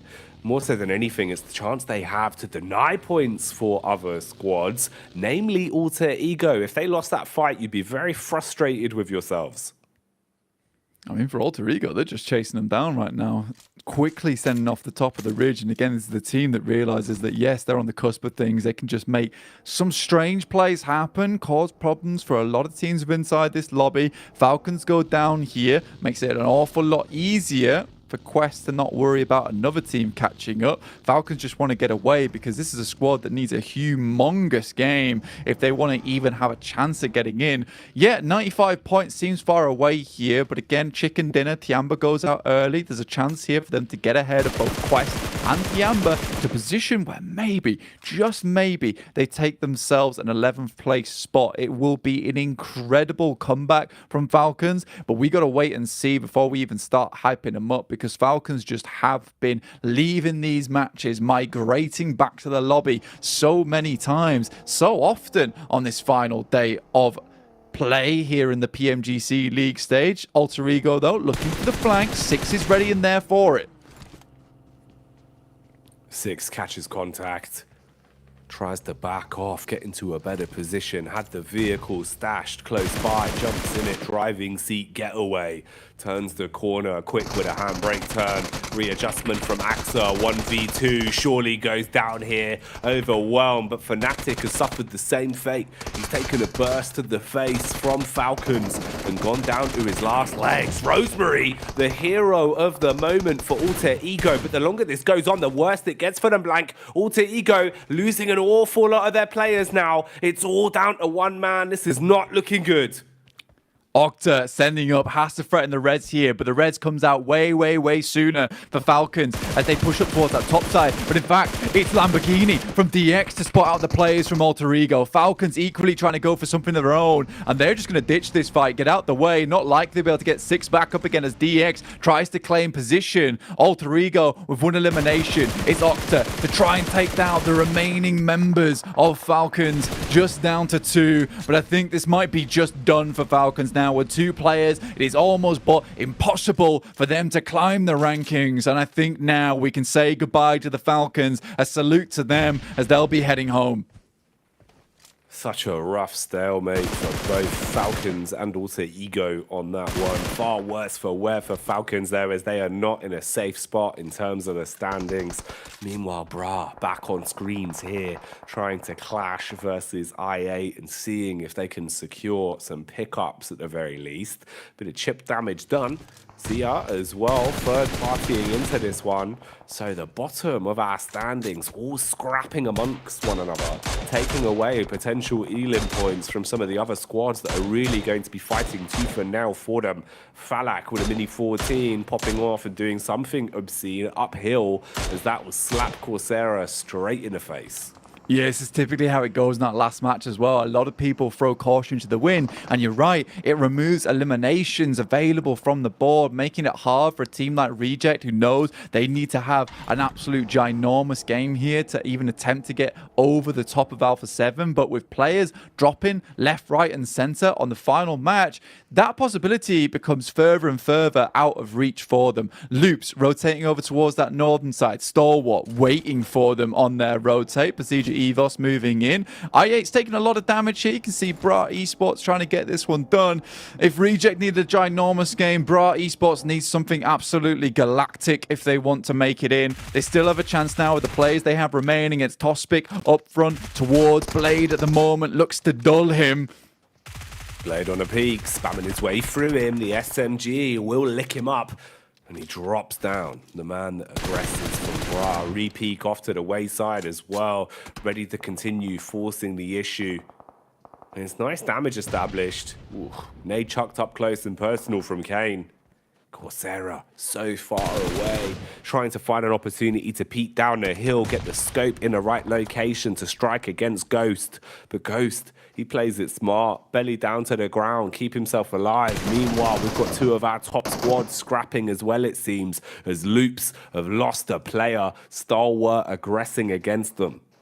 Looks like some of our refs have organised a cage match on the northern side of the circle. You're right, Loops and Stalwart currently taking it to one another there, and it looks like Loops are losing. Ghost underneath inside the ditch. That nade should be decent, does a lot of damage. Won't fully finish him off now, though, and all the while, Tospic is bleeding out. That nade should do the trick, though. Will take down Ghost. Blade, though, sharp as ever, moves up towards the rest of the players from Bra Esports.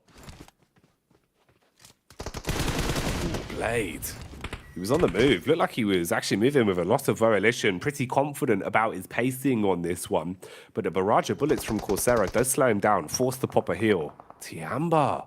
Okay, this is a position where potentially they could actually get some much-needed eliminations as well. You get a backstab here onto Zia. Shopper's quite low. He's at least been able to whip out a rapid heal and reset. Uh-oh, this is going wrong though, Blank. Tiamba losing numbers. One man's knocked. That's Ren. He's been a big player for Tiamba as well. And with two players down on their last legs, you can't afford to suffer casualties like this. Oh, Zia no. just running through them.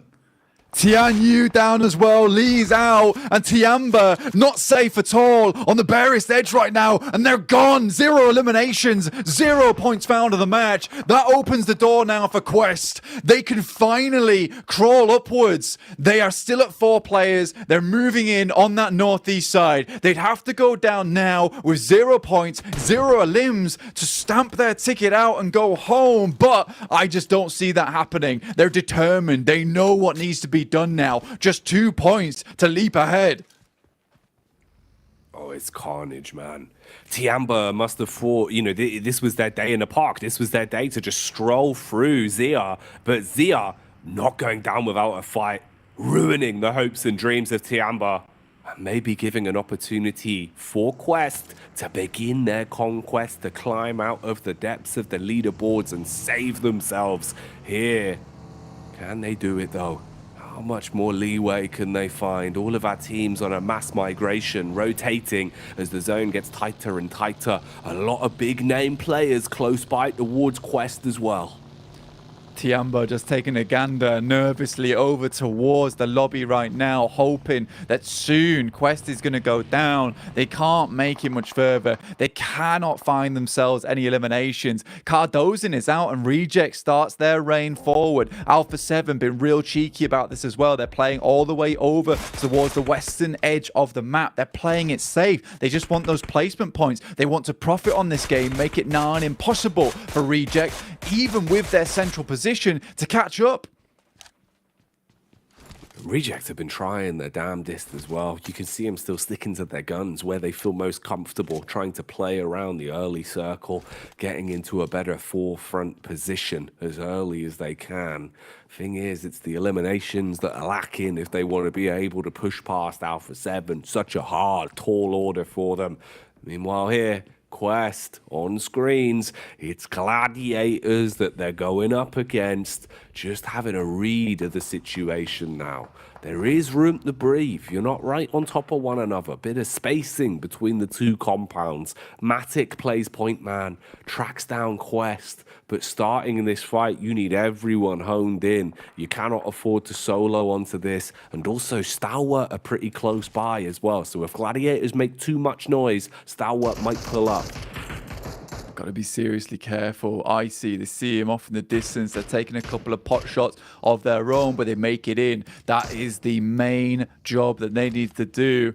It's the first step on a long, long path that they've had here over in the PMGC to try to get towards that top 11. And Tiamba, they've left the safe wide open, ready to be snatched away. And Quest just needs 2 eliminations, Jackie. That's it. Fahiden looking down towards Falcons. Teek's already taken a little bit of damage. They're eliminating the vehicle, getting out the way. So Falcons will really have a tough time of getting out from that spot. All the while, Procedure Evos continues to batter bullets into the side of the brickwork over towards Falcons' side, leaving them feeling very, very scared. You could cut the tension in the air with a knife at this point. Everyone knowing how vital every move they make is, how important any peek, any contact you take has to be. The room for error is non-existent. Zone crouches further forward as well. Bit of safety net provided for some of our squads. On the other side of the coin, it will cause migration for Alpha 7, Mad Balls, Evos, and DX, all of them now forced to advance a bit further forward. What remains of Alter Ego as well in just Otka. He's been lurching his way behind DX, mirroring their movements. He's still alive for now, but how far can he take it?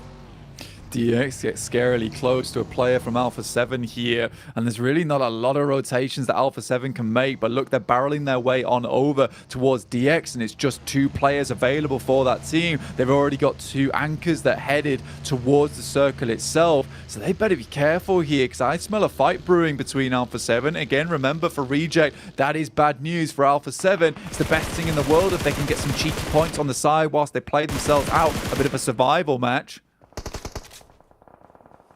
Survival of the fittest at the minute. Mad Balls on parade. Starting to try and close the gap. Evos, though, in the back line find an opportunity to punish, and Misery lives up to his name because Misery loves company.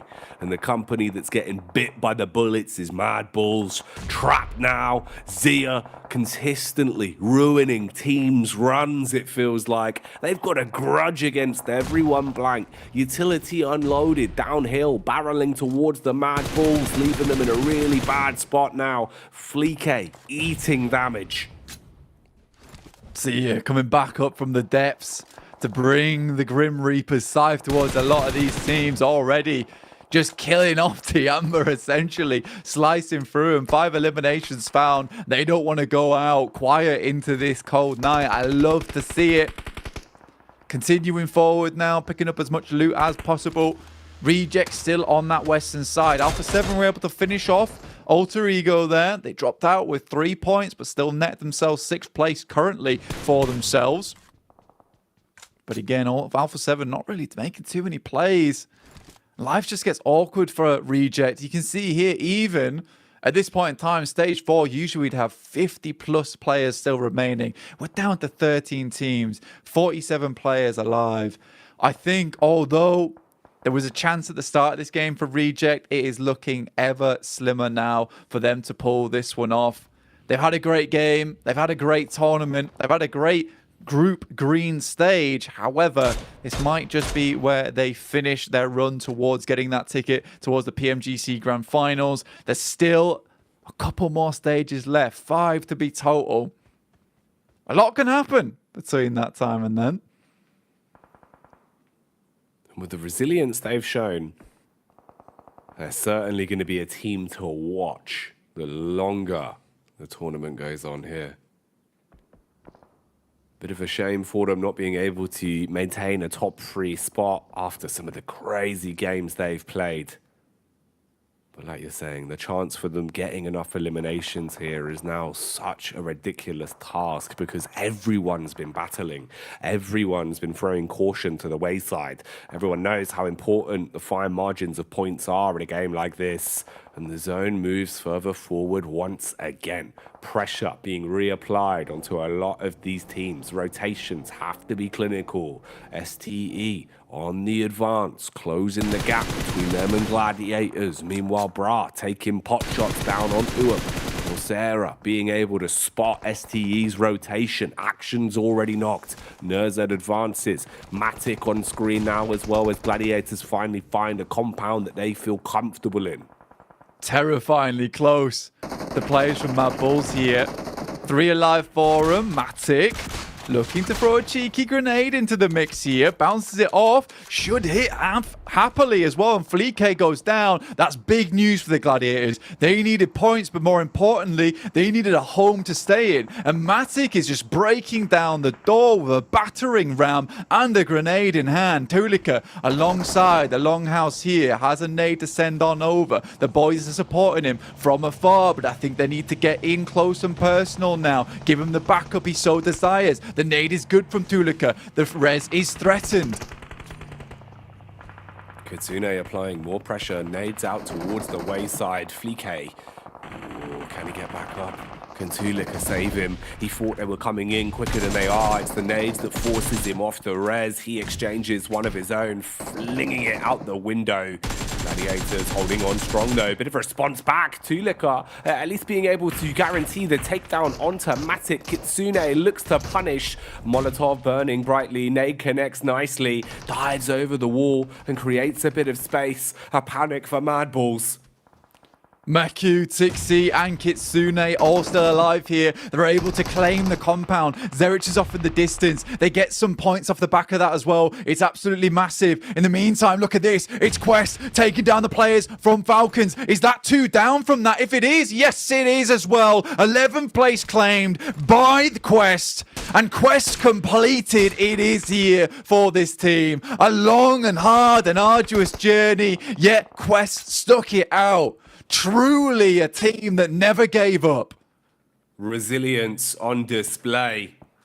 Coming into today, they felt deflated, but they have only proven that they will play it out till the bitter end. And they've given themselves another step in a tournament. More to be said, their story won't end today, as Group Green has proven that you can make anything from these plays. You've just got to keep your head in it. So many top squads duking it out with very small details making a difference.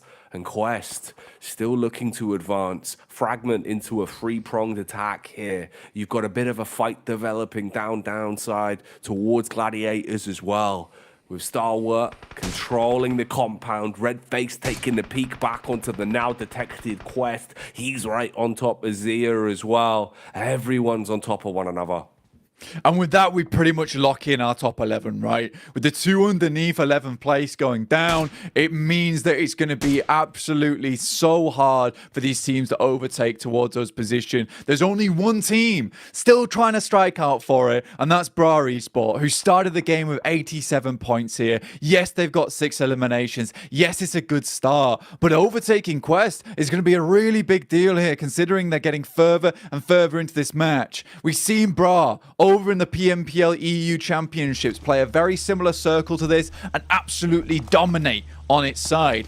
This is a very different lobby though. This is a very different format with some of the best teams in the world you're going up against. They would have to have a gargantuan result here to overtake over Quest. And again, the circle moves away from the poor lads on the Quest side. They must push further forward, but it seems like Pazija Evos, they've got their eyes towards them. Maybe I called it too late. Is the quest completed just yet? Or can Vampire Esports do something about this? Time will tell. Right now, the aggression being displayed from Stalwart against the Japanese powerhouse. They're trading blow for blow. Quest being severed from the operation as well as they get backstabbed.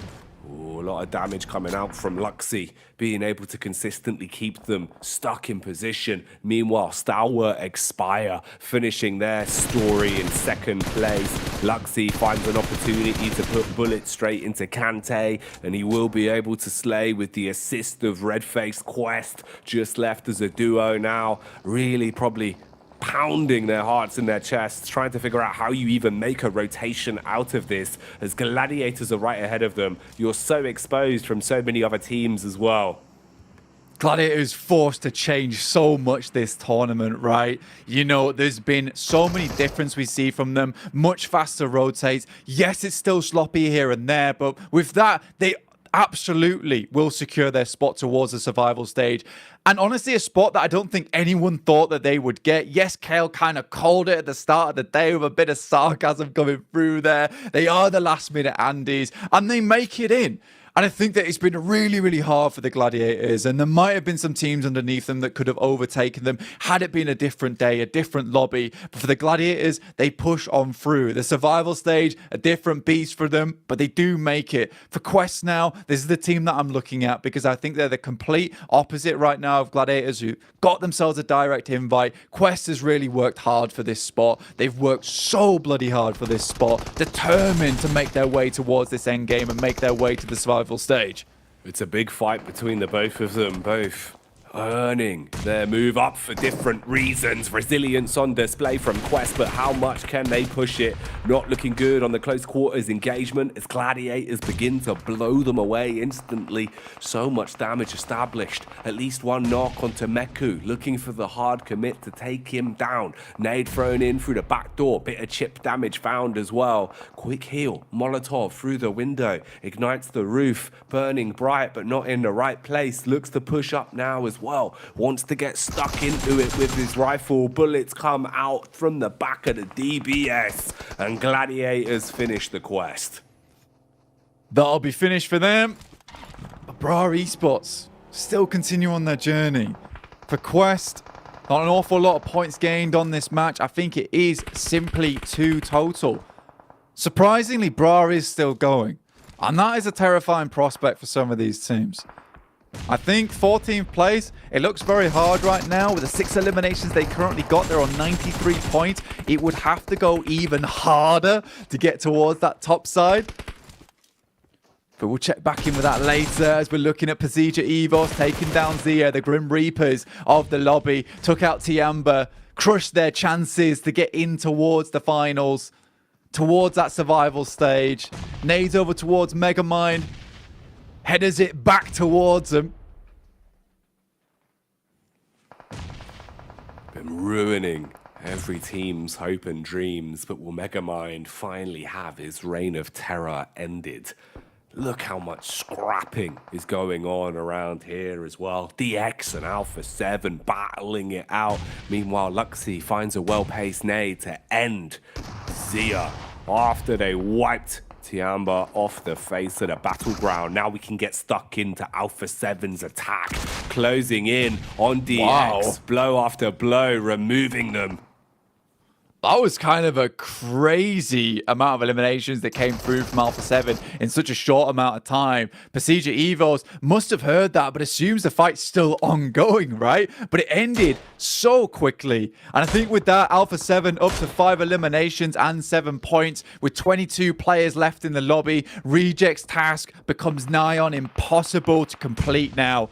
Towards that top side. Gladiators still going strong. They know they've got to push this even further. They don't know how the leaderboard stands at this current present moment, so they still think that their lives are on the line. They're playing like it. Play to the bitter end. Don't give up until it's over. Still more to be said for this game. Still more to happen here on our last Miramar of Group Green. Bruh. Just trying to hold their angles right now in very close proximity to Rejects. Rejects still just sitting pretty, waiting for first contact to come their way. They want Bra to make the first move, make a mistake that they can strike off of. Meanwhile, Loops, they get let loose. Chief proving how powerful he can be. The Warlord from the balcony, spraying down on the Gladiators. Their chainmail, unable to bounce the bullets back. They crumble away with 2 hefty knocks onto them, looking for the finisher now. As one by one blank, they are dissipating, and it's only Meku that remains. Meku just wants to live as long as possible, potentially get himself another knock here, maybe another elimination, set themselves just a bit further into this lobby. But right now, they've done enough. They'll be secured towards that survival stage. In the meantime, Mad Bulls ladder up towards a 6th place position. Much more how we thought they would end up. Vampire Esports, they try and assault the position that Reject is currently holding. Kane is down. Kakali on the ground himself, getting picked up in the meantime. Coursera takes a nasty blow to the face. Zara. Oh, look at the nade on it. Straight through the window. Kakali blown to bits because of it. This man's been so good at lining up his nades. Trying to bait them out with a few pot shots as well, hoping they'll peek into it. Meanwhile, OCO plays Medic to reset the fight for Reject. Close quarters combat, playing on the off angle. Top stick gets one. Trade back onto the second as well as Coursera cleaves his way through them. The butcher knife is coming out, but OCO denies it. And Rejects should be able to get a full squad back up to force. Pasija Evos, another team that's been chasing down Alpha 7, but they've been so fast in their approach towards the top side of the lobby. Even surprising Loops and Stalwart with their speed, with their alacrity, getting in towards the 3rd place and challenging for 2nd now. Alpha 7 look to take down the Indonesian squad of Evos, who don't want to go out quietly here. They want a loud bang to end this one off. MG3 on Carrillo. Oh, it's a horrifying sight, though, as he sprays through the stairs. And looks like Pasija Evos drop like dominoes. And like that, they are gone. Pasija Evos out of the runnings now as they have been slain, lit up by the big guns. And Alpha 7 with newfound confidence try and continue punishing, but right now it's Rejects that are going absolutely nuclear blank, finding pickup after pickup on multiple big name squads and adding a few extra eliminations under the belt. Alpha 7 gone. Reject now looking to claim themselves one final chicken dinner to finish off the group. They refuse to be beholden to the curse here. This team looks for chicken dinners, and they'll find them in future as well. 2nd place will never ever find them again if they play like this in the future. Sarah looking for Zerich, looking for this elimination. For all they know, they might have done it, but it's just not quite enough. Despite that, Reject in a different world, in a different reality. If they'd hit those chicken dinners earlier in the tournament, maybe it's them going through to 3rd place. Zerich looks like he's about to be overcome by the players from Reject. And what a way to end this with a team that has done so much, pumped the numbers so hard. And from Japan, we never expected them to make it this far towards a 4th place finish. They make it. The Japanese side surprises with a final chicken dinner quest. Complete their conquest to get themselves just enough points, just a thimbleful to push further into the survival stage. So many teams fought hard over the course of 4 days in what was one of the most stacked groups we've ever seen here in Group Green, but deservedly so, Blank. We saw the talentedest bunch move through to keep it alive. The top 3 squads absolutely deserved it as well. They pulled out some bangers from day one the whole way through.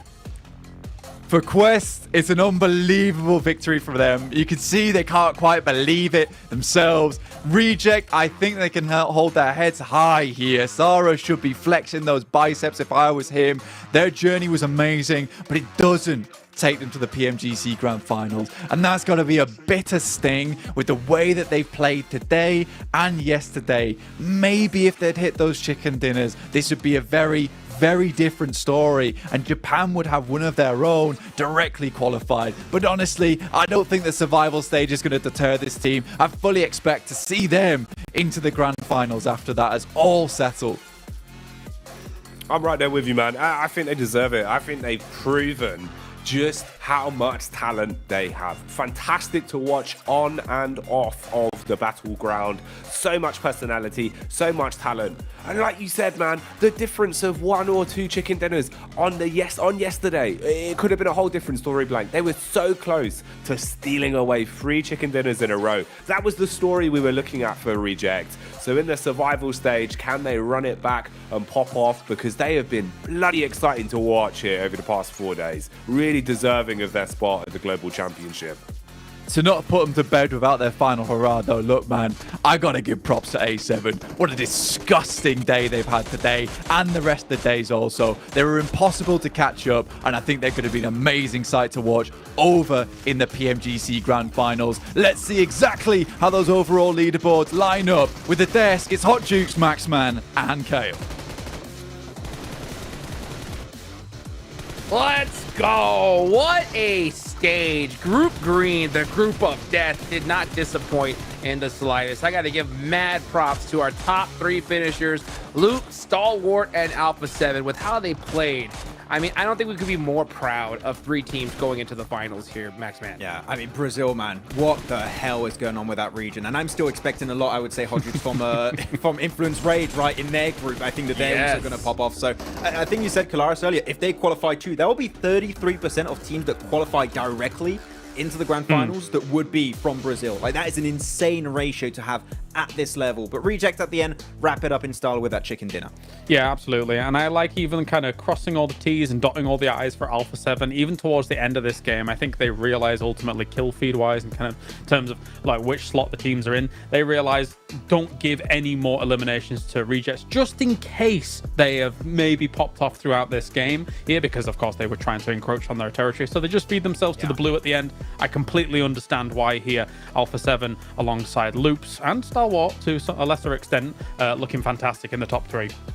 Ooh, I will say this about the top 3. I think we might have a change up here because Maybe. Alpha 7 got 14 points. Stalwart went out early with 2, and it shocks me because Stalwart was so dominating at the start. I think halfway through this, we thought that they were going to be the champs without a doubt, right? Yeah, I mean, Stalwart were trying to actually hold away Loops in San Martin to get those eliminations, and I feel like that was not the right focus. Your focus should have been on Alpha 7 because they were waiting in the background, lingering to take away that second place. Sure, it's not a big difference in prize, but you're still making it to the Grand Finals, but for the extra bit of prestige, it is always nice for them to have. So I think that Stalwart might have fallen short on that last game. I think so too. I think it's twofold. I think that not only did the meta slightly catch up with them, but also they slowed down a little bit in these last 2 days. So, but I mean, that's by the by. I still think they're an excellent team here.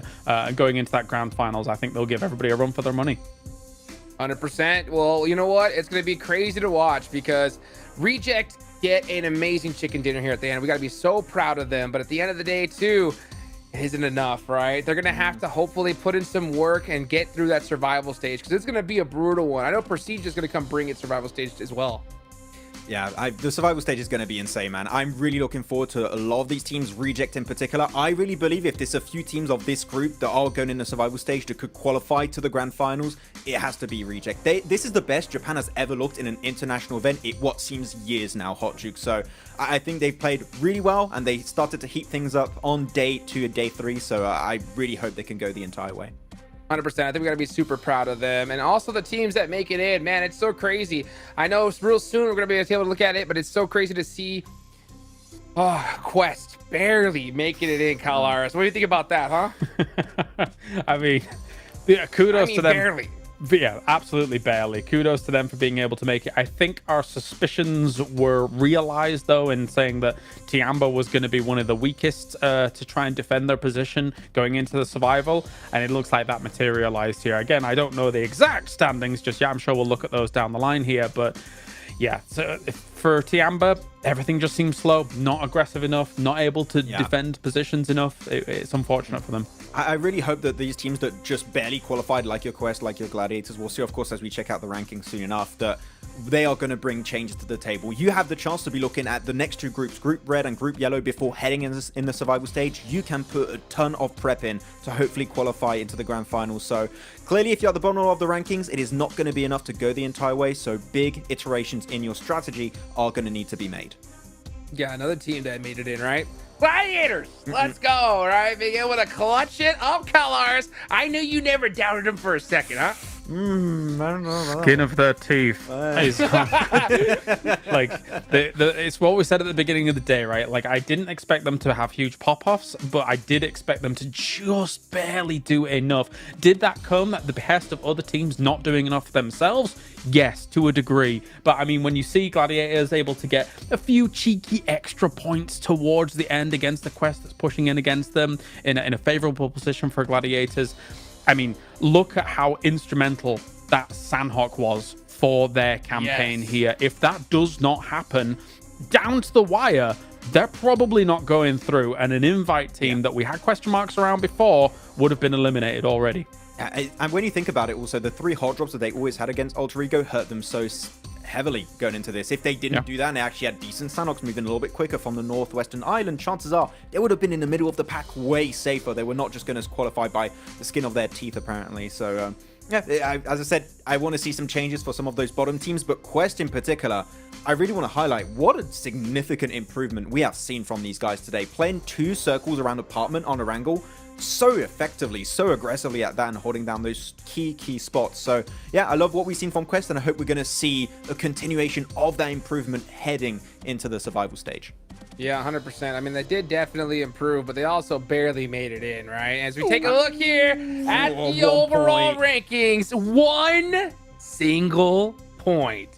Max, didn't I say at the top of the show, right, that we didn't want to see one team just make it by 1 point? Exactly what happened. Yeah, it could have been a tiebreaker too. It was just that close, but we already talked about Gladiators, Melise, Quest will make it in. But look at that, Kalaris. You were saying we could have a first place and second place Brazil showdown, and Stalwart were indeed overtaken in that podium position. Sure, they're all going to the Grand Finals, but Brazil, what is going on for this region? Wow. What power they've shown here. What amazing consistency as well. Even when, so of course, never mind the fact that Loop's 4 chicken dinners always ever so present in some of these final stages. Alpha 7, even when they weren't getting to podium, always 7, 8 eliminations, just terrifying in the gunfight, terrifying in the 4v4, and resilient when it comes to recovering from some relatively unfavorable positions from time to time. So Brazil looking absolutely excellent. I'm excited to see Influence Rage as well, man. I think these 3 teams are going to give proper runs for the money at the World Championship. We clearly have an MVP, right? For like, I don't think we're going to show one, but we have an MVP for this group stage, technically for Group Green. I don't know who of Loops that would be. I'm pretty sure it's a Loops player. It could be Mythic. It could be... I think Mythic. Everyone could be up there. Everyone had their pop-off moment, but I think that I would agree, Klaus. I think Mythic might be just a little bit ahead, but man, every single player of Loops has been just so consistent. They are a major threat heading into the Grand Finals. They are going to pop off over there for sure. Man, Brazil dominance. And they did. I mean, we were talking about it behind the scenes when we would watch Loops in a great position, Alpha 7 in a great position. It's just like nobody else stood a chance. It really had to be, they had to be put in such a disadvantage that it was ridiculous. And then they would finally go out. So crazy to watch. And I'm so excited to see how they do in the Grand Finals. We're going to have some time to get there. So I hope they do their homework here, Max. Yeah, hopefully, man, there's going to be just major threats around the board for these 3 teams that just qualified to the Grand Finals. And I'm really looking forward to the next groups. No, they've been looking at these teams like, oh, Brazil, we are going to be in a tough spot going up against these teams. Stalwart, Loops, and Alpha 7 are just so incredibly consistent. But, man, this is just the first week, right, Hot Jukes, of PMGC. We still got so many great teams and individual players. And then we're going to have the survival stage, the last chance to Grand Finals.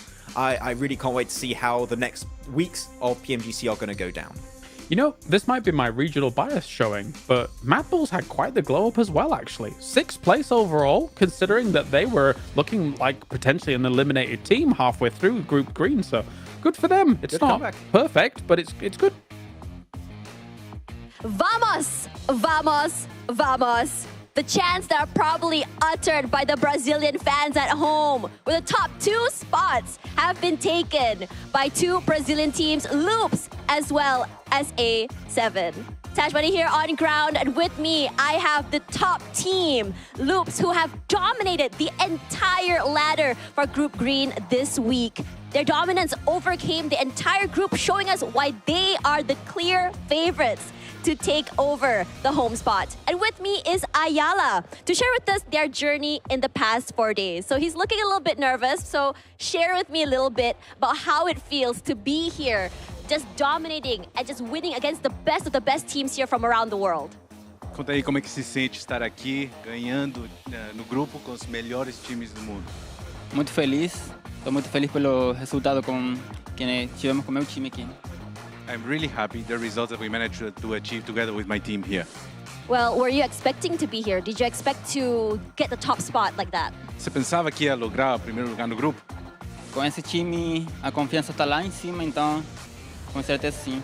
with this team, our confidence levels were sky high, so of course we expected it. It was totally expected and definitely a story that was already scripted from the beginning. Let's talk a little bit about your strats and your playstyle. So when you played here, did you guys just play like usual when you did in Brazil, or were there any changes that you had to do? Vocês mudaram sua estratégia quando jogaram aqui ou jogaram da mesma maneira, do mesmo jeito que jogaram lá no Brasil, na sua região? Não jogou da mesma maneira, dando bala em todo mundo. We play the same strategy because it works all over the world. The same strategy because it works all over the world. And it's very interesting because it does show how dominant the Brazilian playstyle can be for PUBG Mobile. Now, final question. Is there anything you want to say to your family, your friends, as well as your fans over in Brazil and around the world? O que você quer dizer para sua família, seus amigos e a torcida lá, todo mundo? Agradecer a todo mundo que está aí acordando cedo para torcer para Lupis. E é isso. Agora bora quebrar tudo na final. E só isso. Abraço para todo mundo. Y un saludo para mi familia y a la gente de Latam que está apoyándonos también. I want to thank everybody who wakes up so early to support us. And now we are going to be ready to go and continue to win everything in Turkey. And especially, and then he shifted to speaking Spanish, a special thanks to my family and all the people in Latin America who's always been supporting me throughout this path. And there you have it, the winners, the clear winners of Group Green. And with that, it marks the end of Group Green's journey for this week. Week 1 was definitely very, very action-filled. I had a fun time being here interviewing the players, and it's not going to stop there because Week 2 as well as Week 3, we have other groups playing as well, so don't miss out on that. So for now, while we have found our top 3 teams that will be going straight to Turkey very, very soon, we also must bid adieu to 5 teams whose journey have ended here today. Good luck and as well as have fun, and a GG well played to those teams. And for now, for the rest, we will see them again in survival stage. Anyways, this is Tash Buddy signing off for Week 1, Group Green, and hopefully we'll see you guys later. Back to the panel. Crushing it as always, Tash Bunny. Man, it is so wild. 50 teams so far. And the MVP, it's Top. What? I was wrong. I thought it was going to be a Loops player. Oh, wow.